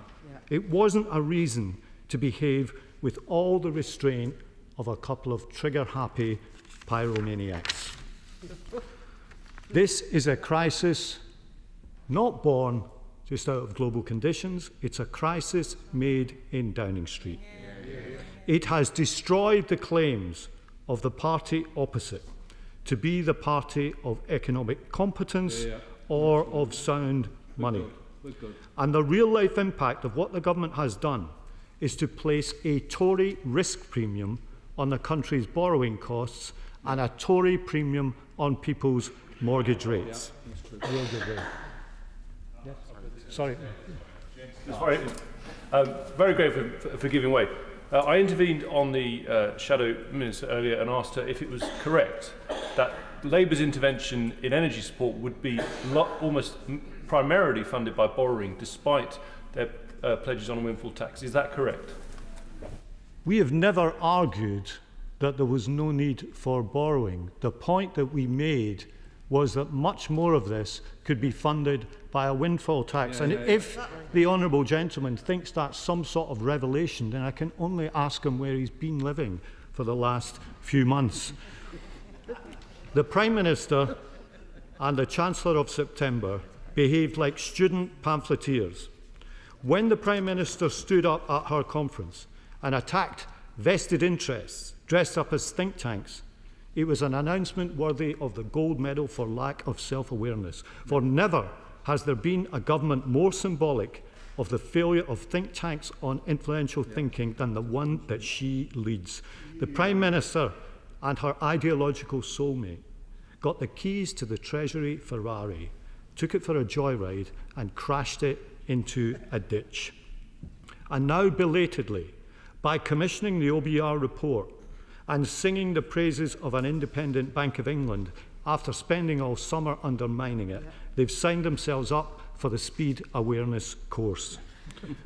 But it is too late, because people will continue to pay the price for what they've done. We have now had 2 fiscal events with no report from the OBR. This wasn't just about what was done, it's about how it was done.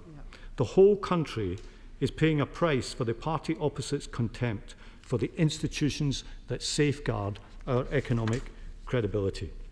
And where does it all leave the Prime Minister? The mini budget wasn't a surprise to her. It wasn't imposed on her. She is 100% its co-author. It embodied her beliefs, her worldview, the central core of the campaign on which she fought and won the Conservative leadership contest. Now everything that she believes in has had to be burned in front of her to try to keep this zombie government carrying on. This isn't a case of too far, too fast, as she's claimed, or of a minor policy U-turn. It's not that. It's a repudiation of everything that she stands for. It's a total and utter reversal. The one surviving policy that she keeps praying in aid, the energy price guarantee, is the one policy that she campaigned against throughout her leadership campaign, saying that she was opposed to handouts. The question then is, what is her premiership now for? Is it for the policies that she really believes in, which were the ones in the mini-budget, now rejected and lying in ashes, or is it the revenge of the orthodoxy that she so disdains? Every dose of the medicine that she takes entails embracing that which she has so publicly rejected. Her argument, in effect, is, please keep me here so that I can be what I am not. Yes, I give way. I'm grateful to my honourable friend for giving way. It isn't the truth that what the Prime Minister's leadership is for the moment. She's here for a very short period of time until the Tories can find an excuse to get rid of her. My honourable friend is right. In fact, the only discussion opposite is how to do precisely that. And we can't believe anything she says. Only 7 days ago, she stood at that dispatch box and promised there would be absolutely no spending cuts. And 5 days later, the new Chancellor, October's Chancellor, told us that the cuts had to be eye-watering. Mr Deputy Speaker, the members opposite know that this is an impossible basis for leadership and that it leaves her in an untenable position. They are remembering the words of the song that they played at party conference as she came onto the stage. You've done me wrong. Your time is up. There's no way back. You're moving on out. Mr Deputy Speaker, 3 cheers for M People. Not just a great band, but one with the political foresight of Nostradamus. And now the new Chancellor has been sent down from the mountain. Come among us, as he says, to restore confidence and stability. But who destroyed confidence in the UK? Who created the instability? Who fashioned the Tory risk premium? Mr Deputy Speaker, I am too polite to call it what they're calling it in the city. They're calling it the moron premium. Yep. It was the new Chancellor's own government. And let us be clear, no one was talking about spending cuts before the mini-budget of the 23rd of September. So these cuts are a result of what they have done. There has been no emergency central bank intervention to rescue pensions in the United States or in Germany or France. These global circumstances that they refer to were the reason not to take such reckless risks with the public finances. I have noticed one thing about the new Chancellor, though. He's not pretending it's year zero. He's owning the record, all 12 years of it. And he wants now to implement a version of what was done after 2010. We've gone from an economic policy which said we have to borrow from communities like mine in Wolverhampton South East to fund a tax cut for people earning over 150,000 to one which says that communities like mine and others like it will now have to pay for the chaos caused by the first policy. We can see what the plan is. Having crashed the economy, brought a new dimension of pity, bemusement and risk to the term Global Britain. They now want the acid test to be support for their public expenditure cuts. They've already made people pay once for their mismanagement through higher mortgage rates. Now they want to make people pay twice through public services cuts. It's the ultimate in governmental arrogance. They get to mess up the country through a giant ideological experiment and then ask everyone else to pay the price. Mr Deputy Speaker, that isn't a political virility test. It's a candid admission of failure. And the roots of this failure don't just lie in one or two policy areas. They lie in something deeper. They lie in the triumph of ideology over evidence.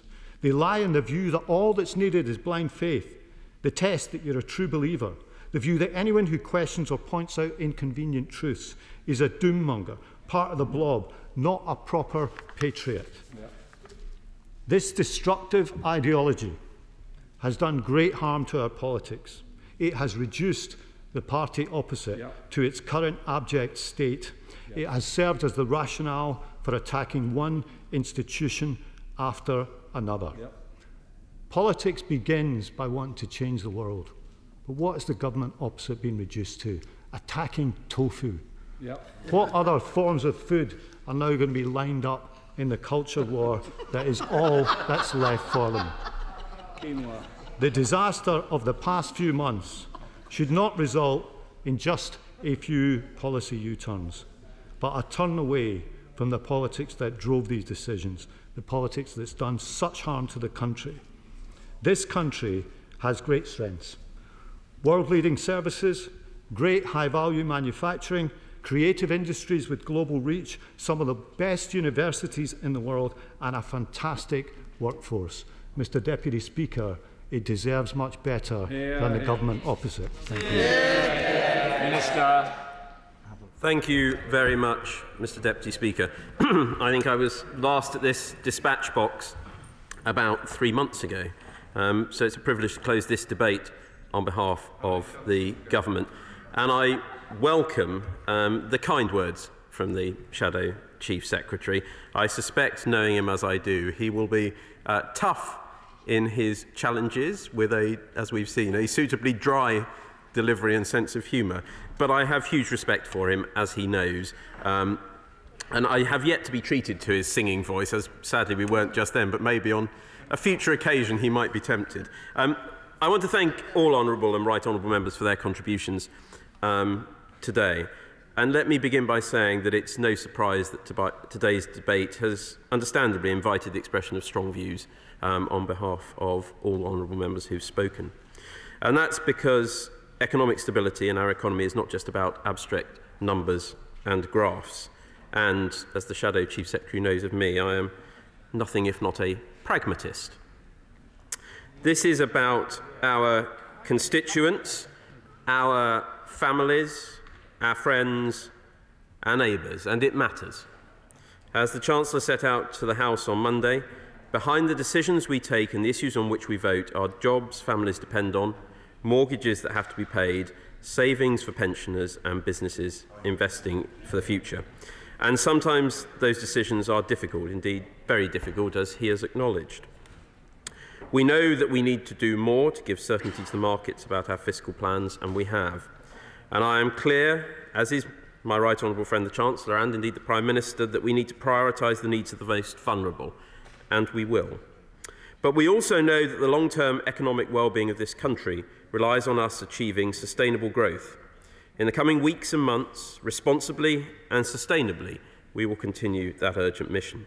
And indeed, the reason the United Kingdom has always succeeded is because at big and difficult moments, we have taken tough decisions in the long-term interests of the country. And when conditions allow, when it is consistent with sound public finances, we will seek to cut taxes to further support economic growth. But I would, if I may just finish my remarks, I will do, just in a minute. But I would remind the House that since 2010, the United Kingdom has seen the third highest real GDP growth rate in the G7, increasing by more than Germany, France, Japan and Italy. The UK is forecast to be the fastest growing economy in the G7 in 2022.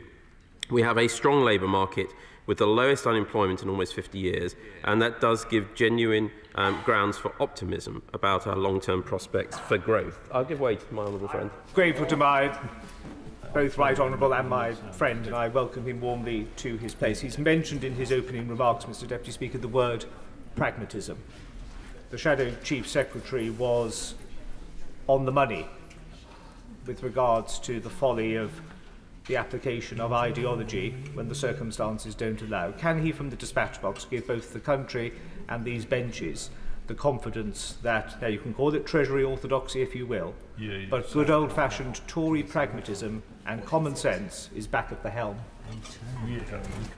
Well, I'm grateful to my honourable friend, but I think I have just set out in addressing where we are, what the Prime Minister has said, what the Chancellor has said, the approach we are adopting, but also my personal firm belief, the Chancellor's firm belief, that we wish to be a tax-cutting government, but that must be done from a basis of sustainability, because when you cut taxes in a sustainable way, you see behaviours change that then helps to generate that investment and that growth. And that is what this Prime Minister and this Chancellor are seeking to do. I'll turn, if I may, to some of the contributions. I will in a moment. I just want to make progress on addressing some of the contributions made by honourable and right honourable members. And I will address the honourable gentleman's contribution. He may then want to come back at me on it. But in listening to the spokesman for the SNP, I do have to say his concerns that he expressed about turmoil and what he cited in respect to the economy, I have to say, I find a little rich, given that his party seeks to impose the chaos and turmoil and economic cost of another referendum on Scotland, unable to accept the democratic decision by the Scottish people in the last one. I would, on the point of the most vulnerable, highlight to him, and indeed to other honourable and right honourable members, the £37 billion of support that has been made available across the United Kingdom to support people with the cost of living. But I do have to say that the prospectus set out by the Honourable Gentleman's party a few days ago as to what independence would mean is a recipe for chaos and turmoil for the people of Scotland. Now, Mr Deputy Speaker, my honourable friend, the member for Hazel Grove, I am extremely pleased to see him in his place. I have to pay tribute to his courage for speaking out so openly about his own challenges, and in so doing a huge service to many, many people up and down this country. He is a man of great integrity and, as I say, great courage for doing that, and I pay tribute to him.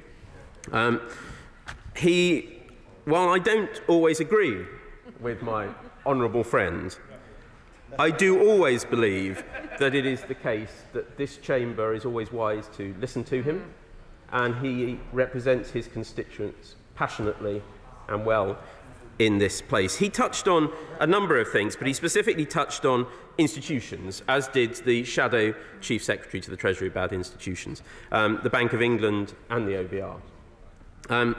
He knows me well. He knows I have huge respect for both those bodies. And indeed, before I knew that I would be occupying this post and that the Right Honourable Gentleman would be my shadow, he and I actually were on television. I paid tribute to him for his role in a previous Labour government for setting up the independence of the Bank of England, which I believe is important and needs to be respected. The Right Honourable Gentleman, the member for East Ham, is a distinguished former Chief Secretary to the Treasury.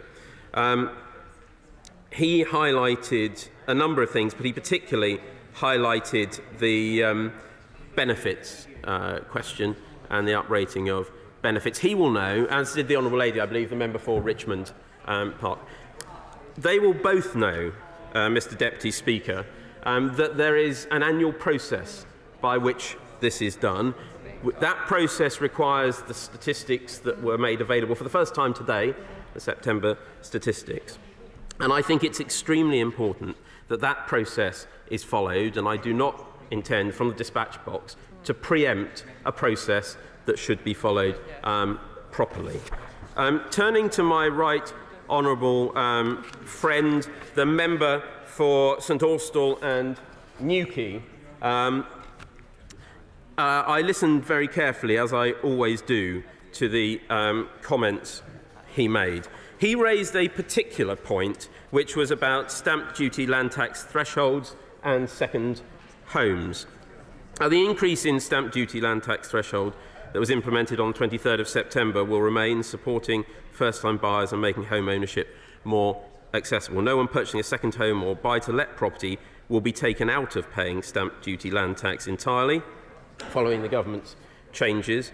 The higher rates for additional dwellings introduced by the government in April 2016 will continue to apply at 3% above the standard rate, but I know that the Chancellor will have listened carefully to the points my honourable friend made. In respect of the Honourable Lady Member for Liverpool Wavertree, she raised a number of points, but she did raise a particular point and touched on this about the NHS and my right honourable friend the Chancellor's role in this. I have to say, this government has invested record amounts in our NHS, and I was the minister who took through in early 2020 the legislation that increased by £33.9 billion the funding for the NHS. So this party has a strong track record of funding our NHS.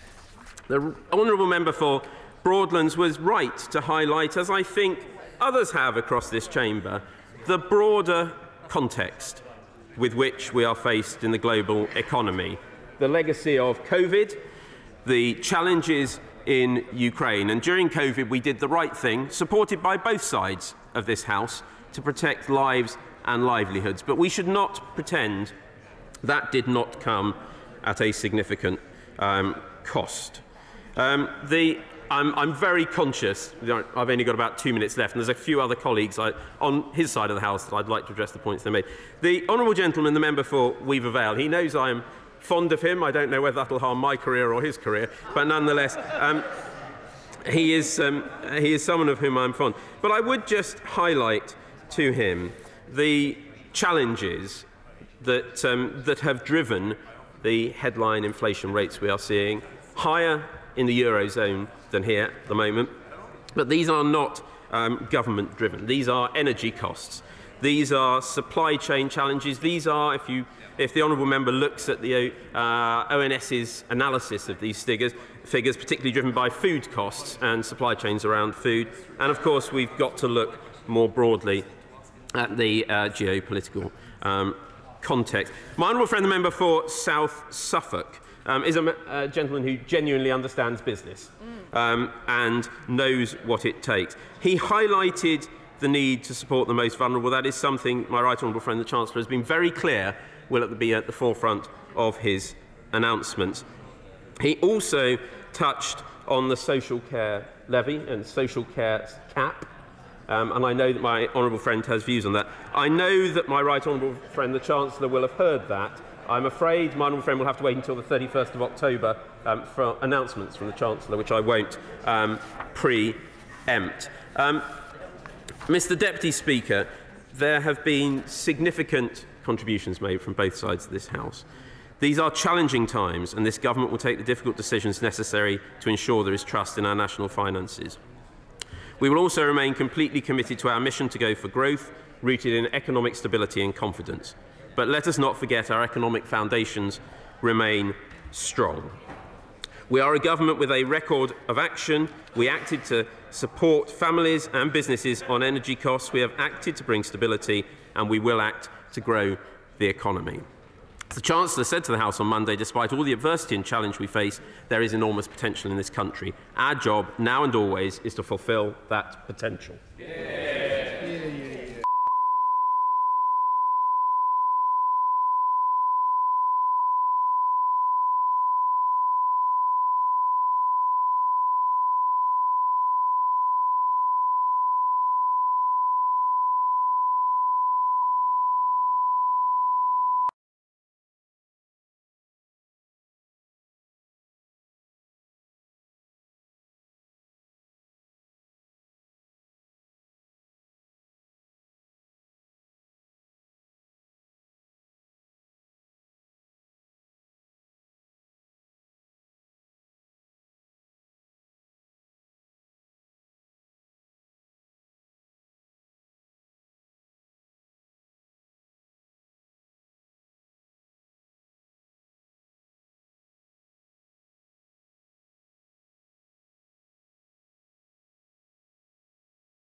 Order. Order.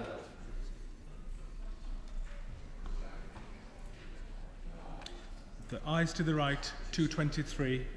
The noes to the left, 0.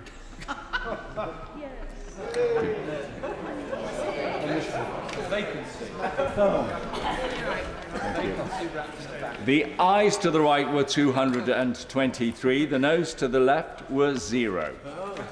So, the ayes have it, the ayes have it. Goes without saying. Unlock. Point of order, Pat McFadden. Thank you, Mr. Deputy Speaker. The motion that the House has just passed, with no opposition from the Government, calls on the Government to publish the Office for Budget Responsibility forecasts immediately, alongside Government estimates of windfall profits for the next 2 years from energy producers in the UK.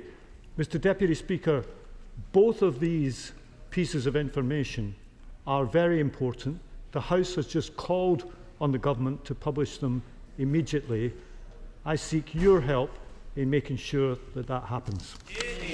I'd like to thank the Right Honourable Member for his point of order, and the Treasury bench will have heard what he has had to say. He's absolutely right that the Government must respond within a certain period of time as to how they are going to act now that motion has been passed.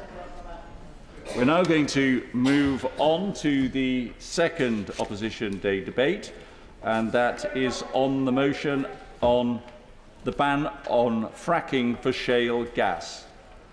I inform the House that I have selected the amendment in the name of the Prime Minister, and I call Ed Miliband to move the motion. Thank you, Mr. Deputy Speaker, and I move the motion standing in the name of my honourable and right honourable friends. Mr. Deputy Speaker, we've called this debate to provide the House with the right that it should have to make the decision on whether fracking should be allowed to restart across our country. The Business Secretary made clear last week that he will not give the House a binding vote on the principle of the fracking ban, despite them overturning their manifesto promise to keep the ban in place, despite the concern on all sides of this House, despite the concerns of the public. If our motion is passed, it will mean that on the 29th of November, the House would debate a fracking bill in 6 weeks' time. We have done this today because we know what would have happened if we had a simple motion on fracking in the opposition day. The Government would simply have abstained and ignored the vote, as they have in votes on the windfall tax, fire and rehire, the cut to universal credit, and no doubt they will try and do so with the motion that was just passed. Mr. Deputy Speaker, this is about faith in politics. The Government is seeking to break its manifesto promise without even getting the consent of this House. Today, we give all members a chance to make this crucial decision on fracking. Now let me go through the substantive arguments against fracking. There are 4 key questions for the House and the country. Will it make a difference to the price of energy? The answer is no. Is there categorical evidence that it is safe? The answer is no. Is it consistent with any remotely serious response to the climate crisis? The answer is no. And crucially, do people want it? The answer is no. I will give way here. Would he also accept there's another question to be asked? Namely, since we require to have gas to at least 2050, £1 trillion worth of gas to be imported, well, a vital question is, where are we going to get that gas from? Speaker, I do say to him, we can have a debate about North Sea oil and gas, for example. Fracking is in a wholly different category. It is dangerous, it is expensive, and it is not supported by the public. Now, first, price. Let me just make a bit more I will give way, yeah. The honourable gentleman. He knows that I, like many of my colleagues, are not in favour of fracking and would like us to maintain a manifesto commitment. But he also knows that by playing party political games this afternoon, there is no way that we could vote for his motion. Is he more interested in genuinely opposing fracking, or is he actually more interested in playing party political games and trying to score points on this really important issue of great importance to our constituents? Well, I'm glad we've got a member on the opposite side who wants to uphold their manifesto. It's a refreshing change, I have to say, Mr. Deputy Speaker. But here's the thing, he should be directing his point to the Right Honourable Gentleman, the Secretary of State. He was explicitly asked on the radio last week, will he give the House a binding vote on this issue? And I think the case for it is massively strengthened by the fact that the party opposite is breaking its manifesto promise. He said no. And we are forcing this debate because it is the only way we can give the House a binding vote on this issue. I want to talk about... I will in a moment, but let me make some progress. I want to talk about price, first of all. I know he's not exactly flavour of the month, but the recently departed Chancellor of the Exchequer said this in February. Even if we lifted the fracking moratorium tomorrow, no amount of shale gas from hundreds of wells dotted across rural England would be enough to lower the European price. Private companies are not going to sell the shale gas they produce to UK consumers below the market price. They are not charities, after all. The Climate Change Committee, Mr Deputy Speaker, says the same. Even the founder of Quadrilla, Chris Cornelius, says, even if the UK were to generate significant gas, we are not likely to see lower gas prices, any more than living next to a farm would mean paying less for milk. And the reason, I will in a moment, and the reason is that prices are set in the European market. And the best evidence from the British Geological Survey says that fracking can meet less than 1% of European gas demand. And even that, I will in a moment, and even that in a number of years' time. Hence, it will make no difference to price. No amount of hand-waving from the Secretary of State will change that fact. I give way to the Honourable Lady. Right honourable gentleman giving way. Is it not true that he said at the Labour Party conference on the 24th of September 2013 that of course there could be a role for fracking if it can meet safety concerns? Well, I'm very glad she's done her research about what I said on the 24th of September 2013, because so have I. This is what This is what I think she should listen. This is what I said. I believe when George Osborne says fracking is a panacea, he is totally misguided. The notion it can solve Britain's energy problems is just nonsense. And I went on to say it needed to meet safety concerns and the needs of local residents. Since then, no, I won't. Since then, Mr.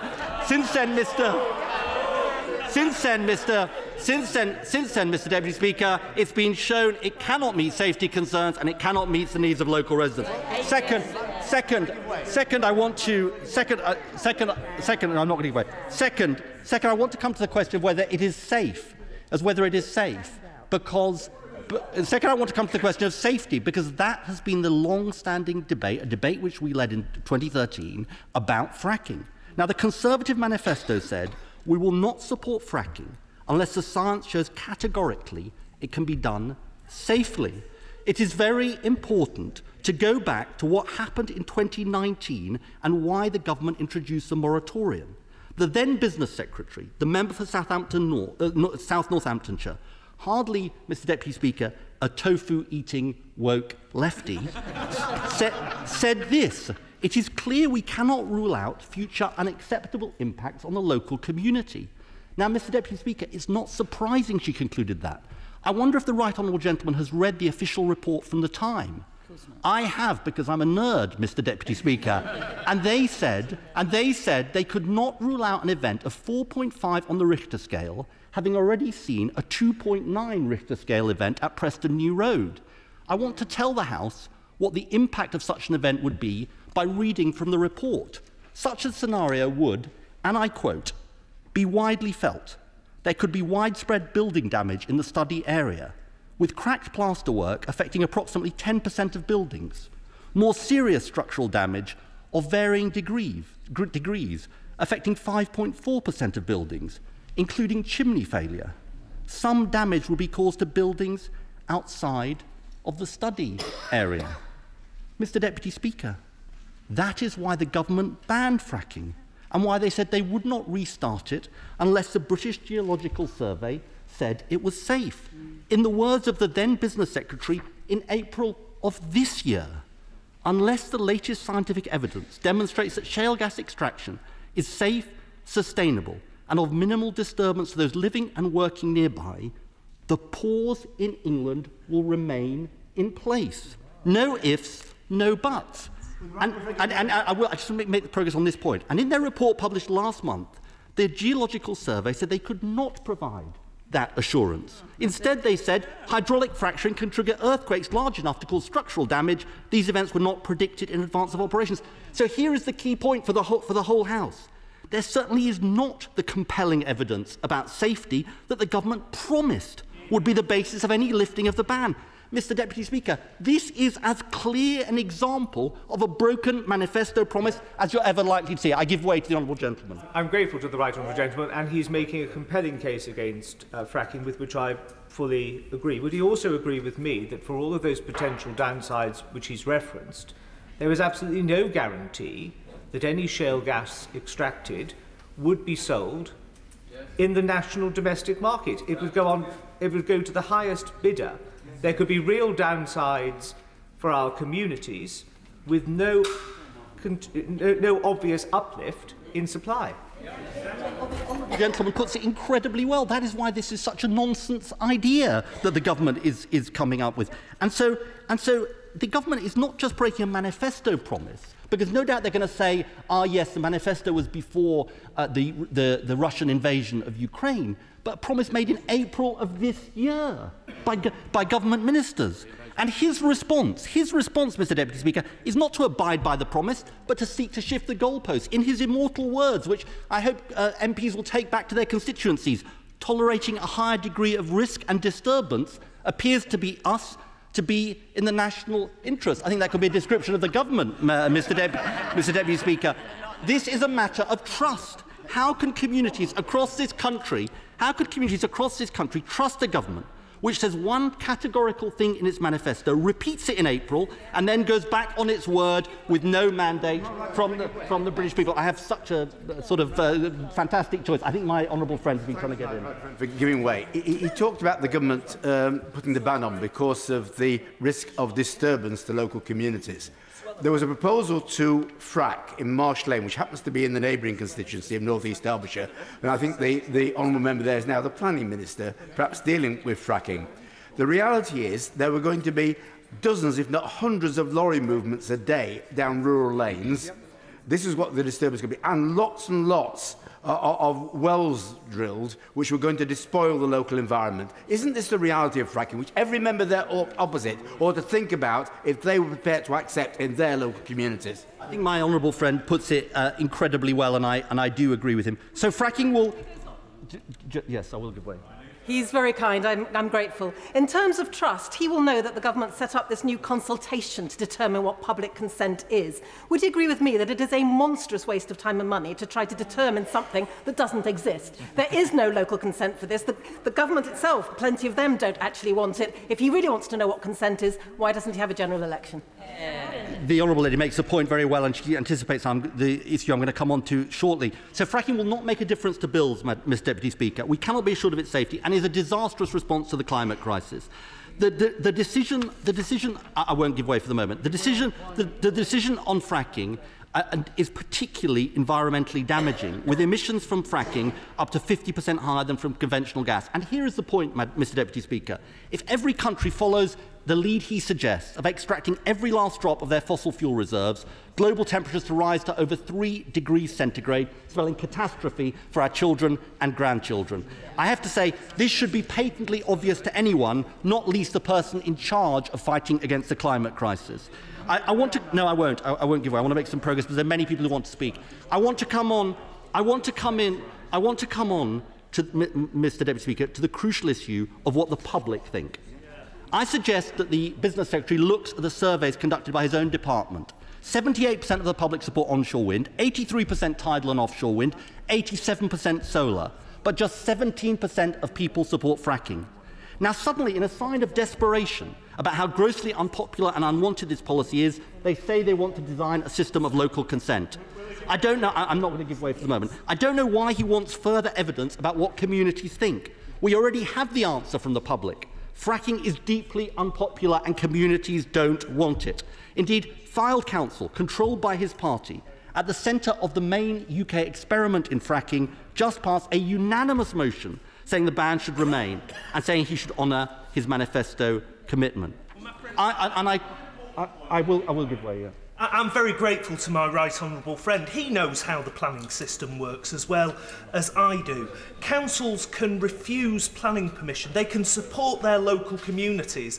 But those fracking companies have the ability to appeal that decision to the planning inspectorate. And he knows public opinion is not a material planning consideration for the planning inspectorate. Isn't this just a smoke and mirrors to get these unpopular proposals through the Tory benches when everybody knows the public opinion counts for nothing? My honourable friend is absolutely right, and you know, there's more sort of weasel words in relation to this issue of local consent. I think the honourable gentleman has been desperate to get in. I find myself in strange agreement with many of the arguments being made from the opposition dispatch box. However, will he be clear that the vote that we're having tonight is not on banning fracking, but is on a procedural matter for the House of Commons? And will he square up to the public and be truthful to the public about what it is that we are voting on tonight? We are voting on our proposal to bring in a bill to ban fracking. And I say to the honourable gentleman, of whom I have a large amount of respect, I do say to him, we are not going to get a vote on the principle of fracking, because the Business Secretary has said that in terms. This is his chance. I know he's against fracking. This is his chance to stand up for his constituents and say no to fracking. Now, I want to say something more about the issue of consent and their amendment. And to say something to the House as a whole, to his backbenchers, and it goes to the honourable gentleman. Don't fall for the government's weasel words in this debate. The way to stop fracking is to vote for our motion, and if they do not, their constituents will know they had the chance to stop fracking and refuse to do so. And I have to say, Mr. Deputy Speaker, we now discover this is not all they'll be voting for tonight, because the genius minds of the Government Whip's office are now seeking to turn a vote on this important issue into a vote of confidence in the current Prime Minister. Mr. Deputy Speaker, picture the scene. The Government Whip's office, confronted with a vote on fracking, one of the least popular causes in the country, the government falling apart around them, they could decide to retreat, but that would be yet another U-turn. They could concede a vote of this House on the fracking ban, but they would lose, and fracking would be dead. And then at the 11th hour, one galaxy brain says the way to force it through is to make it a vote not just on one of the most unpopular causes in the country, fracking, but the most unpopular cause in the country. The current Prime Minister. You might call it, Mr. Deputy Speaker, the frack me or sack me strategy. Now, Mr. Deputy Speaker, in normal times, such an idiotic idea would have been dismissed out of hands, but these are not normal times. They see it as their leaky life raft. But I say to the House, and I say to members opposite, they all know that the Prime Minister will be gone in a matter of weeks, if not days, if not hours. They know fracking will go with her. Why defend the indefensible? Why not be on the right side of history and their constituents? Just like this government, fracking is a dangerous, extreme idea which the British people do not support. And I appeal to all members of the House, particularly members opposite, to today have the courage of their convictions. Today is a day when they can put their constituents before their party and vote to give this House the decision on a fracking ban. It's time to consign fracking to the dustbin of history. The question is, as on the order paper, and I now call Jacob Rees-Mogg to move the amendment. Thank you, Mr. Deputy Speaker, and may I thank the right honourable gentleman for raising this important topic. I recognise that many members and their constituents have concerns about shale gas, and that is why we will consult on the system of local consent and provide clear advice on seismicity and safety before any hydraulic fracturing for shale gas takes place. We are committed. Yes, of course, I'll give way. Sorry to intervene so soon in his speech, and I'm grateful to him. My right honourable friend will be aware of deep concerns in Sussex about fracking. They're concerns that I share, not least because our 2019 manifesto said we will not support fracking unless the science shows categorically it is safe, which I don't think it does. So can my right honourable friend assure me that in the government's consultation paper that he's just referred to on local consent, they will include an option for local referenda arranged by local authorities and overseen by the Electoral Commission. Mr. Deputy Speaker, my right honourable friend has preempted a couple of paragraphs of my speech because I was going to say that the consultation should consider the use of local referendums. I think that is one of the ways in which local consent could be indicated. We want to ensure that the consultation, not at the moment, consultation considers the views of regional mayors and local authorities, as well as the immediate concerns of those most directly affected. And I also want it to consider the views of MPs, as well as I said to my right honourable friend, local referendums. We will consult on the mechanism, but I can assure the House that any process of evidencing local support must be independent rather than directly by the companies themselves, and if evidence of the appropriate local support for any development is insufficient, that development should not proceed. Local communities will have a veto. So I can assure my honourable friend, the member for Rother Valley, that if people in his constituency do not want fracking, they will not have it. Of course I'll give way to my honourable friend. I'm very grateful to my right honourable friends for giving way. Could he just confirm, for clarity's sake, that the moratorium will remain in place whilst his process of consultation is agreed, and it will remain in place until it is approved by a positive vote in this place following a debate and a vote on the floor of the House? And can he also confirm that the government will indeed move its amendment today to a division if time allows and the circumstances are created? I'm grateful to my honourable friend, and I would like to make it absolutely clear that we need local consent before anything happens. Let me be clear to my honourable friend from Dorset that once the consultation on the mechanism for ascertaining a community's view has been completed, the results will be brought to the House for approval, which I think he was also asking. If the House does not approve, does not approve, fracking could not go ahead. Even if the House were to approve a mechanism, local communities would still have to consent in accordance with the mechanism. So I reiterate, local communities will have a veto, and I give way to my honourable friend. Grateful to the Secretary of State. I want to take him back to the word unless in our manifesto, in where we said that we won't support fracking unless the science shows categorically it can be done safely. Will the Secretary of State confirm that the sense of that word is that we would need, at the very least, a new rapid evidence review about safety? So would the Secretary of State commit to that for the manifesto on which he and I were elected on? I'm very grateful to my honourable friend, and I think his suggestion is an eminently sensible one, to have a rapid review of the evidence. And how can I not give way to my neighbour from Somerset? I give way to the honourable. I thank him for graciously giving way. And aside from the fact that my right honourable friend might want to clarify that actually this is a bit of a game, this debate, it's not exactly about fracking. If we are talking about fracking, to the previous point, scientific evidence and data is so critical. It's everything we base our policies on. And would he agree with me that the data shouldn't just be about seismic activity, but the effect on water will be critical? And I don't just mean the water that's put down the drilling space, is actually the effect on the hydrology in future years. And I think it's really critical as a government that we are seen to be very serious about the scientific evidence on this. I am grateful to my honourable friend on both counts. First of all, my honourable friend is right to say that trying to take control of the order paper is parliamentary interweaving rather than actually the substance of the debate. And actually, to take control of the order paper, people need to have won a majority in the election. That is how our system works. And I think the experience that we had in 2017 to 2019 proved how bad it is for Parliament when the order paper is messed around with. So I think that part is bad. On her point regarding water, I think my honourable friend is absolutely spot on.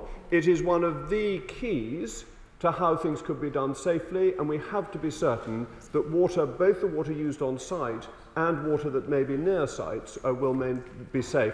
I think my honourable friend from Winchester wanted to intervene, and I would happily give way to him. That's very kind of the Secretary of State. I'm not concerned about the threat. that local consent will go the wrong way in my constituency, because I don't believe for a minute my constituents would give consent to fracking in our area. But just further to an intervention that the Secretary of State had from the other side, well, the Shadow Secretary of State had from his own side, around the planning inspectorate. The Secretary of State says local people will have a veto over this. Can he just be clear, the planning inspectorate will not have a veto over local people? Yeah. Let me be absolutely clear. Local communities will have a veto. If it does not get local consent, then, and that will be consulted on as to what local consent form must be, but if it, and that could be, as my honourable friend from Sussex asked, it may be by local referendum. That's what the consultation will be about. But if local consent is withheld, that is a veto, and it won't be overruled by national government. I'll give way once again to my... I'm grateful to the Secretary of State, who, in fairness to him, is trying to address the serious concerns that he knows exist on these benches, and I think many of us are grateful to him for that. What I think I heard him say in response, Mr. Deputy Speaker, to my earlier intervention, but I'd just like him to clarify, which is when he brings back this local consent process, tick box programme, if the House votes against it, the moratorium on fracking, by its very definition, remains in place. Can he just confirm that for absolute clarity? I.e., today is not the end of the matter. My honourable friend is right, today is not the end of the matter, and that if the House were not to accept the local consent mechanism, then there would not be an ability for local communities to give consent, and that would mean the veto were in place. I see my right honourable friend from East Yorkshire wishes to intervene. To my right honourable friend for giving way, he's being very generous. Isn't the neatest way of assessing local consent to take away the right of appeal to a planning inspector in these matters? And so the decision of the local planning authority is to be deemed the expression of local consent and is the final decision. I'm grateful to my right honourable friend. That's absolutely the purpose of the consultation, to see what form local consent ought to take. I'll give way to my honourable friend from Gloucester. I'm grateful to him, and it is absolutely true that the motion brought forward by the opposition, of course, does not reflect what's in our manifesto, because it calls on the government to introduce a ban on hydraulic fracking, followed by 3.5 pages of procedural stuff, which is what it's really about, whereas what our manifesto says is to introduce a moratorium. The question for the Secretary of State, however, is that in his letter to us, he says, with time, we will gain more understanding of how we can best develop this potentially very substantial UK asset. Can I put it to him that the question is, with time, we will gain more understanding of whether we should best develop this potential asset? Does he agree with me, and would he accept that? I'm grateful to my honourable friend. We are not preempting local consent in the letter that I sent out, so he is right. I think the time has come for me to return to my text, at least for a moment or two. I do understand, as we have discussed, the concerns that people have about the safety of hydraulic fracturing. And the excellent report by the Royal Society and the Royal Academy of Engineering from 2012 suggests that shale gas extraction can be managed safely and effectively in the United Kingdom, owing to our high regulatory standards and many decades' experience of extracting oil and gas both on and offshore. And I would like to go back to the quotation from the right honourable gentleman from Doncaster North, who said, and it was reported in Wales Online on the 25th of December 2013, of course there could be a role for it if it can meet safety concerns and the needs of local residents. So the right honourable gentleman actually should be voting against his own motion, because he accepted there should be a role for it. Now, the government is absolutely determined to build our energy security. At a time where energy costs are a worry for many, I can say that we are starting from a tolerably good place. The United Kingdom is blessed with a healthy mix of different sources of energy, including a strong wind resource, one of the few significant oil and gas reserves in Europe, several gas import terminals, and a well-managed electricity network. We have also made strong progress in building new renewable electricity generation, like offshore wind, and a plan to accelerate this further, while also developing new nuclear capacity. However, we cannot escape the fact that we are a nation with a structural reliance on gas. even though we will be reducing our reliance on gas on the way to net zero. Indeed, we may be using just a quarter of the gas we now use by 2050. Gas will remain the essential transition fuel. And this may have been out of sight and out of mind for some years. Maybe we were not sufficiently prepared, but we must not take our local gas supplies for granted, because this year the energy world changed. Putin's war against Ukraine and the weaponizing of gas supply to Europe has cut off a major source of supply to the European markets that we are connected to and has ignited a global rush for gas resources. So while there is no immediate threat to UK supply, we cannot let our domestic production fade away and end up ever more reliant on imports. No responsible government would gamble with the gas supply. This is why, in the near term, our priority is keeping our domestic production online. The North Sea Transition Authority has launched the 33rd oil and gas licensing round, which is expected to deliver over 100 new licences and put more UK gas on the grid. And this is why what we're discussing to make the most of our shale gas resources. Of course, I can wait, honourable gentleman. Mr. Deputy Speaker, I always try to be helpful in this place. The way out of this dilemma, if you like, is of course green hydrogen. And I repeat what I said some days ago in this place. There are advanced plans in my constituency, the north of Scotland, to generate 50 megawatts of energy, and shortly they'll go up to 300 megawatts. I again invite Her Majesty's Government to come and see our plans. It will be helpful to all concerned. Mr. Deputy Speaker, the honourable gentleman's intervention is indeed helpful. I think green hydrogen is one of the most exciting technologies, and I am very enthusiastic about the opportunities there. I'll give way to the honourable gentleman. Does the Minister share my bemusement at some of the arguments we made here today, that we know we're going to need gas, we know we're going to spend billions of pounds importing gas from regimes which we can't depend upon, and we know that we have gas in the north of England which could generate thousands of jobs and give us the security of our own supply. What's not to like about that? I'm grateful to the honourable gentleman who puts his thoughts with classic cogency. Not at the moment. The government remains committed to net zero by 2050. It is how we reach it without putting our energy security at risk. The honourable gentleman always wants to intervene on every point, and he always says on this point, so it's hard to believe that he really is on this point. But let me say it makes no sense to become more reliant on shale gas produced overseas. Indeed, the Climate Change Committee's analysis notes that while current evidence on the emission footprint of UK shale gas and liquefied gas is not yet definitive, available estimates indicate that emissions from those imports could be higher than those that would arise from commercial UK shale gas production by between 2 and 63 grams of carbon dioxide per kilowatt hour of gas consumed. So using our own resources is more environmentally friendly and will help us to get to net zero. And I will give way on that point to my right honourable friend. Well, he's making some very valid points. Indeed, it's not just about domestic gas supplies and electricity production. It's about the chemical industry, most importantly the fertiliser industry. One of our plants has already shut down. The other plant is now switching from natural gas from UK sources to ammonia brought in from the United States because they have cheap shale gas to enable that industry to keep going. And if we can't produce our own fertiliser, then food production in this country is under great threat. I am grateful to my right honourable friend who puts it very clearly. It is using our own resources is environmentally friendly, but we have to make sure there is popular consent for it. And I feel that the British public would not welcome the disruption and shortages that would be caused by Labour's policy of taking gas out of the network on 2030. And I'll give way to the honourable gentleman on that point. I thank the Secretary of State for giving way and been so generous in giving way to people, particularly on his own side. In my constituency of Weaver Vale, indeed in Ellesmere Port and Neston and Chester, we had a public inquiry only recently, and our communities rejected shale extraction. We rejected that, and it cost hundreds of thousands of pounds. That's local consent. Why do we again have to jump through hoops to go through the same process?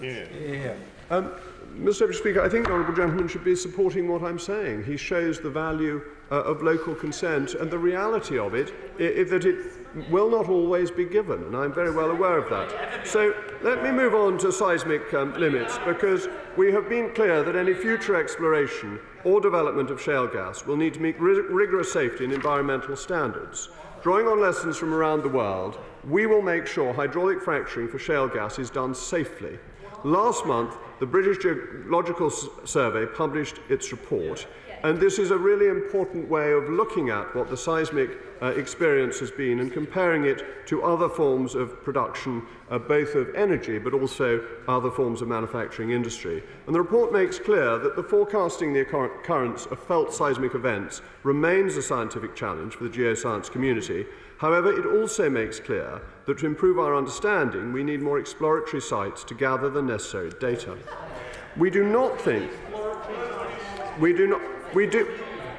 We think this is a sensible thing to look at, and that it would be unwise not to look at it, but it must have community support.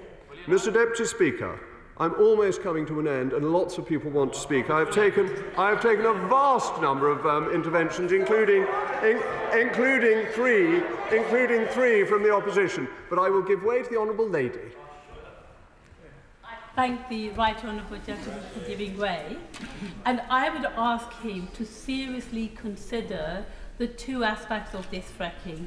One is that it is unsafe in a country like United Kingdom, which has a very small landmass and much population. And it might be safe somewhere where there's thousands and thousands of miles of barren land, but not in a country like ours. And secondly, does he really want to see these hydraulic, disgusting applications and buildings across our beautiful country? I'm grateful to the Honourable Lady, and she is always a great contributor to this House, and she is right to raise the issue of safety, which will be fundamental to any proposal for the extraction of shale gas. So, Mr. Deputy Speaker, the world has changed, and our energy policy needs to recognise this. This government will make the difficult but necessary decisions to secure the nation's energy supply. Exploring our potentially substantial shale gas reserves is potentially an important part of this. But this must not be looked at in isolation. This is why we are exploring all avenues available to us, including solar, wind and nuclear. But we cannot ignore the importance of local gas production. However, Mr. Deputy Speaker, let me reiterate the commitment, and I reiterate this particularly to my honourable and right honourable friends, that there is an absolute local consent lock. Any process to determine local consent must be run independently, and this House will vote on any scheme that we bring forward. The original question was as on the order paper, since when Amendment A has been proposed as on the order paper. The question is that the original words stand part of the question. Alan Brown. Thank you, Mr. Deputy Speaker. Now, given that the licensing of fracking and the planning process has evolved, I wasn't initially planning to participate in this debate, but given that the government has actually effectively made this a motion of confidence in the government, then it's only right that we participate and then outline the thoughts of the SNP. And no matter what the official government line is, the chair of the Public Administration Constitutional Affairs Committee earlier on confirmed that the Tory government is making this a vote of confidence in their own government. So that was clear. So while I do oppose fracking, and the SNP government has ruled out fracking in Scotland and introduced an effective ban on it, so I do agree fully with the motion in that respect. It's not for us to impose our views on what happens in England, but given that is a vote of confidence in the government, then we'll be voting for the motion to show that we've got no confidence in this utter shambles of a Tory government. Now, we've already heard interventions from Tory MPs on the Shadow Secretary, where they're saying how they're opposed to fracking and they want to represent their views of the constituents who oppose fracking. But they're going to vote for the government amendment. They're going to want to vote against the motion. So that makes no sense. If they've got any backbone, I would urge them to vote for a ban on fracking. Yeah, I'll give way. Thank you. I'm grateful to him, because the SNP are huge champions of local democracy. And therefore, does he accept that actually, if a local council were to support the idea of fracking, that that does represent local consent? And does he agree that that should be the crucial issue involved, the support of the local council? Well, it actually comes to the point I was going to make. If this is all about local democracy and actual democracy in itself, why is his government making his MPs vote in a way they say they don't want to vote? How are we going to trust them to implement some form of local democracy when MPs are getting forced against their will to vote for the government amendment? I'll give way there and then. Yep. Thank you for giving way, because at least he's been honest in his speech today. He has made it quite clear that the only reason why he's intervening on what he believes is an English issue is because this is a vote of no confidence in the government. And surely he understands, therefore, why this ceases to be a debate about local democracy, where we get our gas from. This is all about a bit of political playing by the opposition. The political playing's with them over there. They're the one that's made it a vote of confidence in the government, and they're the ones making their MPs vote in the way they say they don't want to vote. So it's not the opposition that's playing games. It's that lot over there. I'll quickly give way there, and then I'll need to make progress. Member for giving way. I was a Lancashire County Council when this first came to Council 7 years ago. It was rejected then and overruled by the planning inspector. Since then, the public don't want it. Councils don't want it. His own backbenchers don't want it. In fact, I believe the leader of the Secretary of State's own council doesn't want it. Ministers also don't want it, apart from in their own backyard. Who actually wants fracking? So I can't think of anybody. It's a good question, and that's more one for the Secretary to advance. It's quite clear that the new Secretary is in favour of it, and he's imposing his will on the rest of his party. Right, I'll quickly give way and then move on. For giving way. What I would gently say to opposition members is many of us, and we've heard from a number of colleagues here, do not support fracking. And if they want to win the hearts and minds, the way to do it isn't by political games and stunts like this. To introduce a bill, there is no way that we can support the opposition taking control of the order paper. If they want to be serious about fracking, let's have a serious debate on fracking.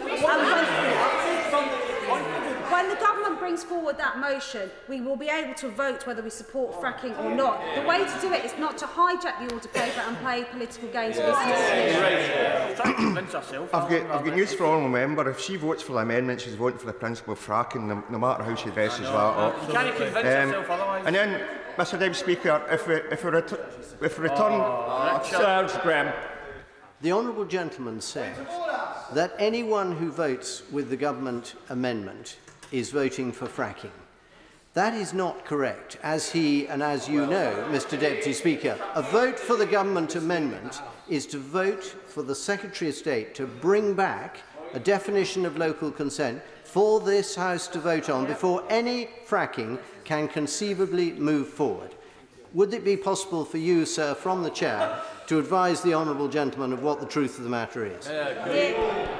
Right, let's hope there's no more devices like that. That clearly isn't a point of order for the chair, but he's made his view known and it is on the record.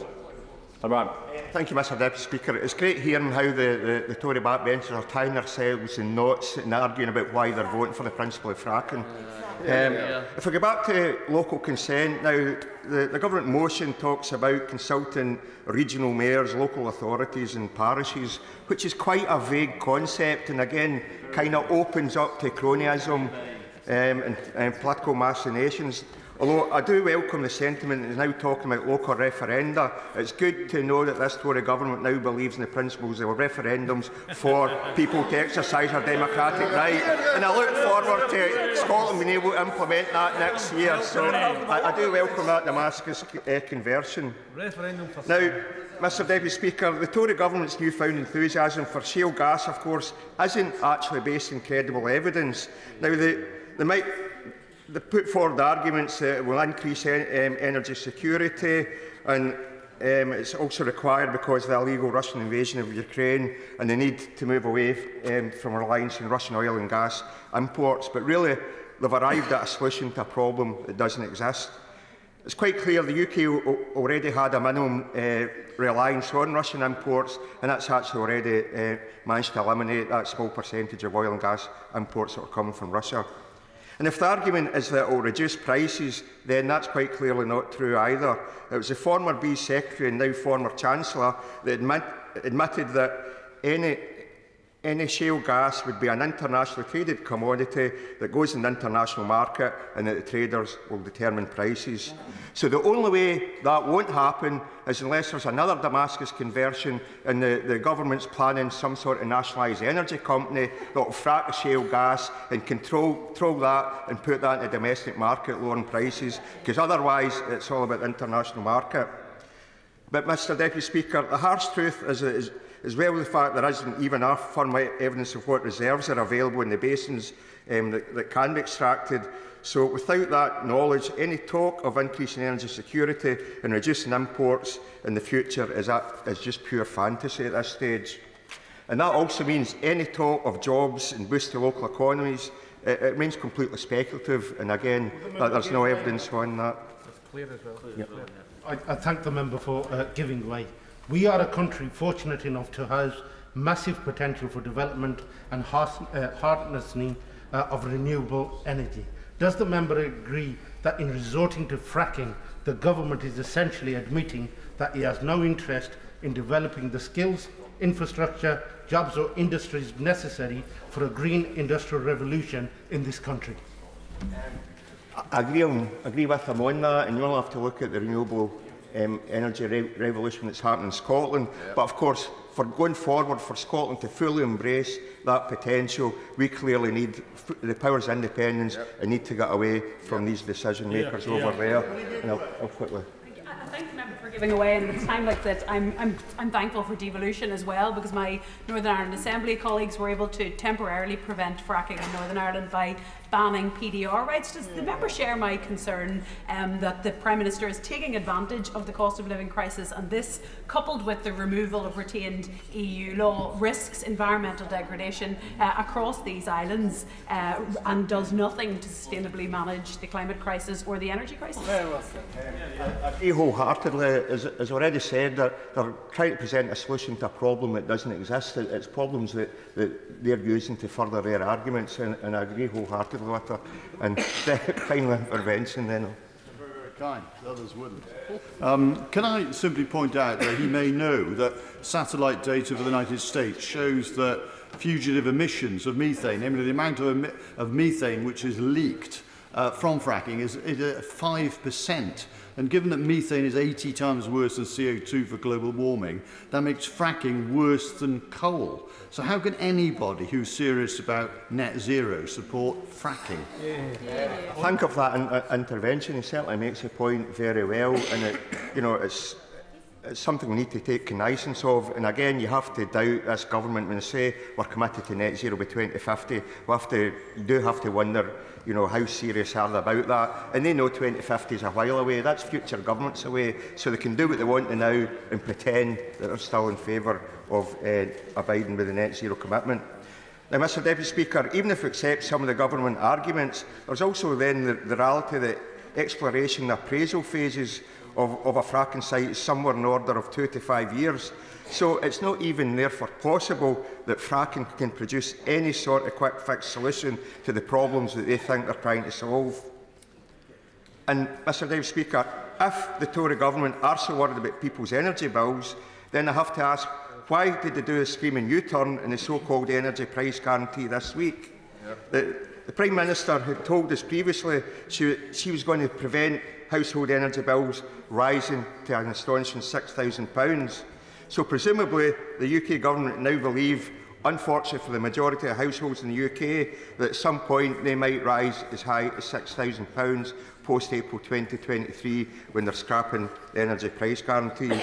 And even if we don't think the bills will go that high, it's certainly Beezy's estimates in the energy prices paper was about 4,400, and papers this week were speculating average bills could easily hit £5,000.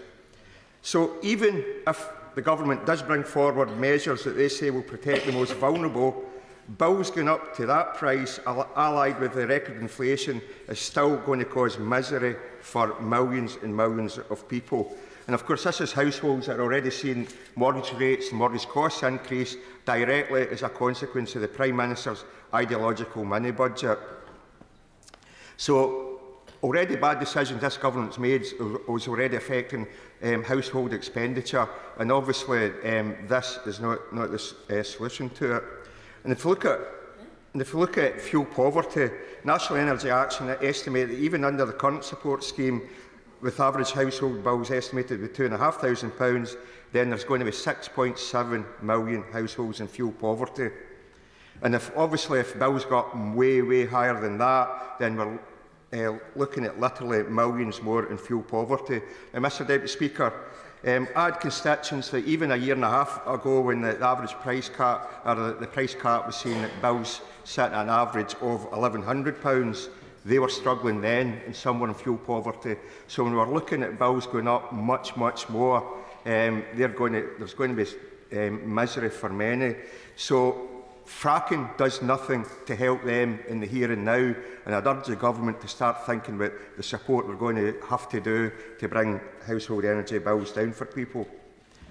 And in that vein, other measures that should be taken, energy efficiency installation, they need to massively increase their commitment to upgrading homes to the target of EPC Band C. Energy efficiency installation, clearly it reduces energy demand, reduces a reliance on gas anyway for energy generation, it brings down household bills, and it creates jobs.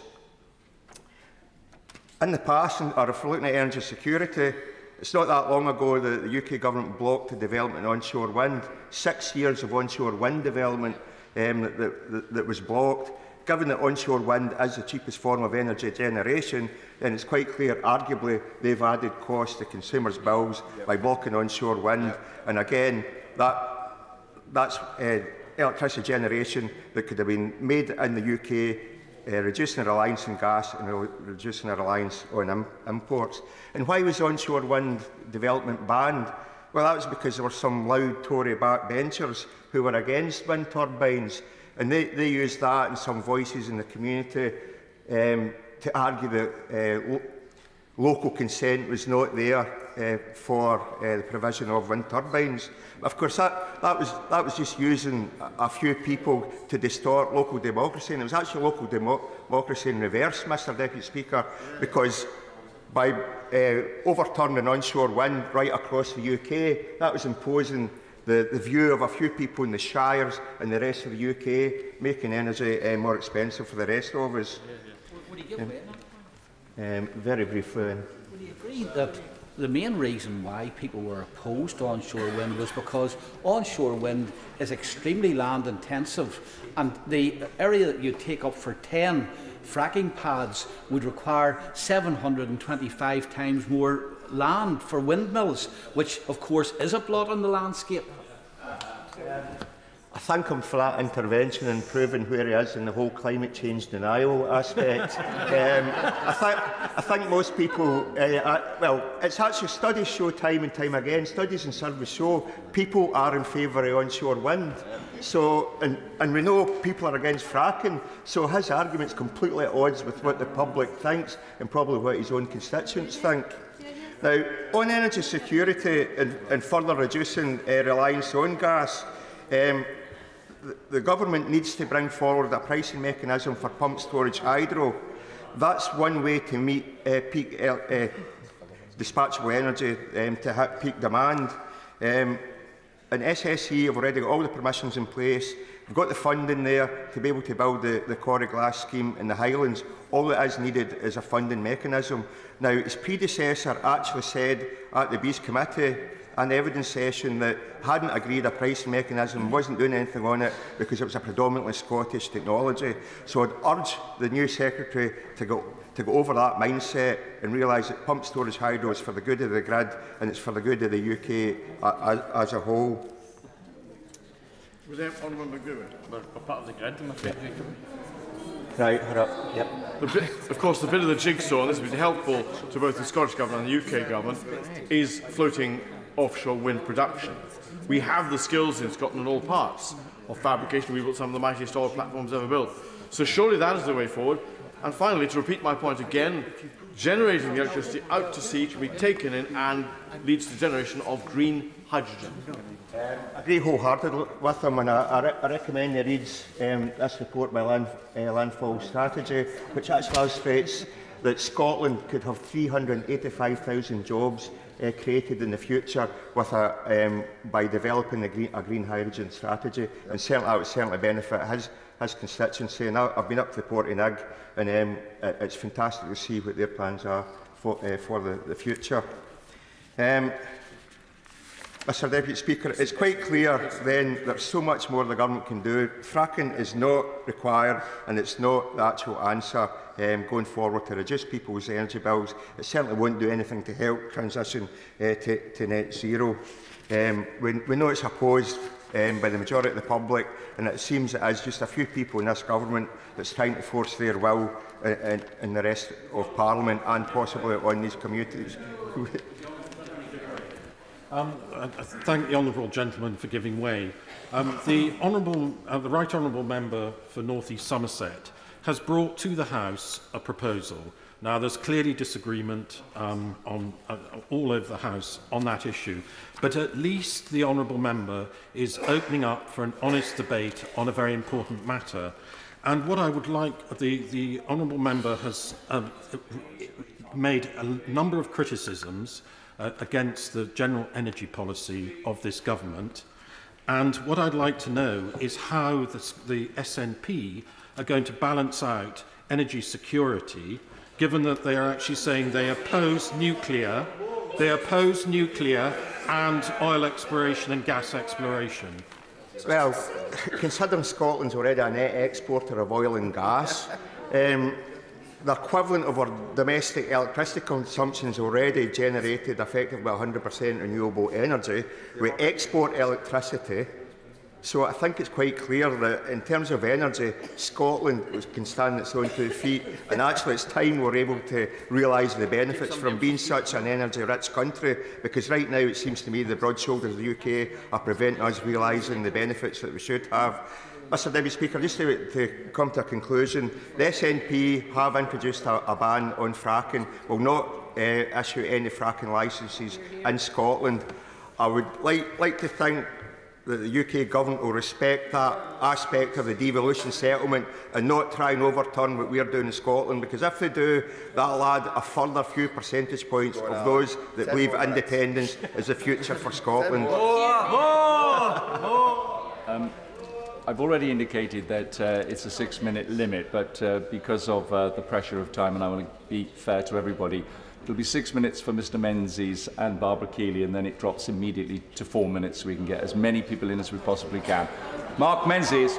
Thank you, Mr Deputy Speaker. As always, it's a great pleasure to follow the member for Kilmarnock and Loudon. Anyone listening to us can clearly tell we come from the same part of the world. But, Mr Speaker, on to the matter before us today. It's a matter which is of great importance to my constituency of Fylde. And if I begin by saying to the Treasury bench that my vote today is very much conditional. Conditional on what the Secretary of State has already said, conditional on what the Prime Minister said to me today during Prime Minister's questions. But it is no secret that I would much rather the moratorium remain in place, and a moratorium that was a manifesto commitment which each and every one of us on this side of the House stood on, campaigned on and was elected on.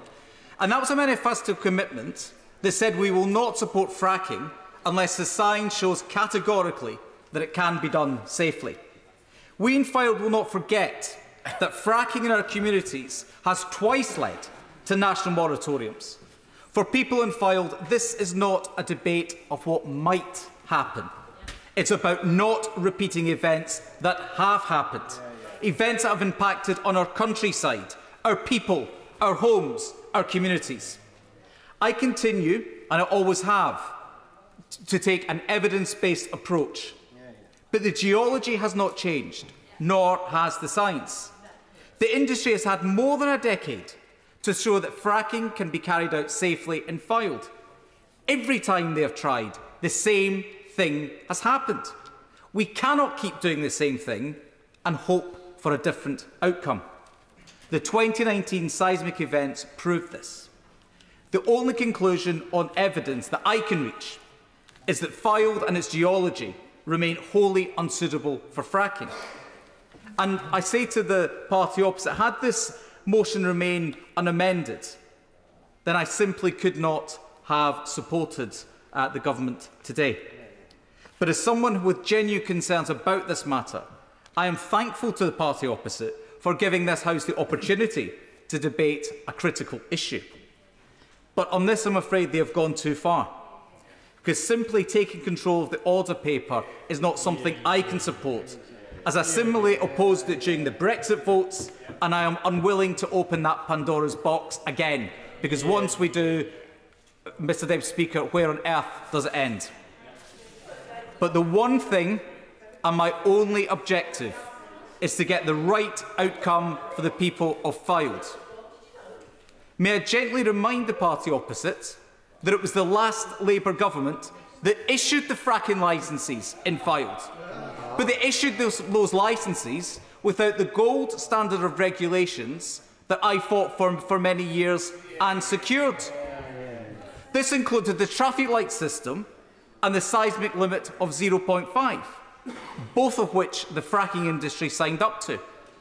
The 2.9 event in Preston New Road in August 2019 was 251 times more powerful than the industry's own safety limit. In reply to me this afternoon, the Prime Minister mentioned that she would look very much at the regulations. Well, I urge her and the government to ensure that any look at regulations has at its heart the desire to maintain a safe approach to seismic limits. So were the limits to be raised to 3.5, bearing in mind Preston New Road was 2.9, if the industry was to have its way and those limits were to be raised to, say, 3.5, that would be 1,000 times more powerful than the previous limit of 0.5 and 4 times more powerful than the August 2019 event, the event that led to the second national moratorium. So my vote is based on the good faith that the Prime Minister has shown my constituents and myself over recent weeks, and in promises that she made earlier in this House. Can I also just say to the Secretary of State that he is very much excited by the prospect of local compensation and incentives to local communities. Do not confuse that with a thought that communities can be bought. The people of Fylde are not for sale, the principles are not up for auction, and they will look at this on the facts and the safety merits first and foremost on that. And so please don't confuse it. I will happily give way. Yeah. I thank the Honourable Judge for giving way, and he may not be aware, but when the fracking was happening in Clyde, I actually came out there to protest against it. And can I also though say to him, however, that you're talking about people being carried with this. Bolton South East and the whole of the North West has been against fracking. So I would ask the Secretary of State who's listening today that certainly we in the North West do not want fracking. I would like to thank the Honourable Lady, and the point she made is a powerful one that stands on its own.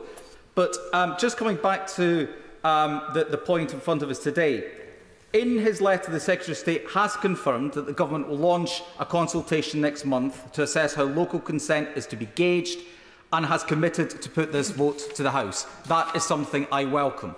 Can I also welcome that the Secretary of State has agreed today to ensure that there is, in effect, a local veto for whatever words you want to give it, that the voices of people in Fylde will be listened to in a fair way, a transparent way and an independent way, and I thank the Secretary of State for listening to that.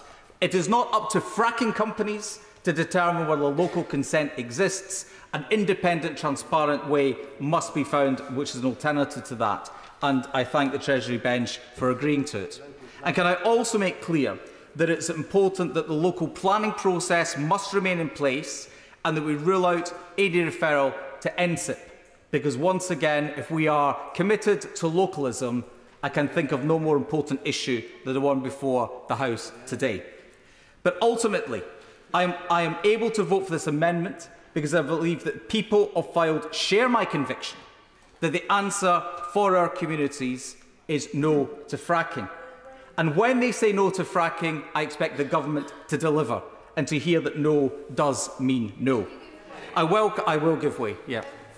Will you not also agree that this is not only about seismic activity, and it is absolutely about local consent, but it is also about climate change, and that the government should really listen to the Committee of Climate Change and produce a report about the climate impact of fracking.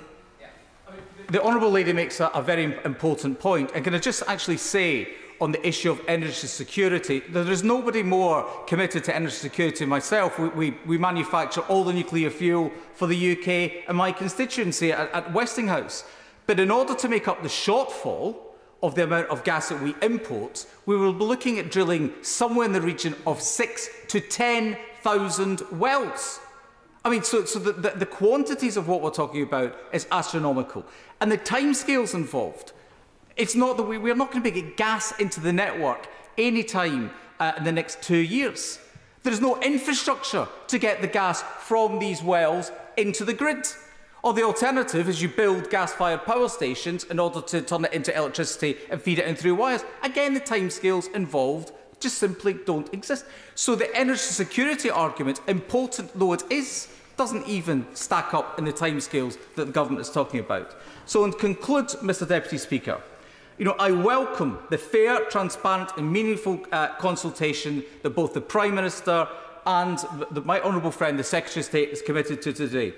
That gives the people of Fylde the opportunity to reject fracking, but more importantly, it gives the people of Fylde an opportunity to have their voice heard. Thank you. Much. Point of order, Yvette Cooper.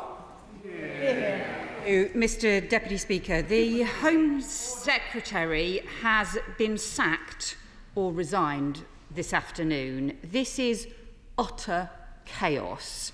The Prime Minister appears to have appointed and sacked both the Chancellor and a Home Secretary, two of the great offices of state, in the space of 6 weeks. This is no way to run a government.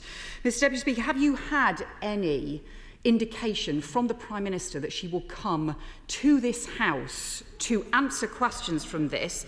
The Home Secretary, the former Home Secretary, the Right Honourable Member for Fareham, says in her resignation letter that she sent an official document draft written ministerial statement on migration from her personal email, which she says was due for publication and was against the rules. It raises huge questions about why a Home Secretary who was responsible for security was breaching basic rules. There are also rumours that, in fact, this statement on migration she refers to had not been agreed across the government, that there were major disagreements and that this had been blocked by the Chancellor. She also says in her statement she has concerns about the direction of the government, about the breaking of key pledges, and says very pointedly that when we have made mistakes and hoping things will magically come right is not serious politics. There is clearly a huge chaos at the heart of the government, Mr Deputy Speaker. Home Affairs is far too important for this kind of chaos. This is about security, public safety and the issues covered by the great offices of state. Given that the government seems to just be imploding, Deputy Speaker, we clearly need not simply a change of Home Secretary, but a change of government. Can we get a statement to this House? I'd like to thank the Right Honourable Lady for her point of order and her advance notice of it. I was made aware of the departure of the Home Secretary in the usual way,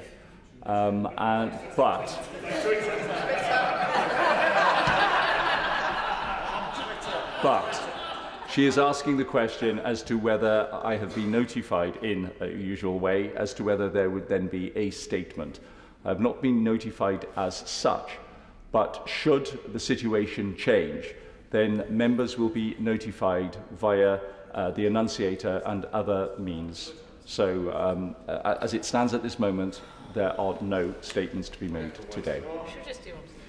We're still on the 6-minute limit, and then we drop to 4 minutes. Barbara Keeley. Thank you, Mr Deputy Speaker. Fracking is an outdated, dangerous and expensive way to produce energy.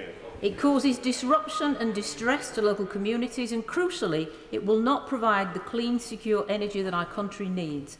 And that was laid out, I think, very effectively by my right little friend on the front bench when he opened the debate earlier. I have a former exploratory site for fracking at Barton Moss in my constituency. The energy company iGas drilled the site to a depth of about 10,000 feet in an exploratory exercise over the course of 6 months between 2013 and 2014. During that time, there was much local opposition and a fierce protest, which resulted in months of demonstrations. 150 police officers were involved in policing the protest every day, and a total of 120 people were detained. Greater Manchester Police had to pay £1.7 million for the cost of policing the protest, which came out of our local policing budget. At the time, the Manchester Evening News ran a survey of 2,500 local residents. This showed that over 3/4 of local people were opposed to fracking. I want to explain why I have always opposed fracking and why the reasons for my constituents' opposition are so justified.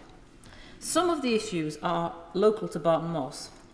The exploratory fracking site is close to an area of raised peat bog, which is a rare and precious resource where it hasn't been ruined by over-extraction. There are real concerns among my constituents about dewatering those precious mosslands and the harmful effects of pumping water into underground rock to force out the shale gas in this mosslands area. People are also very concerned about air pollution, which is particularly worrying at Barton Moss because the site is next to the M62 motorway, itself a cause of high levels of pollution. Other environmental risks are not specific to Barton Moss, but they do have an extensive evidence base. I want to quote from a report by the Tyndall Centre for Climate Change Research produced by local academics at the University of Manchester. The depth of shale gas extraction gives rise to major challenges in identifying categorically pathways of contamination of groundwater by chemicals used in the extraction process. An analysis of these substances suggests that many have toxic, carcinogenic, or other hazardous properties. There is considerable anecdotal evidence from the United States that contamination of both ground and surface water has occurred in a range of cases. So perhaps the government should listen to its own experts. A few weeks ago, the British Geological Survey published a report on fracking which was commissioned by the government. It said, hydraulic fracturing can trigger earthquakes large enough to cause structural damage. These events were not predicted in advance of operations. Clearly, the science does not show categorically that fracking can be done safely. For the government to allow fracking now, therefore, just breaks another election promise. Yes, indeed. For giving way. She was speaking earlier about the protests in her constituency. As an honourable member, perhaps the only honourable member in this House to have been arrested, tried and acquitted for protesting about fracking, does she share my concerns about the public order bill that was passed yesterday, that actually the peaceful protest, which is entirely legitimate around things like fracking, might well be closed down by this draconian piece of legislation? Absolutely, yes indeed, and of course we voted against that yesterday. Would my honourable friend give way? She's making a very, very powerful case on behalf of her constituents, but does she share my puzzlement? The government has made a screeching U-turn today because it has finally committed to a local veto. And every member who has spoken, representing areas where there has been fracking or there might be fracking, has made it quite clear there is no prospect of getting local consent. There will be a veto everywhere. Why are we going through this whole process when every one of us knows what the outcome's going to be? Yeah.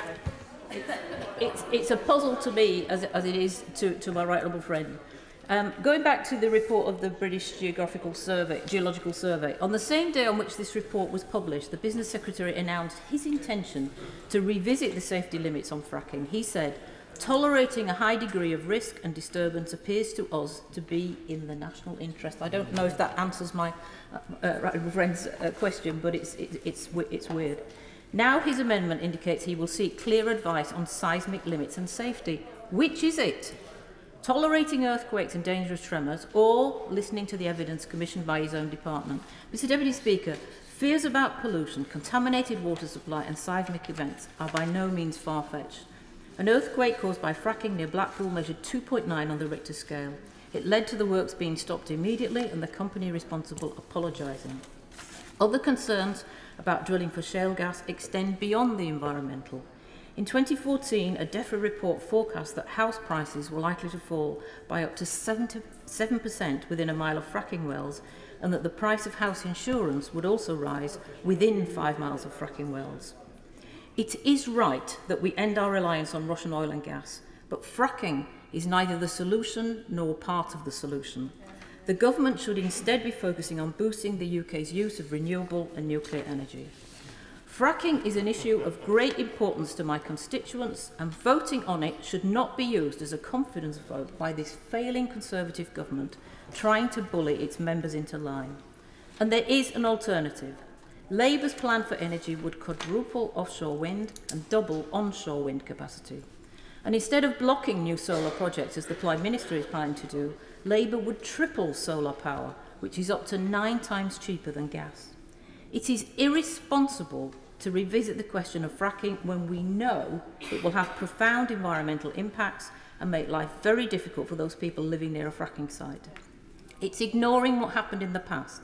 It's ignoring scientific and expert opinion. It's reckless and it's dangerous. The flimsy measures in the government's amendment to today's motion are another case of moving the goalposts to achieve their own aims. Before it was safety, but the report they commissioned isn't to their liking. Now it's about consent.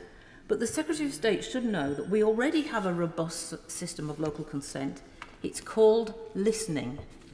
I know my constituents don't want fracking because they have made it very clear indeed.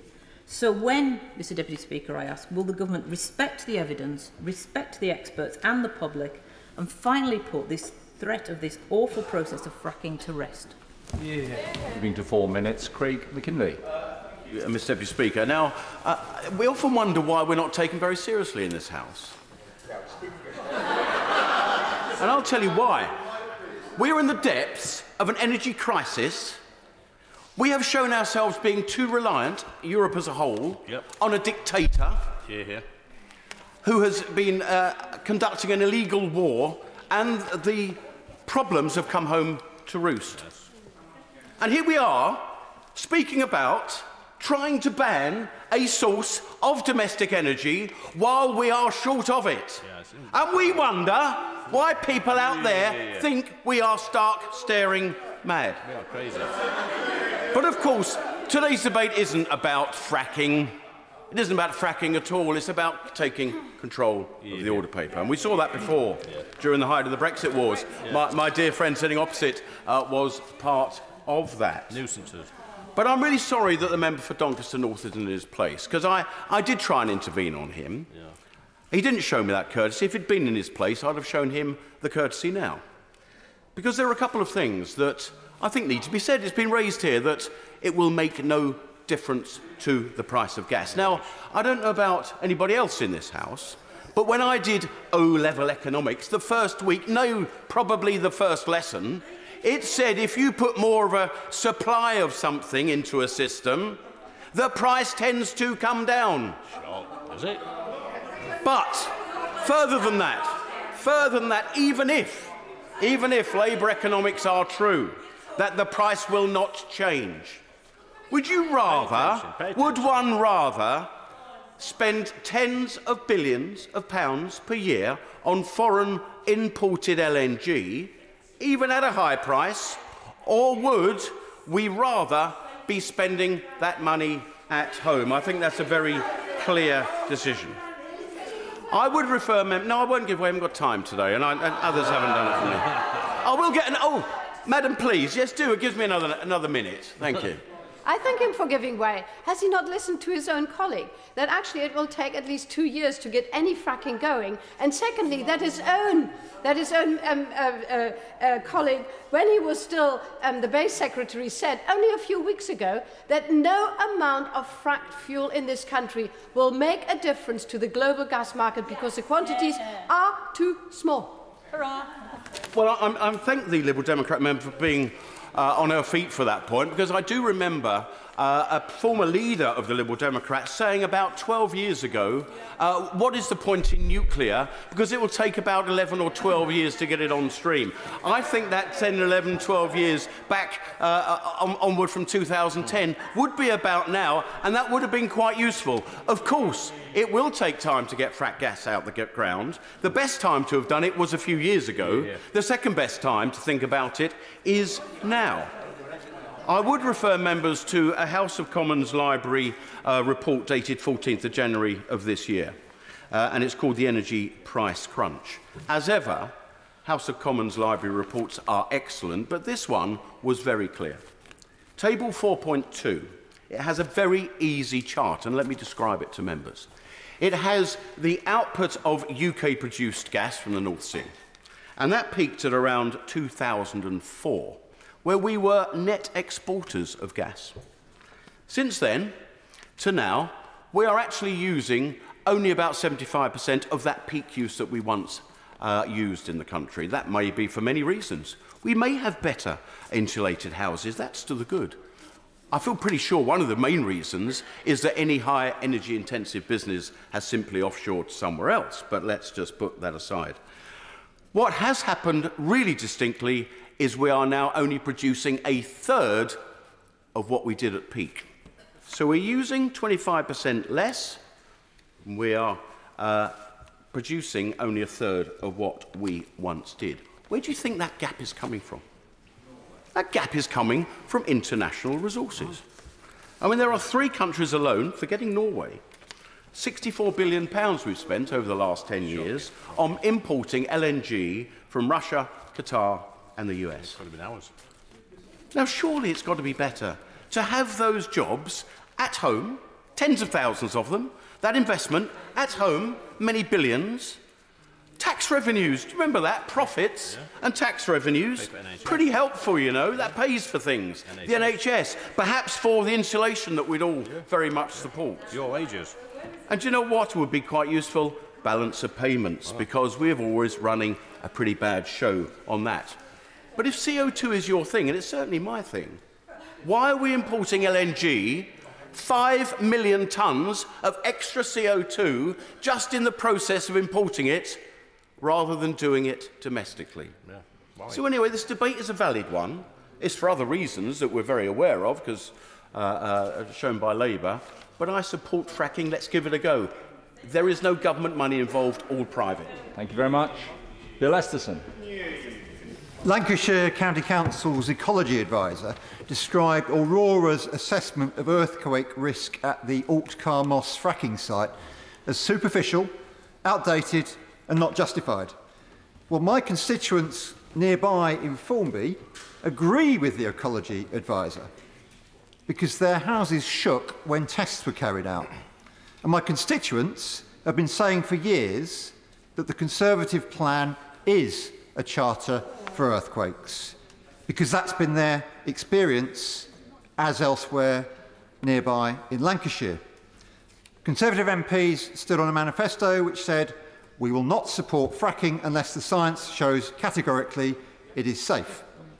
Changing the safety threshold doesn't change the level of risk, and changing the safety threshold when the science hasn't changed won't convince my constituents or people across the country either.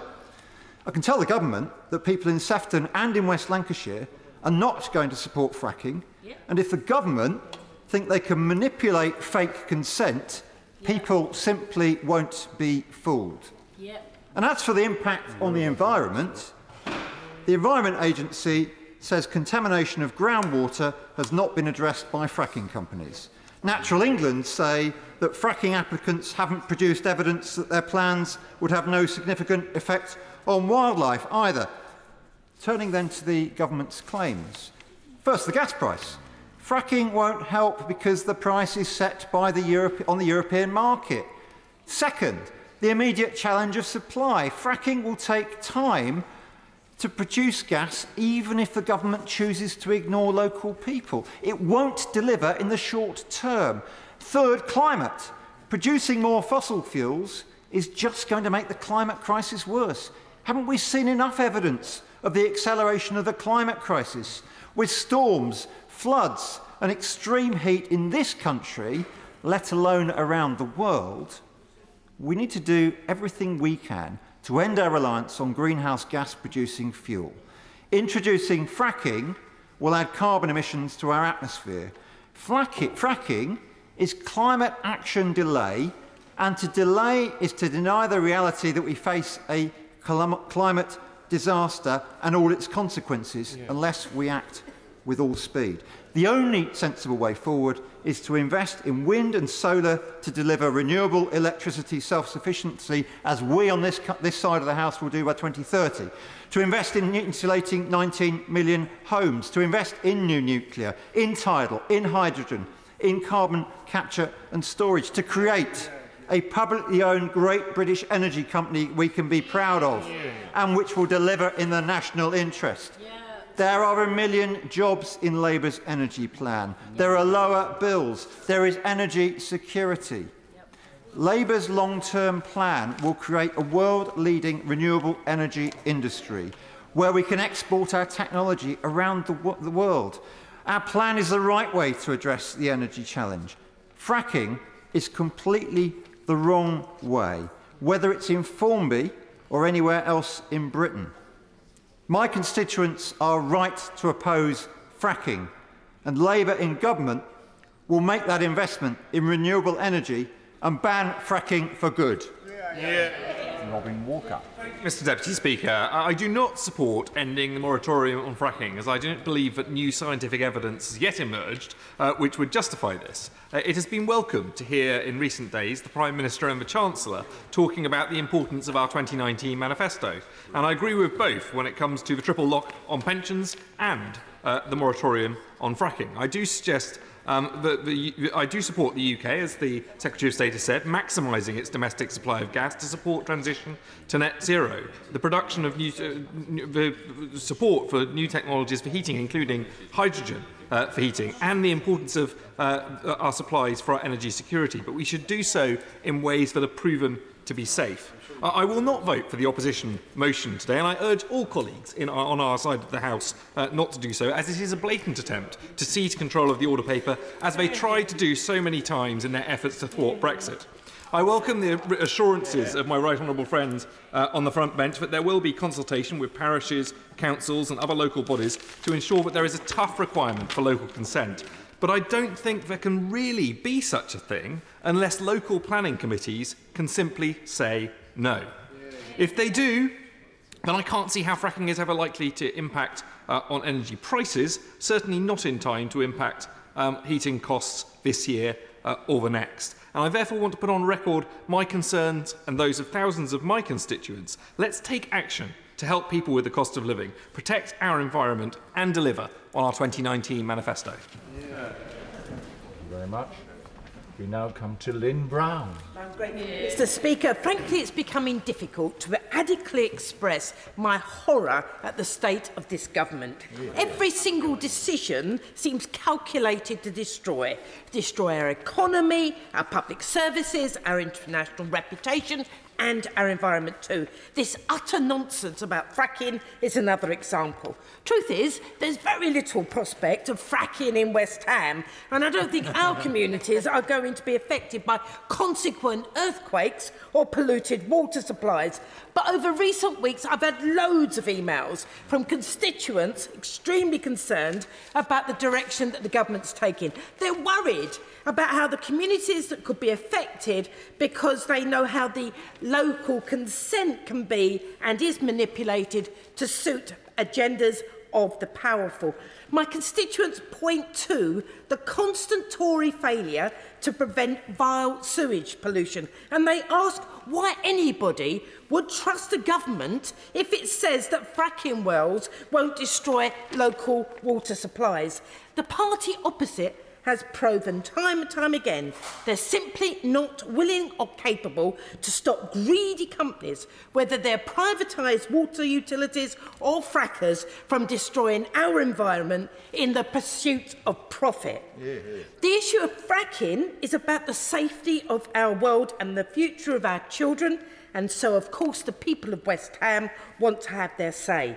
They don't want us to respond to the cost of living crisis by simply increasing our dependence on the exact same technologies that destroyed it. They don't want to pretend that fracking can make a difference to energy costs, blighting our lives, because it won't. So my constituents want us to get to work on speeding up the green transition that they've been promised.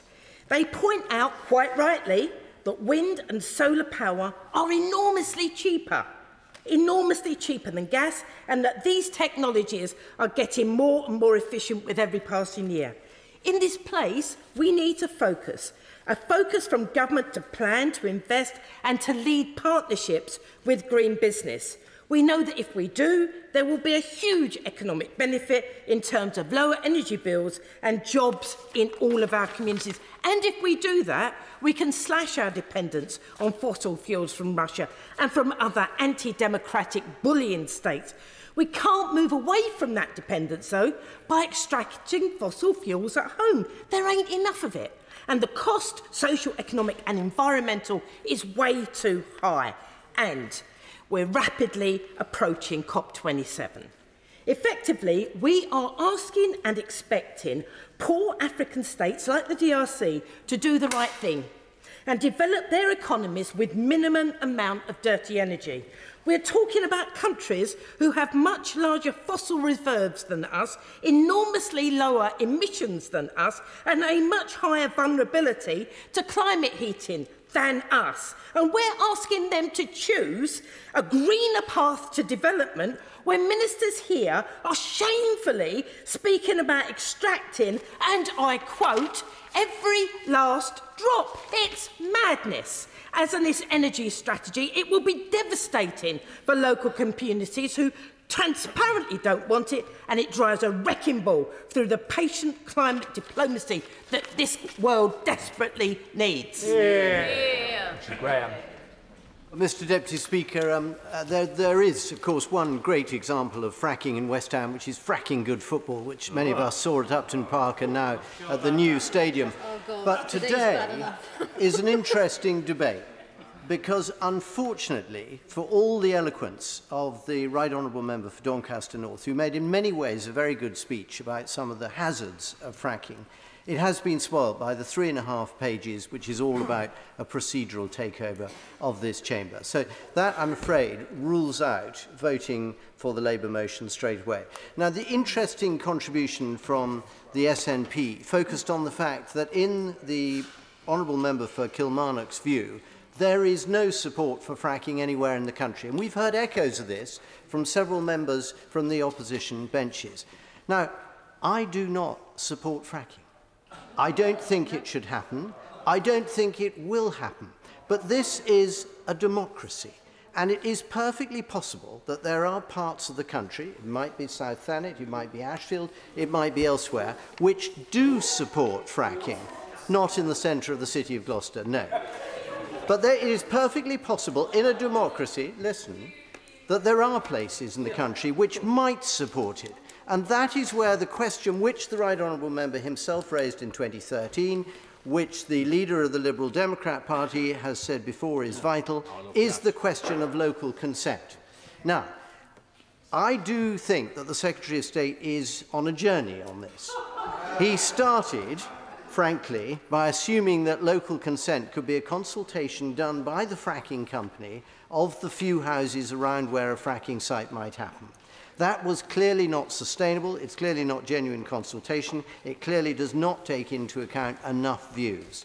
My own view, for what it's worth, is that the two crucial elements of local consent, which I hope he will bring back to the House after his consultation, is firstly, local planning control, not by the inspectorate nationally, and secondly, and this is also, I think, important in terms of local consent, a recognition that local councils are the expression of local democracy. That is absolutely at the core of compassionate conservative values, and I think shared by many people across the House, and that vote by a full council is the most important part. With those two considerations, and I hope the party managers are listening, a free vote on the floor of the House. The party managers are talking amongst themselves, but I hope they're listening. A free vote when the local consent definition comes back to this House will give everyone here the absolute confidence that there will be no fracking in any constituency unless there is absolute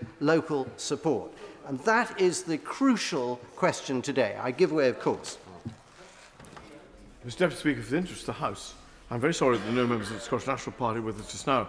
It is a fact that where councils in Scotland make a planning decision, for instance to refuse a wind farm application, it is quite frequently overturned by the Scottish Government. So the rhetoric about local power can be hollow. The honourable member makes a very good point, and it's disappointing in a way that members of this House from the SNP are not here to hear that point, because they're huge supporters in theory of renewable energy. And can I just very quickly answer the point on renewable energy, because there is a great deal that the Secretary of State has said and written, not least in a very good article in The Guardian a week ago, about renewable energy, which is excellent. And we would all get behind. So would all, I suspect, members of the opposition parties. I would love him to do more. Hold on one second. I'd love him to do more on supporting tidal lagoons, which could have been done by now in Swansea. They seemed expensive at the time. They seem very good value now. There is a lot more that can be done on marine energy, which contributes to base load. And there are lots of other things, rules on onshore, floating offshore, you name it. All of those, he is absolutely on the right track, and so is this government. And members and the wider public should recognise this. This government is doing a huge amount on renewables. But this question of local consent on fracking is critical. Can I give way first to my honourable friend and then to Dawson? I'm obliged to him for giving way. He's very generous to do so. Would not the answer to the question being put to him by the Liberal Democrats be my suggestion earlier, that one removes the right to appeal to an inspector in fracking applications and allows the local planning authority to be the final determinant of it? Well, he's absolutely right. I mean, so often Yorkshiremen are right, aren't they? The Minister knows all about that. But the key thing is that local planning approval should be absolutely at the heart of the definition of local consent. I give way to my honourable friend. I'm grateful to my honourable friend, it will be brief. The Secretary of State used the word veto, not objection, it was a veto. So there's no business of appeals or anything else, because if the local community veto it, it's dead, strangled, kaput. Well, I think we're all broadly in agreement on that. I hope the ministers are in listening mode on this. I do think that the perfect solution would have been to get back to the 2019 manifesto, which the Prime Minister's urged us to do in so many instances, and therefore to have got back to the moratorium that we were at. That was a settled position. The whole country accepted it. But nonetheless, I recognise there are some colleagues who think there may be virtue, and as the Secretary of State likes to say, his 9-word mantra, everything has changed because of Putin's invasion of Ukraine. That is true, and there may be worse to come. Who knows what nuclear weapons might be deployed and what impact that has on energy and all the rest of it. So we should accept, and I think the Labour Party should accept also, it is possible that there is a role for shale gas. Should the scientific evidence support it? Should local consent indicate that they do support it? And it is fair enough for the Secretary of State to say we should look at it. Yeah. But I urge him to have a free vote on that definition when it comes back to the House. Thank you. Cat Smith. Madam Deputy Speaker. Fracking again. To be honest, Madam Deputy Speaker, since the moment I was elected to this House, I've been speaking, I think, in probably every single debate on this subject, because for my constituents in Lancashire, this is something that really matters. It has a tangible effect on their lives, with the fracking application on Preston New Road and Rosica, in my humble friend's constituency. And it matters because of the climate emergency, which I think that we risk losing sight of if we keep focusing purely on tackling the energy crisis and cost of living crisis, as important as they are. We cannot forget that the planet is burning, and therefore all of the conversations we have around energy have to bear in mind that there is a climate emergency and that needs to be addressed. Now, for a bit of background, after I was elected in 2015, the County Council at Lancashire passed its first motion opposing fracking. That was followed 3 months later by Lancaster City Council passing a motion against fracking. And then, of course, Quadrilla get the permission, and they start fracking at Preston New Road. And at that point, we see subsequent motions objecting to fracking from councils across the county, including Lancaster City Council passing its second motion. It was clear that there was cross-party consensus and huge public dismay about fracking, which is why in 2019, during the general election, when the Conservative Party changed its policy and stood on a manifesto that pledged to ban fracking, I think there was a sense of widespread relief in our Red Rose County, because there was that cross-party consensus. The people of Lancashire thought that the issue had been put to bed. They thought that they could be safe knowing that there wasn't going to be earthquakes, safe that there wasn't going to be fracking wells littering the Foul Coast. But no, fracking is back, and we still don't want it. Local councillors of all political colours are backing motions at councils right across the county, including in this week alone one at Fylde and one at Lancashire County Council, both Tory-run councils voting unanimously to pass anti-fracking motions. And what councillors are telling me is that they do not understand what this local consent looks like. They do not know what it looks like. And I suppose my question to the Minister is, what on earth does he mean by local consent? Many people have been very concerned by the Business Secretary's comments at the Conservative Party conference, talking about fracking companies going door to door to canvass support for fracking. And I do hope that will not be included in the consultation, and I would like it if the Minister for Climate Change could rule that out in his closing remarks to this debate. The people of Lancashire don't want to have fracking forced upon them. Yes, we live in tough times. Yes, the energy bills are going up, but fracking will not solve the energy security or the price issues in the UK currently faces. We need to see the government putting far more energy into looking at energy reduction, home insulation, and frankly, the only viable long-term route to lower bills and energy security is to get off fossil fuels. And fortunately for the Minister, the answer's staring us clear in the face, because clean energy like solar, wind, tidal, hydrogen and nuclear are all options which this government should be throwing its full weight behind. And it's why the last Labour leadership at Lancaster City Council led the way installing solar panels on public buildings like our Saltaire Sports Centre. It's why the big employers in my constituency like Lancaster University are seeking permission for more wind turbines. It's why local businesses like Nanosun in Lancaster are looking to harness hydrogen, and why the nuclear power stations at Heysham 1 and 2 provide my constituents with thousands of jobs. Lancashire will play its part with enthusiasm in a green energy revolution. We know it makes sense when solar and wind power, for example, are 9 times cheaper than gas, but fracking, no thanks. Fracking is expensive, it's unsafe, and we know that communities in Lancashire do not support it. Thank you. As the House can see, there are a great many people who wish to speak, and we have very little time left. So after the next contribution, I will have to reduce the time limit to 3 minutes. Alexander Stafford. Thank you very much indeed, Madam Deputy Speaker. I rise to reaffirm my opposition to fracking in Rother Valley. I believe I'm the only colleague in the House who not only has 2 potential fracking sites in my constituency, Harthill Woodsets, but who also actually lives in one of those villages threatened, in Harthill. My position since being elected has been consistent. I oppose fracking in our area, and it was indeed the very first thing I spoke about in the House of Commons chamber after being elected. And indeed, I rebelled against the government on the issue in May 2021, being the only Conservative to actually vote to ban all fracking, including exploration. Therefore, I was looking forward to reconfirming this in the House today.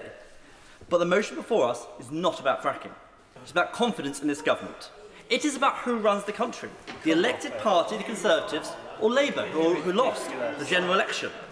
This, unfortunately, is a cynical attempt by Labour to play party political games. This is not a game. These are people's lives. These are people's communities. It's a dastardly, cynical move to create division, to weaponise this issue, rather than working together on a cross-party basis to put a ban on fracking. And this, Madam Deputy Speaker, is what's wrong with the state of our politics. All that matters is cheap. They're laughing at Centre, they're laughing at the people of Harthill, they're laughing at the people of Woodsets, because these are cheap point scoring, ultimately chasing misleading headlines, rather than working with us on this side of the House to make better policy for our communities. Let me get clear, fracking is unnecessary, it's harmful to the environment, and will have no impact on international gas prices. It is yesterday's technology, and not an answer to today's problems. Now, I've had several meetings with the Business Secretary on this matter, and we have heard him today at this chamber, and he has made it crystal clear that there must be a majority of local, independent, he said, community support in order for fracking to proceed. He used the words a veto. But let's be honest, in some parts of the country, there may indeed be that support. Now let me make this clear. I am the elected Member of Parliament for Rother Valley. I'm not the member for Rhondda. I represent Harthill, not Hartlepool, Woodset, not Woking. Who am I to dictate the rest of the UK what other communities want? That is undemocratic. What is clear, though, in my local villages is there is no community support for fracking. And we have today been given a cast-iron guarantee that these changes will at last put communities, even down to the parish level, at the heart of any future decision. No more worries about the changing nature of government, and those that are directly affected by this will ultimately have the last say, and that is correct. Now, Harthill and Woodset are riddled with old mine workings, and the fault lines are already severely weakened by coal extraction, right beneath where companies wish to frack. My constituents do not wish to live next to an industrial site. The traffic movement associated with fracking presents a huge risk to pedestrian safety and could destroy local flora and fauna and ruin the unspoilt countrysides. However, and even the proposed site in Woodset is only yards from a residential home of the elderly and vulnerable, which is deeply depressing. Now let me make this clear again. I am against fracking in Rother Valley, but I'm also against the disgraceful attempt by Labour to overturn the government. The government policy today is announced gives more power to local residents to reject fracking, and I want them to reject fracking. And I can reassure this House that when there is that local community vote, the vote that actually matters to communities, and as a resident of Harthill, I'll be getting a vote on this, I will not only be voting against fracking in Rother Valley, I will be leading the charge on this issue. Great speech. And now, on a time limit of 3 minutes, Tim Farron. Okay, I'm very grateful. So why on earth would the government seek to perform another manifesto U-turn and support fracking, which their amendment does, effectively lifts the moratorium on fracking? There are two reasons which are stated. One is an attempt to drive down energy prices, the other is to tackle security of supply. Those are two massive issues, enormous energy poverty in my constituency in Cumbria, and everybody rightly worried about the lack of energy security given particularly the evil actions of President Putin. But if those were the real reasons, you wouldn't pick fracking. And I'm absolutely astounded and bemused as to why they have. The Right Honourable Member for Spelthorne, the former Chancellor of the Exchequer, stated that it would not materially affect the market price for gas. That's obvious. So that's pricing out of the window. The fracking industry lobby, the lobby group, says that shale gas would contribute less than 1% of Britain's gas needs. And the British Geological Survey says that shale gas under the United Kingdom contributes 15 times less in volume than was originally thought. So it will have no impact on price, and it will do nothing meaningful when it comes to volume. So what it will do is add another fossil fuel into the mix at a time when we should be keeping all the fossil fuels in the ground because of all the threats that we face as a country and as a community. Climate change is undoubtedly the greatest. Fossil fuels should be kept in the ground. It will also create massive seismic risks. The northwest of England, Cumbria and Lancashire, two of the most geologically active places in the country, fracking is madness. Using and opting for fracking is divisive and expensive, whereas renewables are popular and cheap. On that point, happily, yeah. I've again and again, Madam Speaker, gone on about green energy and hydrogen creation. Hydrogen is green and clean. We've got to get serious about this. And would the amendment agree with me that it's vital that all the governments in the United Kingdom work together fast and now? I think green hydrogen is absolutely an essential part of the mix, and I agree with my honourable friend that if the government was trying to change policy quickly in order to do something that would radically make a difference quickly, then they will be opting for renewables. The United Kingdom is, after Canada, has the highest tidal range on planet Earth, and yet we are tapping nearly none of it. Why are we not investing in wind, in solar, allowing farmers to diversify it and to be part of the happily give way? Yes. Just popped up. It's very generous with your time, by the way, but I wonder if you can recall when your leader says, "I love shale gas. It is much cleaner than coal, and we need more gas. I hope we get loads of it." My leader, when he was, of course, Secretary of State for Energy and Climate Change, was responsible for the United Kingdom increasing renewables by 20% every year, which dropped by 3% when he left office. And if he's concerned about leaders changing their mind, the party opposite is led by someone with more flip-flops than Benidorm. So we are not going to take any lessons from that side of the House. So renewables are the answer. They are quick and they are popular. My concern is that why on earth would a government, why on earth, no, there are other people who need to get in, and the Minister needs to be patient and wait his turn. Because my concern in all this is, what does this say about the government? It is not rational to choose shale gas and fracking at a time when it is obvious it will not have an impact on reducing prices or improve energy security, when instead the government could be moving towards tidal, marine, hydro, wind and solar. Not rational. But what is also not rational is the fact that earlier this day, the Right Honourable Member for Calder Valley, the Government Chief Whip, wrote to every Conservative MP saying that this matter is not about fracking, it is a matter of confidence. And this causes a great problem for members opposite. They either have to vote to end the moratorium on fracking, which is enormously unpopular. Only 19% of the British people support fracking. The overwhelming majority are opposed to it, including in my constituency. So they've either got to support fracking or they've got to vote to bring down the government. That is an irrational thing for the government to seek to put before this House. And the difficulty is we're beginning to see a pattern of irrational behaviour at the centre of our government. That if we care about our energy supplies, the cost of energy, the enormously painful cost of living that is a threat to every single family in this country, if we care about those things, our economy, we cannot have people in high office and leading the government party who are acting consistently, illogically and irrationally. And this is an irrational proposal, and that is why it is right the government should give way and why we should be opposing fracking, and it's why I will be voting to oppose fracking today. I challenge members opposite to ignore their whips and vote to end fracking. Maria Caulfield. Thank you, Madam Deputy Speaker. Let me be clear for my constituents. I do not support fracking and will not be voting for it in the future. But and it's very clear from my constituents of their concerns. I am encouraged, and the Honourable Member for North Dorset is quite right, that the Secretary of State has given a commitment that the local residents will have a veto over any plans for fracking. So the moratorium stays in Sussex, because I'm pretty confident my residents will not be supporting it. But can I just echo the concerns around planning, where we are seeing on a daily basis our refusals for planning being overturned by the planning inspector, and I want reassurance from the Minister that that will not happen in cases of fracking. And maybe this is an opportunity to look at the role of the planning inspector overall, as well as looking at how we can respect the wishes locally when it comes to fracking. But let's also be clear that this motion today is to agree on the date when there will be a vote on a bill to ban fracking. It's not actually a vote on banning fracking today.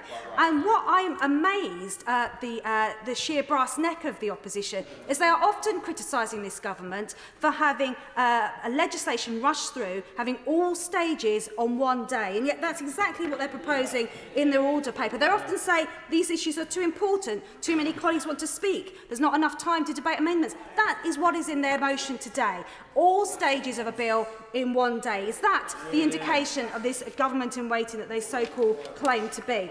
And just while I have time, Madam Deputy Speaker, I pointed out to the Shadow Secretary of State his hypocrisy in saying that he did, and he said this at the Labour Party conference, there was a role for fracking when he was leader of the Labour Party, but it bears no resemblance to the brass neck of the Liberal Democrats, who, as usual, when they were in government, say one thing, and then when they're in opposition, say another. I will not give way. There's not enough time to give way. When the leader of the Liberal Democrats was the Energy Secretary, not only did he lift restrictions on fracking, he also voted against a ban on fracking in 2015. And as my honourable friend said, was quoted in 2013 in saying, "There's an awful lot of nonsense talked about fracking. I love shale gas. It's much cleaner than coal. We need more gas. I hope we get loads of it." Well, I will say the same thing to my constituents, whether today or tomorrow. I will not support fracking, whether I'm a government minister or I'm a backbencher, and I will hope that when this does come to the floor in the House, and I will not support fracking when it does, that I will be, my constituents will see that I will stand by every word that I say. Yeah. Stephanie Peacock. Thank you, Madam Deputy Speaker. We will not support fracking unless the science shows categorically that it can be done safely. That was the 2019 Conservative manifesto.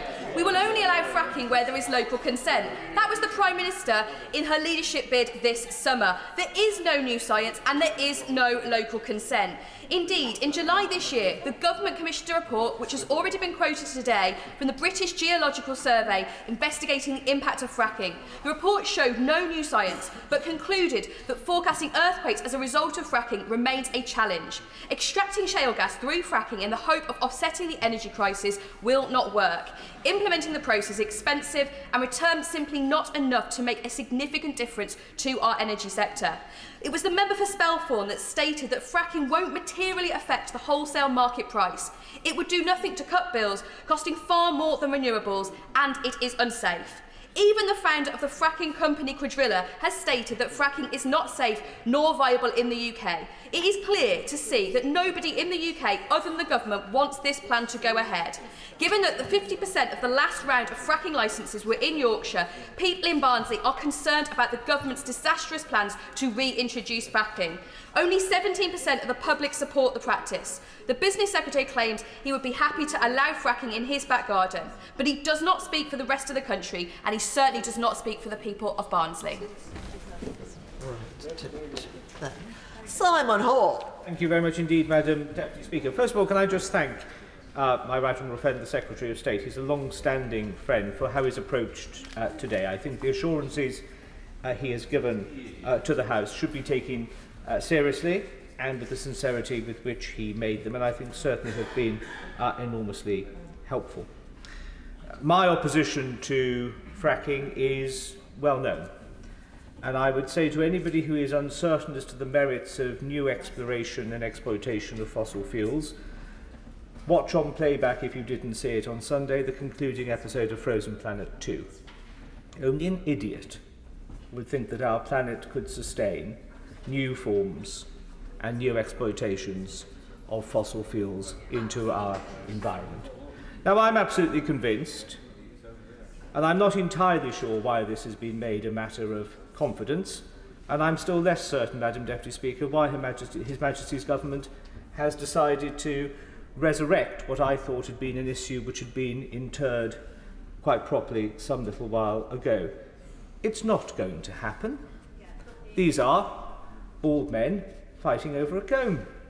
It's not going to occur.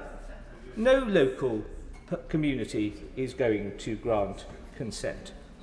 I would love to vote against fracking tonight, but like my honourable friend for Hazel Grove, I want to keep my voice and my vote to help shape the future of the party I've been a member of since 1985. And I'm not prepared to throw that away on an issue which is actually not, as I say, going to happen.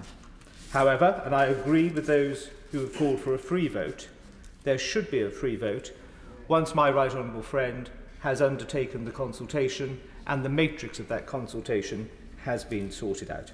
It is not, however, an esoteric point to say that as a point of principle, His Majesty's opposition should take control of the order paper. We have, dare I say it, quite enough chaos at the moment without adding to it. It is a strange day when the Labour Party is trying to hold us to a manifesto commitment I was proud to stand on in 2019 of maintaining a moratorium. I think the key thing is that the moratorium remains in place unless or until a new regulatory system is put in place. Madam Deputy Speaker, listening to the debate today and being privy to conversations with many colleagues on this side of the House over the last few days, it's my very firm belief that that day will never dawn. Kate Hollard. Thank you, Madam Deputy Speaker. I would just like to remind members why we're here today. The site on Prestonview Road rocked houses, damaged communities and terrified residents. And quite not just on one occasion, 2 or 3 occasions, and quite rightly, the Conservative government put a ban on fracking until it could be convinced that it could be safely drilled out and cause little disruption to the communities. The Prime Minister was on Radio Lancashire, and we've got a very good host, Graham Liver, and I'd just like to congratulate him on his wedding slip. But Graham cornered the Prime Minister with the first 30 seconds when he said, "What has changed?" She did not have an answer. And he asked 3 or 4 times, and she still couldn't answer. She just kept saying she was very clear that people would be consulted. He asked her, what does that consultation look like? She didn't know. So members on the opposite side to accuse this side of taking the order paper is an absolute joke. Your government put in the ban. Your government says the ban would not be lifted. Order. It's not your government. It's their government. Their government. The government put in the ban. The government said it would lift that ban when there was safety assured. That's not happened. So you can play politics and find an excuse to vote against your conscience, but don't blame people on this side. I do not support fracking. Lancashire does not support fracking, and the government has failed to deliver any assurance that it was safe. Thank you, Madam Deputy Speaker. Lee Anderson. Mr. Speaker, now then, I love shale gas. Hope we get loads of it. Well, we've certainly had loads of it today coming from the opposition benches. But it's not up to me, and it shouldn't be up to people in this place to decide whether or not they want fracking to go ahead in the country. And the Prime Minister has been very consistent to say that local people will have the final say on whether or not fracking goes ahead. And we've learnt today that the local people will also get a veto, and that's the right thing. Yet here we have in this place, I keep coming to this place just to remind myself most of the time how out of touch a lot of MPs are in this place, because how many people in this place, Madam Deputy Speaker, actually worry about what it's like in bed at night to pay their gas bill or their electric bill? Nobody in this place worries about how to pay the next bill that drops through the door.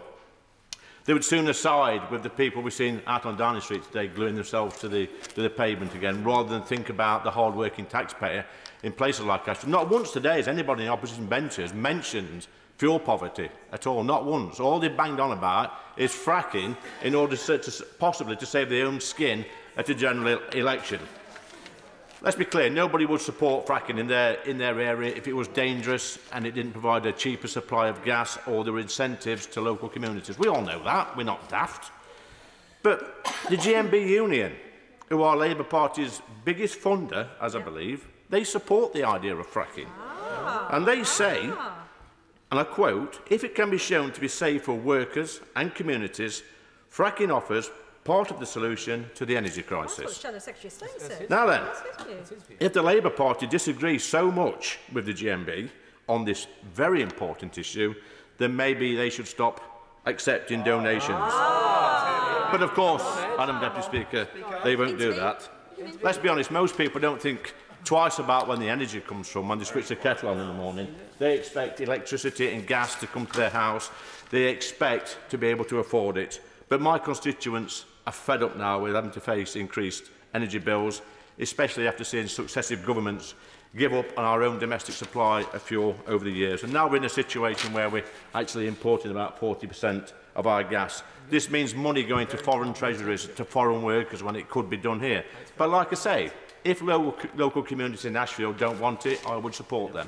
If there is a community in Ashfield that did support it, I would support them. I cannot understand why we actually here even debate it, other than the mischief of the Labour Party. And he can shake his head. The Shadow Secretary of State can shake his head very well. Please come to a place like Ashfield. I know you don't visit your own constituents very often, but come to a place like Ashfield and talk to some real people.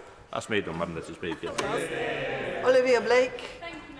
Speaker. Until recently, the debate on climate change was about the science and whether or not global heating is caused by humans. But it's important to say that while the climate deniers argued over the science and the hockey stick graphs, that wasn't what gave momentum to their arguments. To be clear, there has been long, overwhelming evidence that human CO2 emissions are causing global heating. The motor of climate denial was never a rational, scientific debate, but defending the financial interests of the fossil fuel lobby. Pseudo-scientific arguments were the only form that they have of defence of their arguments, and that's the defence that they took. Now, after decades of campaigning, protesting and lobbying, the monumental efforts of climate campaigners have meant it's politically very difficult to deny the reality of the climate emergency.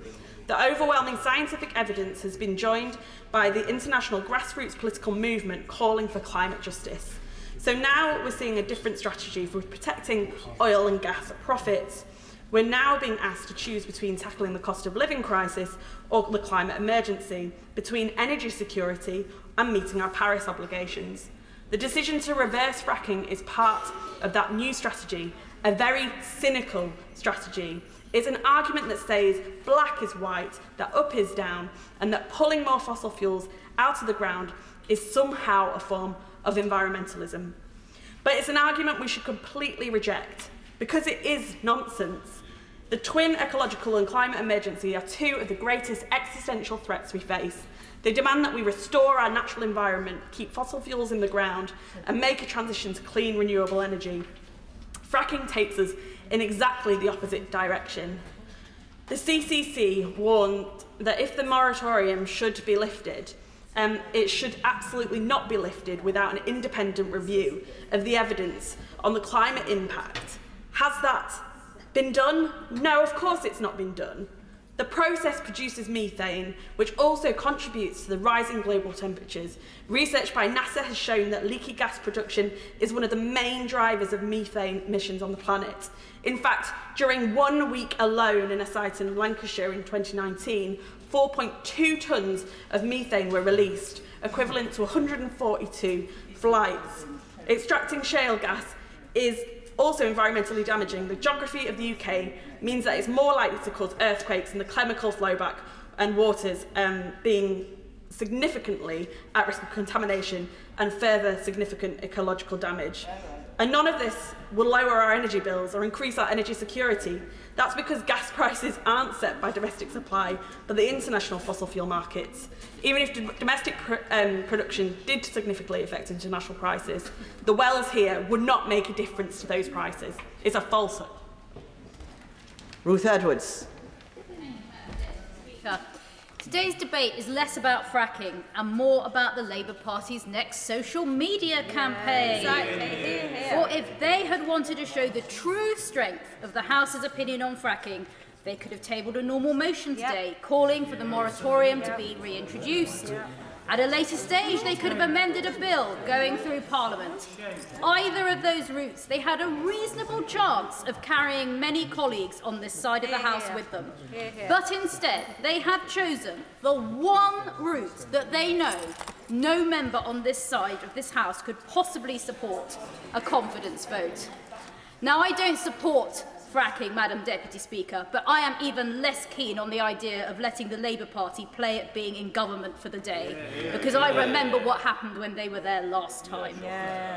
My views on most things are no secret, and certainly not on fracking. Now, I don't buy the argument it's less environmentally friendly. Gas is gas, whether it's drilled here or overseas, and the carbon footprint of gas produced in the UK is smaller than LNG shipped in from abroad. I'm also not convinced by the argument it's unsafe, but I do think it's unsuitable in a country like the UK, where we have a high population density, especially given that even relatively small tremors can be felt by the local community. And as the British Geological Survey, which has its HQ in Rushcliffe, has said, our ability to predict such tremors has not improved since the moratorium was put in place. But my main objection to fracking is that after all the division and local anguish it causes, even the industry itself estimates it will produce very little gas. We would be better off focused on increasing the output from our North Sea industry, renewables and nuclear. I am relieved that we will have a binding vote on the process for gaining local consent. Hear, hear. This is vital. Communities must know they have a legally enforceable route to either accept or reject fracking under their homes. And my final observation tonight, Madam Deputy Speaker, is for our own front bench. For they have enabled the opposition to force colleagues to choose between voting against our manifesto and voting to lose the whip. They should take a look at the faces of colleagues behind them, colleagues who have fracking sites in their constituencies, and they should hang their heads in shame. A Conservative government will always have my confidence, Madam Deputy Speaker, but its leadership today has severely tested my trust and the trust of many colleagues, and I would advise them not to do so again. Anna McMorran. Thank you, Madam Deputy Speaker. The fight against climate change is one that everyone, but this government, seems to be deeply worried about. In Wales, we are proud that our Welsh Labour government remains absolutely steadfast in our fracking ban, which has been in place for 7 years now and will continue. So it's even more disturbing that this Prime Minister, absent of a public mandate, has decided to tear up her own party's 2019 manifesto and any hopes of a stable future by bringing back fracking. And is it any surprise when this government is imploding? Is the Secretary of State even going to be here tomorrow? It is heartening, though, to see members on the opposite side publicly declare their support for us and against this government's option on Twitter, coming out one at a time, particularly the member for Kingswood, who is also chair of the government's Net Zero review. I think that is quite telling. This energy crisis is costing lives. Action absolutely needs to be taken to curb more suffering, but fracking is not the answer. It makes it worse. And this crisis has been created by an over-reliance on oil and gas. We can't increase it, and this government refuses to understand that. You can't tackle one crisis without tackling the other, but instead, this government has chosen to ignore the warnings, the science and pleas, making a deliberate attack, not only on the environment, but public health too. In England alone, 1/3 of drinking water is supplied by groundwater. The British Geological Survey stated that groundwater can be contaminated by fracking. One concerning risk is from flow-back water coming from fracking itself. Water that flows back contains high concentration of saline, known to cause hypertension, which can lead to pregnant women developing preeclampsia, exposing the mother to potential stroke risk, organ failure, with some babies being stillborn. Medical experts have written to the British Medical Journal stating these arguments. And in complete contrast, this government's own climate minister has claimed it's good for the environment. But that same minister publicly published his support for the ban of March this year. Fracking won't solve any of our energy problems, and it won't provide the essential support the country needs right now. Drilling is irrelevant to this energy crisis, let alone being a complete abdication of duty to the environment, local communities and the climate. This latest move drives a cart and horses through any chance of credibility on global leadership on climate. They must keep that ban now. Yeah. Paul Maynard. Deputy Speaker, I may I start by praising the member for Rushcliffe, who has spoken so eloquently, and I endorse every word she has said about how the government has handled this matter. And I share her sense of despair, frustration and infuriation by it. But as I find myself saying so frequently at the moment, we are where we are, and we have to get on with it. And I would much rather the moratorium that I stood on a manifesto commitment to implement could endure. But I have to welcome the commitment from the Secretary of State to hold a substantive vote on the process by which consent will be determined. But I echo those who have said that this should be a free vote. This is a polarising issue in my constituency. Opinion locally has always been broadly opposed to fracking, which I've always respected and taken note of. there has always also been a vocal, supportive minority whose voices have become louder as higher energy costs have begun to be felt, even if fracking is not a solution to the problem of higher energy prices. And everyone in my constituency deserves to have their say. So my aim over recent weeks has been to ensure that the government's commitment to local consent was a meaningful one, and not one placed in the hands of companies such as Quadrilla. Any process should be independent. Indeed, a local referendum would be my preference, because all areas of the Fylde Coast should be able to participate in the discussions as they will feel the consequences. Blackpool, as a unitary authority, has no involvement in Lancashire's planning decisions, but it would bear the seismological consequences just as much as the parish of Rotherham would. And I am particularly annoyed by suggestions of financial inducements that will be proffered by the shale gas companies to try to influence the decision making. They must not form part of the decision over consent. Getting the consent system right, and that means it needs to be in a broad area, not a narrow parish within 50 metres of some pad. Getting that right would allow all my constituents, either in favour or against, to feel that they had had their voice listened to. Perhaps fundamentally, carried out under my principles, any rejection of fracking locally would be a permanent people's no, on the record. Not some temporary politicians maybe, that could be reversed by yet another U-turn or yet another new government, which is what Labour's ban, I'm afraid, offers us. Let the people of this country put on record their views about fracking in their local area, and then we as politicians should pay attention to that and act accordingly. Grant Davies.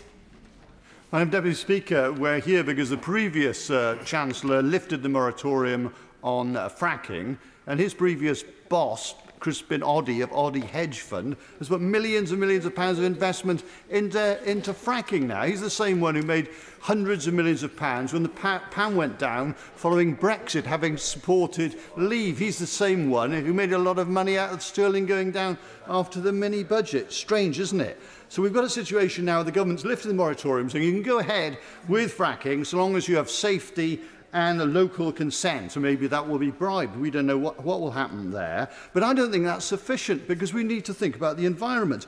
I was rapporteur for the Council of Europe on fracking, and what we found from satellite data was that 5% of the methane being pulled up was actually leaked through fugitive emissions, which meant that fracking is worse than coal for global warming, because methane is 80 times worse than CO2. And so we recommended 46 countries that no one went ahead with fracking. As a result, Macron, when he was first elected, he didn't have many policies. He took that policy off the table and he banned fracking, as we have, in fact, in Wales. Of course, fracking consists of sending millions of tons, millions of cubic metres of a chemically impregnated water, often hundreds of chemicals, which are carcinogenic, into the ground. Half of them come back, half of them stay underneath so they can contaminate the water table. The rest have to be processed. In the United States, they dump them in Arizona. Well, we're not the United States and we haven't got the space. We've got the lorries running around the countryside, smashing up our environment.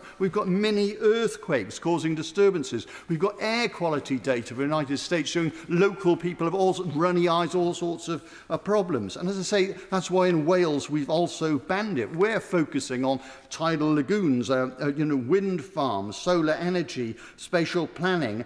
There is a way forward for a sustainable green energy future. The answer is not fracking. It's environmentally unsound. We should dismiss it even if there was consent, even if there was safety concerns were alleviated, which they won't be. This is absolutely appalling. This is Tory fracking, and people should vote Labour because of this appalling decision to lift the moratorium. Scott Benton. Thank you, Madam Deputy Speaker. Fracking is an issue which ignites very strong feelings among my constituents. Since the government announced a change in direction on this issue, I've been very much looking forward to a genuinely free and fair debate in this place, where I could go on the record and outline my concerns and those of thousands of my constituents about fracking returning to the Fylde Coast. However, Madam Deputy Speaker, this is most certainly not the free and fair debate that I had been hoping for. This Opposition Day debate is a very different beast altogether. This motion is not about fracking at all, but is an attempt by the Labour Party to take over the functions of government. This would overturn standing orders and the procedures of this House, which says that only the elected government of the day gets to decide on parliamentary business. It would allow Labour to legislate against the wishes of my constituents who elected a Conservative government at the last general election. We will not and cannot allow the Labour Party to seize control of the order paper. If they want to do so, they should do something they haven't done in 17 long years and win a general election. The opposition know fully well that members on this side who share their legitimate concerns regarding fracking cannot vote for their motion today. And so instead of engineering a constructive and fair debate on this issue, they have contrived to weaponise this issue. Truly shameful behaviour.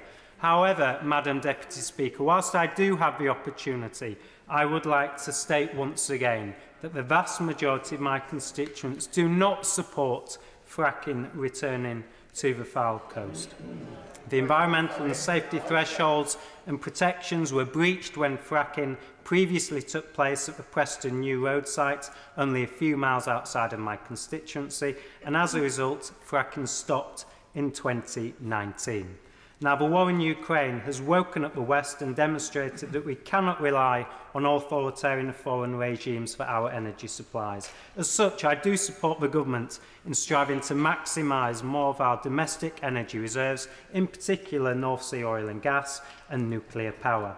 And although I can see why the government has put fracking back on the table, it should only take place when it is safe and it is supported by local communities.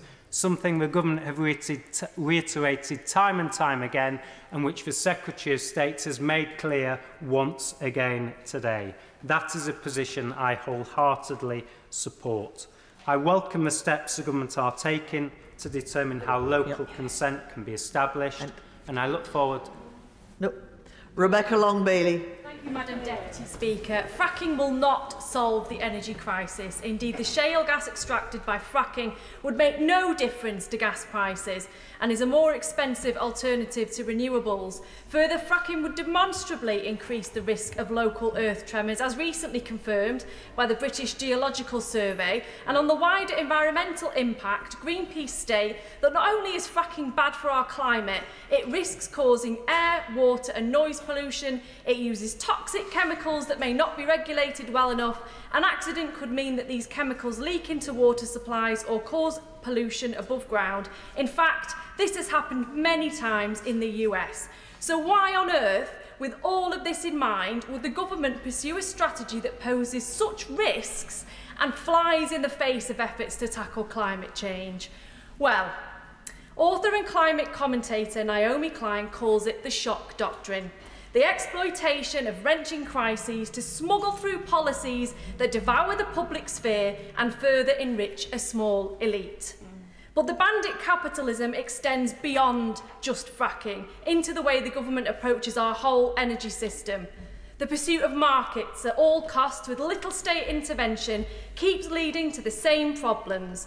Complex, poorly designed mechanisms open to gaming and profiteering that deliver poor value for money if they deliver at all, and poor environmental outcomes. And when that system fails, as it is doing now, well, it's everybody else's problem.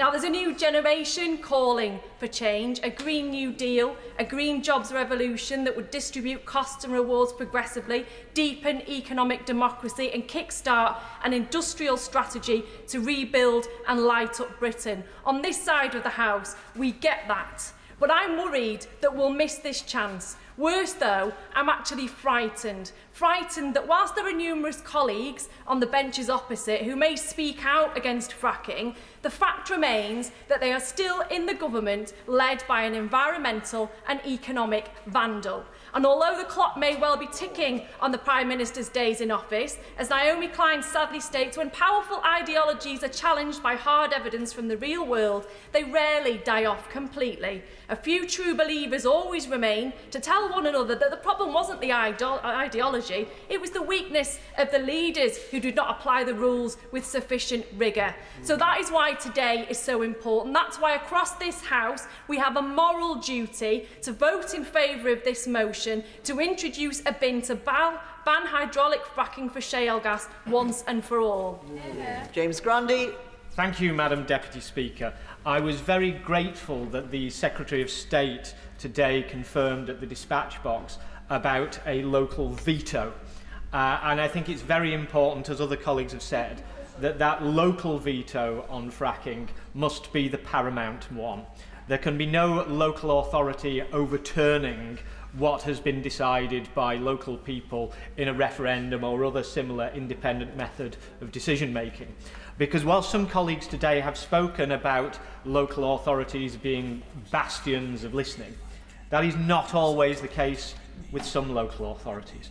Unfortunately, some local authorities would be cynical enough to pass fracking applications in just a couple of opposition-held wards. And then they would claim the planning committee was the democratic representative.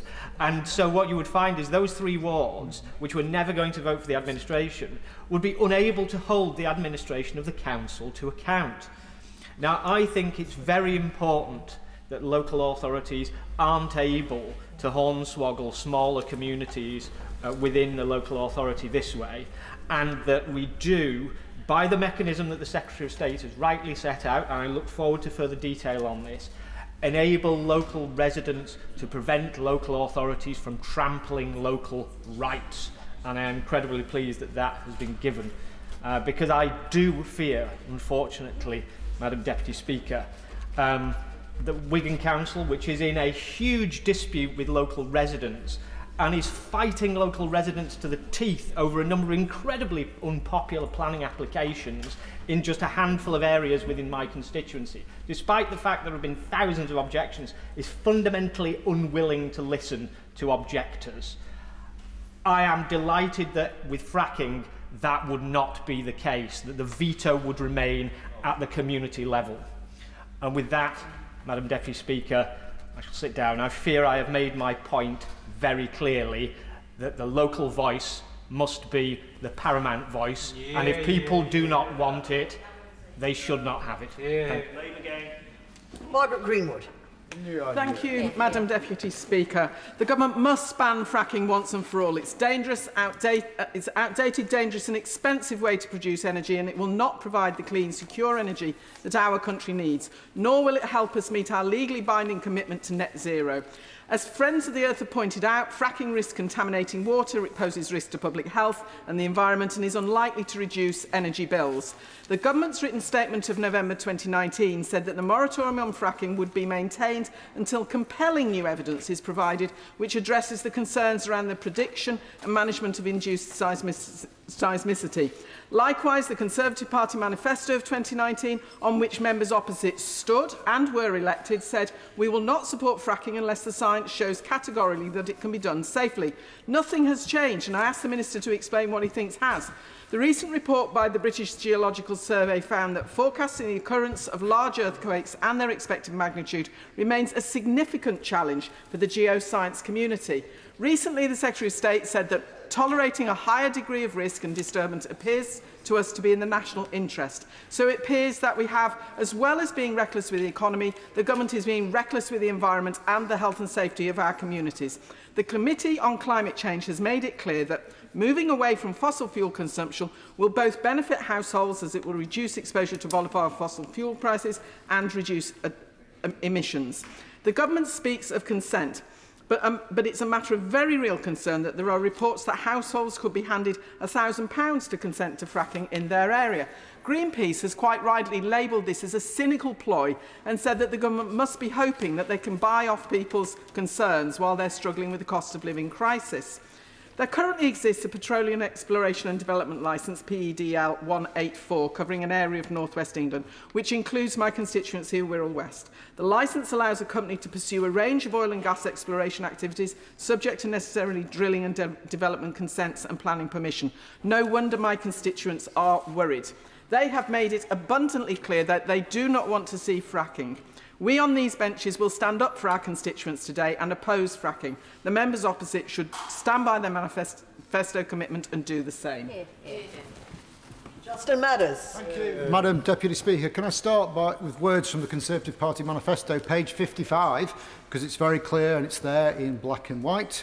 We placed a moratorium on fracking in England with immediate effect. Having listened to local communities, we have ruled out changes to the planning system. We will not support fracking unless the science shows categorically that it can be done safely. I read those words out because they should mean something. They should mean something to all of those opposite who were elected on those words. And if they don't mean anything to them, I'm sure they will mean something to the people who voted them in here as well, and who will be watching very closely how they vote today, because the science hasn't categorically shown that it can be done safely. But I'd also like to thank the Tory whips actually for making this a confidence vote in the Prime Minister, because after the week that she has had, I think that is more likely to lead to backbenchers voting with us than against us. But if they're not persuaded by that, please don't fall for the spin that we've heard that we need to do this to deal with the rising cost of energy, because it was not so long ago that the now former Chancellor said that those calling for the return of fracking misunderstand the situation. And he also said that if we lifted the fracking moratorium, it would take up to a decade to extract sufficient volumes, and it would come at a high cost for communities and our precious countryside. No amount of shale gas from hundreds of wells dotted across rural England would be enough to lower the European price anytime soon. And with the best will in the world, private companies are not going to sell the shale gas they produce to UK consumers below the market price. They are not charities after all. Well, even a stop clock is right twice a day, and it's even the case that a discredited former Chancellor can be right about something, and he was certainly right about that. I'll just finally, Madam Deputy Speaker, say a few words about consent. The dictionary definition of consent is permission to do something or an agreement to do something. So let's be clear that that is not the same as getting a payment in lieu of consent, and it does not mean having a refined planning process to create the illusion of consent. And I'm afraid the government amendment doesn't really take us to a place where I am convinced that we will have genuine consent, and whatever is said from the dispatch box doesn't really mean anything when cabinet ministers are falling on a daily basis. Because let's be clear, consent is not the same as consultation, and this amendment talks too much about consultation rather than consent. Consultation is not as robust, it's not as definitive, and it's certainly not what people would expect. And the Business Secretary said last month that compensation and consent become two sides of the same coin. Well, I would say that they cannot possibly be two sides of the same coin. Compensation is payment in recognition of a loss. That does not in any way mean that people have agreed to suffer that loss. And if the government really do want to get consent for fracking the countryside, they should put it in their manifesto and call a general election, and we'll see whether they do get that consent. Christian Wakeford. Thank you, Madam Deputy Speaker. I'm pleased to be called to speak in this debate today, which I believe the whips opposite have called a confidence motion in the Prime Minister. I don't know which is more exciting for her to receive her P45. Is it our side or theirs which is more exciting? The Prime Minister promised that fracking will take place only in areas with a clear public consensus behind it. But the Business Secretary ruled out local referendums and suggested that fracking companies themselves could go around door to door and ask people if they will consent. Aside from this being a truly ridiculous idea, appointing fracking operators as the arbiters of local consent would create an obvious conflict of interest and would undermine the authority of democratically elected councils. If the Business Secretary is so keen to start digging up people's areas and causing earthquakes, I look forward to the government's newer site opening in North East Somerset in the coming weeks. It may surprise some, but I agree with many of the members opposite. The member for Fylde spoke passionately last week and again today in regards to constituents who were labelled as Luddites by the Business Secretary. When I was a county councillor in Lancashire, when this was actually debated over 7 years ago, and also now as the Member of Parliament for Bury South, I know the people of Radcliffe, Whitefield and Prestwich certainly aren't Luddites either, and neither are the people of Lancashire. I am against fracking, Madam Deputy Speaker. It's unpopular it industrialises the countryside, and it contributes to climate breakdown, and importantly, fails to address the energy crisis. But it's not just me who thinks that, Madam Deputy Speaker, it's the public too. You know, one person said it will take up to a decade to extract what we need by fracking, and that it was pointless. That was the Chancellor of last week. It will create enormous disruption for little economic gain. That was the Chancellor of this week, 4 months ago. The Defence Secretary opposed proposals for a fracking site in his constituency. The Tory party chair signed the Defence Secretary's letter opposing fracking. The Levelling Up Secretary said there isn't strong support for fracking, and I agree. The Secretary of State for DCMS didn't want it in her backyard, and I don't blame her. So now we know that her cabinet don't have faith in fracking or her. I look forward to many of the members opposite joining me in the lobbies today. Kerry McCarthy. Thank you, Madam Deputy Speaker. Today we've heard from colleagues across the House making clear their opposition to fracking. It was particularly powerful hearing from MPs from the Lancashire area, which has already been affected by the seismic shocks of previous drilling, and their constituents live in fear of that happening again. Fracking is dangerous, polluting, and will not provide energy security for this country, and it is deeply unpopular. The government finally seemed to get that in 2019 with its manifesto commitment to a fracking ban, and as it's been said, everyone on that side of the House stood on that manifesto and made that promise to their constituents. Yet it's only taken a matter of days for this new administration to bring fracking back. And not through a vote or a consultation or a debate in this House. It was a decision taken just by the Secretary of State alone, who's not even turned up to hear the winding up speeches. No scrutiny, the Secretary of State, no scrutiny and no accountability. Oh, sorry, I didn't see him there.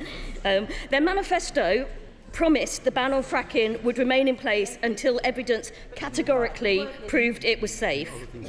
But the recent report from the British Geological Survey commissioned by the government has offered no new evidence whatsoever to suggest the situation has changed. As the Honourable Member for Fylde said, the geology hasn't changed. How could it? The science hasn't changed either. So what did the Secretary of State do when he couldn't find the evidence he wanted?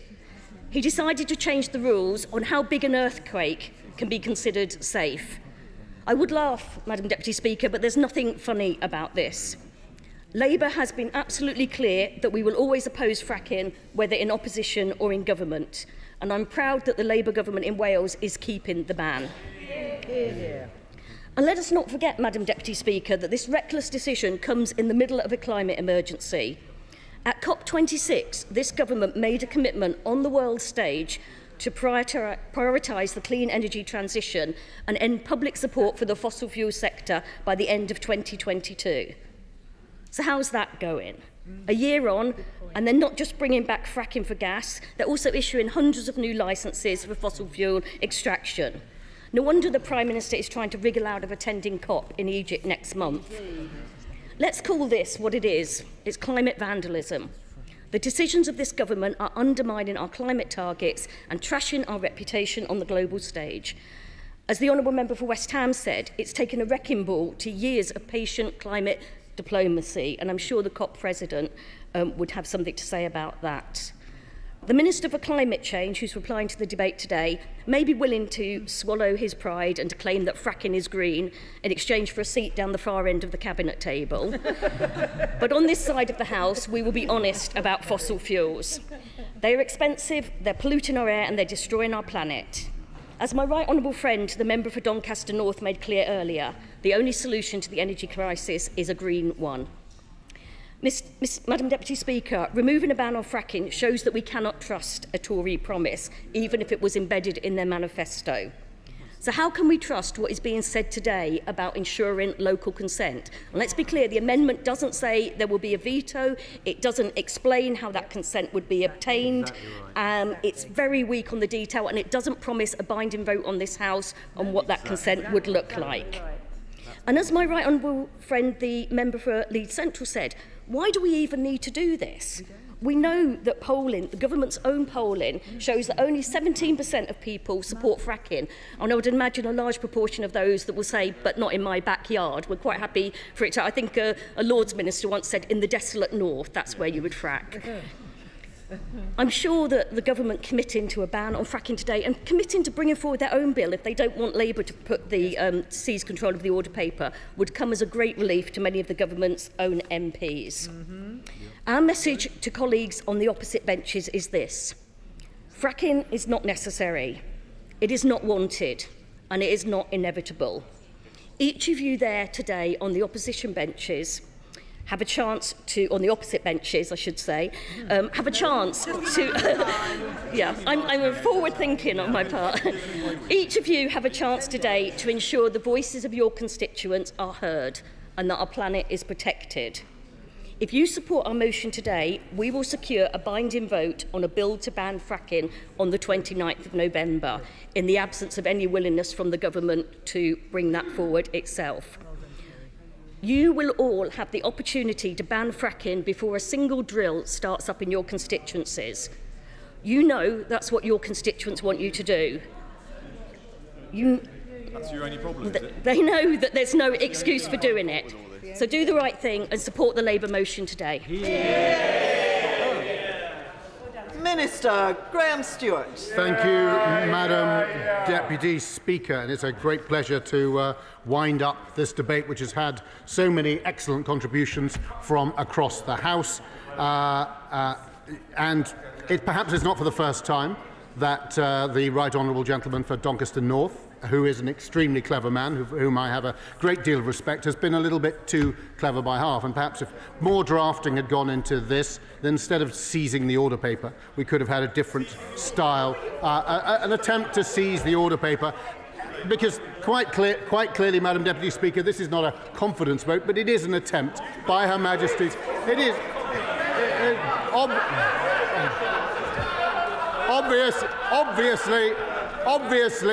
obviously, Madam Deputy Speaker, this is not a confidence vote. What it is an attempt. What it is an attempt. Let me try. Order. Order. Come on, let's listen to the Minister. And that means be quiet up there as well. That means be quiet up there as well. Order. Minister. Thank you, Madam Deputy Speaker. But this attempt, I won't give away. The Right Honourable, Madam Deputy Speaker, the Right Honourable Gentleman is getting overexcited. He described himself as a nerd, and of course accurately. Perhaps he should have spent more time looking at parliamentary procedure. Madam Deputy Speaker, I am proud to say that this government has led the way in reducing emissions and moving towards net zero. When the Right Honourable Gentleman was in power, Madam Deputy Speaker, when he left power in 2010, not only was there that note that said there was no money left, fewer than 7% of our electricity, around 6.8%, came from renewables. It is this party on this side of the House which has delivered the Green Revolution, will continue to deliver the Green Revolution, and means that more than 40%, Madam Deputy Speaker, are they allowed to maintain this ridiculous stuff? It's bad enough for... Order. Order, Mr. Davis. We are having a debate. If everybody shouts at one another, we can't have a debate. Minister. Thank you, Madam Deputy Speaker. And it's brought calm to the other side of the House to point out that, as I say, electricity 7% when they left power, more than 40% today. If you look at energy efficiency and you look at people struggling to heat their homes today, houses that were EPC C and above, what was the percentage? The Honourable Gentleman wants to tell me from a sedentary position. What percentage was it when Labour left power? I'll tell you, it was 14%. What is it today? 46%. It is this party which is moving this country towards net zero, and not only doing it at home, but leading internationally as well. I happily to give way to my own.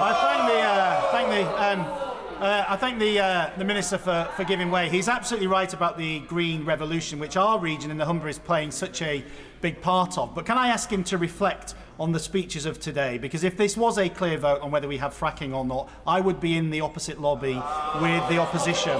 I will stick on any binding vote to my manifesto and election commitment to oppose fracking absolutely. So can he reflect on that? And can I urge him to continue with the vein he was going down, which is how much we should be investing in green energy?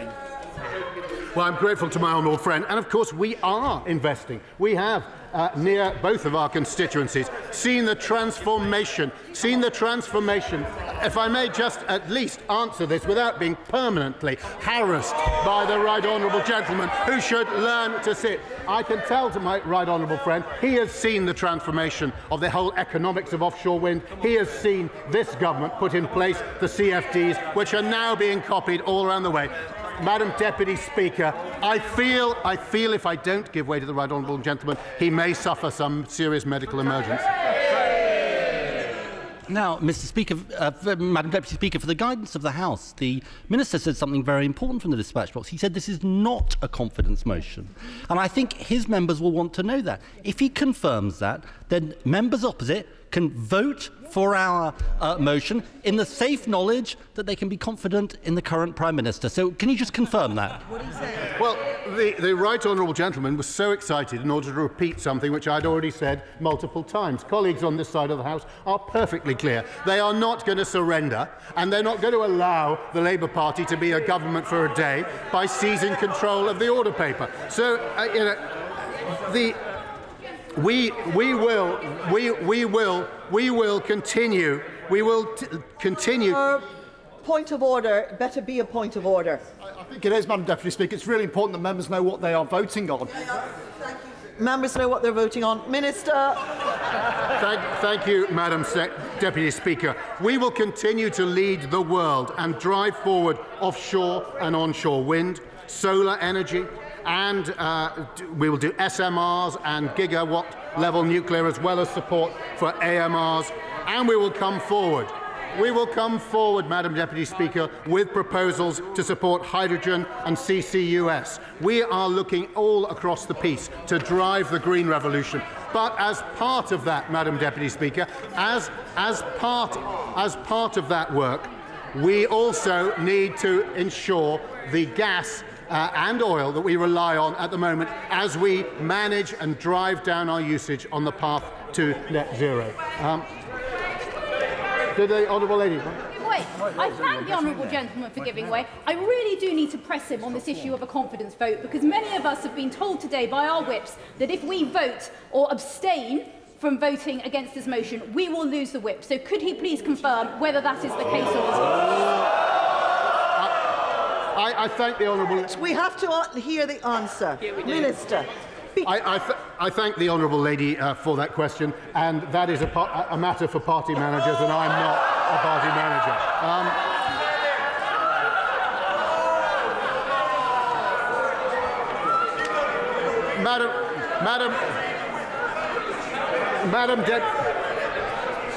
Madam Deputy Speaker, community support is so important, and that is why we have, as we've heard from the Secretary of State today, pledged to colleagues to ensure that that community support, there will be that community veto that we've heard so much about from colleagues from East Sussex, North Dorset, Bognor Regis and Littlehampton, South West Bedfordshire, Taunton Deane, Winchester, East Yorkshire, my neighbour, Gloucester, Bolsover, Scarborough and Whitby, up the coast from me, South Thanet, Worcester, Gloucester, Rother Valley, North Dorset, Ashfield, Rushcliffe, Blackpool South and Lee. And it's interesting to see the Liberal Democrat on his feet, who in his speech, Madam Deputy Speaker, suggested not a drop more of gas or oil should come out of the ground, forgetting that 75% of our energy needs today come from fossil fuels. It is this government which is leading the green transformation to take us away from it. It is this government which is driving forward net zero, not only here, but equally importantly, all around the world. And it is, of course, my colleague who has been president of COP26, who has moved the world from having just 30% of global GDP covered by net zero pledges, 30% in 2019, to more than 90% today. It is that transformation of the global position on the pathway to net zero that has been a critical path, as well as leading the development of net zero at home. That is why we will continue to make sure that we develop, and that's why we are issuing licences or issuing blocks in the North Sea, so that we can produce domestic oil and gas as we manage that pathway down. We will manage it down.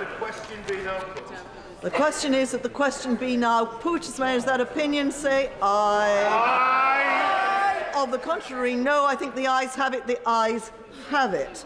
The question is that the original words stand part of the question. As many as that opinion say aye. Aye. Of the contrary, no. Aye. Division. Clear the lobby.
Order.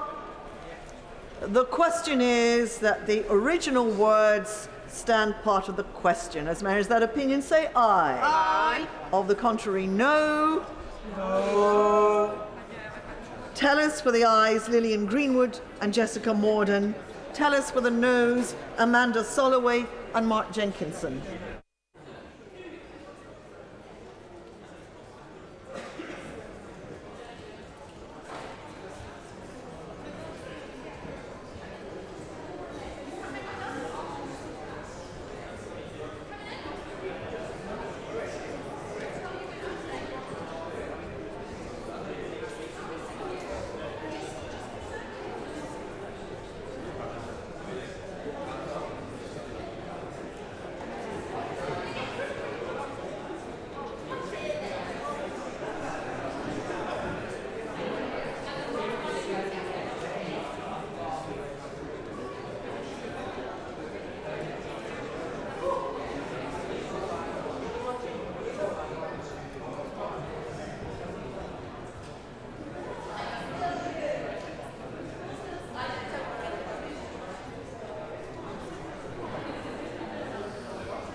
Will the Sergeant please investigate the delay in the no lobby?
Order! Order!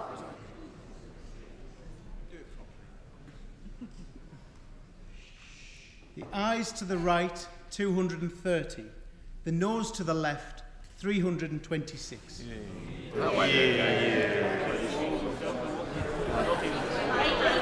Thank you. Order! Order! The ayes to the right, 230. The noes to the left, 326. So the noes have it. The noes have it. Unlock. Point of order, Tangham Debonair. Thank you, Madam Deputy Speaker. I wish to, on a point of order, there are rumours, very strong rumours, that the Government Chief Whip has apparently resigned. I wonder if it's possible to get some clarity. More than rumours, well, if you want to say no, Madam Deputy Speaker, I seek your guidance on whether or not this can be confirmed, given that this is actually a matter of parliamentary discipline. Yes, it is. The honourable lady raises a point as to whether a member of the government has resigned. I have not been given any such information. I know no more than that, and it's not a point of order for the chair. Point of order, Mr. Farron. Thank you, Madam Deputy Speaker. I wonder if you could clarify that during the debate we just had, the Minister from the dispatch box closing the debate informed his colleagues that this was not a vote of confidence. Yet we saw earlier, in writing from the Government Deputy Chief Whip, that it was. Could it be possible that members opposite voted in the division just now without any clarity as to what it was they were actually voting for? I thank the honourable gentleman for his point, which is, of course, not a point of order for the chair. My concern is that what it says in the order paper is correct and accurate, and it is. And I thank the honourable gentleman for the point he raises, but it's not one on which I can judge. Ministers are responsible for their own words. Is it a point of order? Point of order, Mr. Bryant. Madam Deputy Speaker, I would urge you to launch an investigation into the scenes outside the entrance to the no lobby earlier. As you know, members are expected to be able to vote without fear or favour. Yes. And the Behaviour Code, which is agreed by the whole of the House, says that there shall never be bullying or harassment of members. I saw members being physically manhandled into another lobby and being bullied. our cry is. If we want to stand up against bullying in this House of our staff, we have to stop bullying in this chamber as well, don't we? Order, order. We're talking about behaviour. We will have a little bit of good behaviour for a moment on both sides of the House. The honourable gentleman raises an important matter about behaviour, and he knows better than anyone else that we have an extremely good system for investigating allegations of bullying, intimidation or bad behaviour. And if the honourable gentleman cares to bring evidence and facts to me, I will make sure that the matter is properly investigated. Of course, we must have decorous behaviour at all times. And so we will now proceed quietly and politely. The question is that the proposed words be there added. As many as are of that opinion, say aye. Aye. Of the contrary, no. No. I think the ayes have it. The ayes have it. The question is the main motion as amended. As many as that opinion, say aye. Aye. Of the contrary, no. I think the ayes have it. The ayes have it. Thank you. That concludes that item of business, and we now come to motion 3 relating to business of the House, supplementary estimates and supply and appropriation adjustments bill. Minister to move. The question is as on the order paper. As many as that opinion, say aye. Aye. Of the contrary, no. I think the ayes have it. The ayes have it. Motion number 4 on sanctions. Minister to move. The question is as on the order paper. As many as that opinion, say aye. Aye. Of the contrary, no. I think the ayes have it. The ayes have it. I beg to move that this House do now adjourn. The question is that this House do now adjourn. Dame Andrea Leadsom.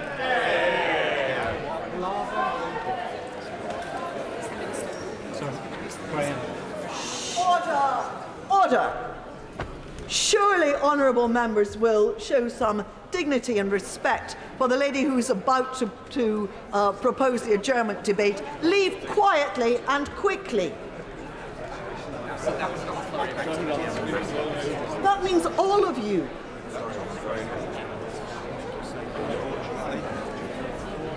Dame Andrea Leadsom. Thank you, Madam Deputy Speaker. I'm grateful to you for granting this important adjournment debate this evening. Picture the scene, Madam Deputy Speaker. A beautiful historic town whose origins date back to the Roman days. Small businesses lining both sides of the street. Traditional architecture providing a link to the area's local history. This is Towcester, at the heart of my South Northamptonshire constituency. It is an idyllic scene until the traffic starts. Madam Deputy Speaker, I'm sitting not 6 feet from the Right Honourable Lady, and I'm unable to hear what she's saying to the House. The Right Honourable Gentleman is absolutely correct. I have asked for members to behave in a decent and respectful way. I think we have it a little bit more quiet. Dame Andrea Leadsom. Thank you, Madam Deputy Speaker. I was describing Towcester, a beautiful town in the heart of my South Northamptonshire constituency. It is an idyllic scene until the traffic starts. Most days, and sometimes all day, cars queue down the A5 Watling Street, which is the high street through Towcester. Buses cannot pass the cars parked either side, and worst of all, whenever the M1 or the M40 are up the creek, which can happen at any point during the day or night, we have HGVs squeezing their way through the narrow gap between parked cars. They often have to drive onto the pavement with air brakes wheezing and tooting their horns to each other to signify you first, no, you first.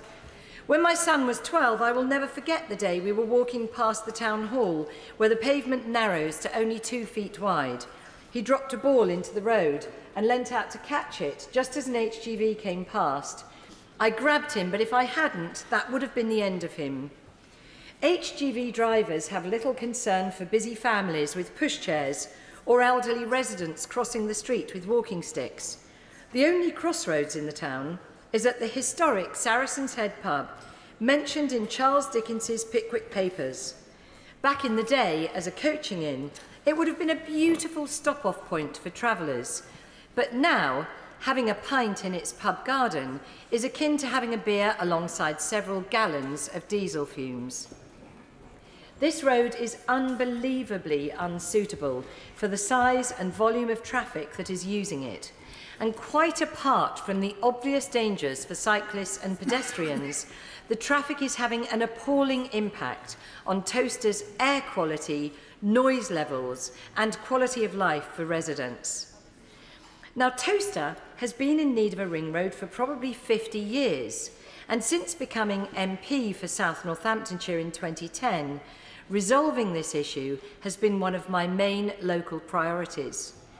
The beauty of the town drew the eye of Persimmon Homes, who agreed to build a relief road for the town, amongst other things, in return for planning permission for over 2,000 new homes on the edge of Towster. Now, Madam Deputy Speaker, I am no NIMBY, and nor are my constituents.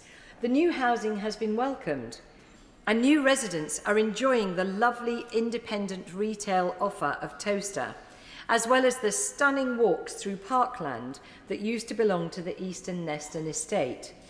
However, as always seems to be the case in these situations, the houses are being built at breakneck speed, yet somehow, after 12 years of me beating down the doors of National Highways, the local councils, of DFT and of Persimmon, we have still only managed to achieve a road to nowhere.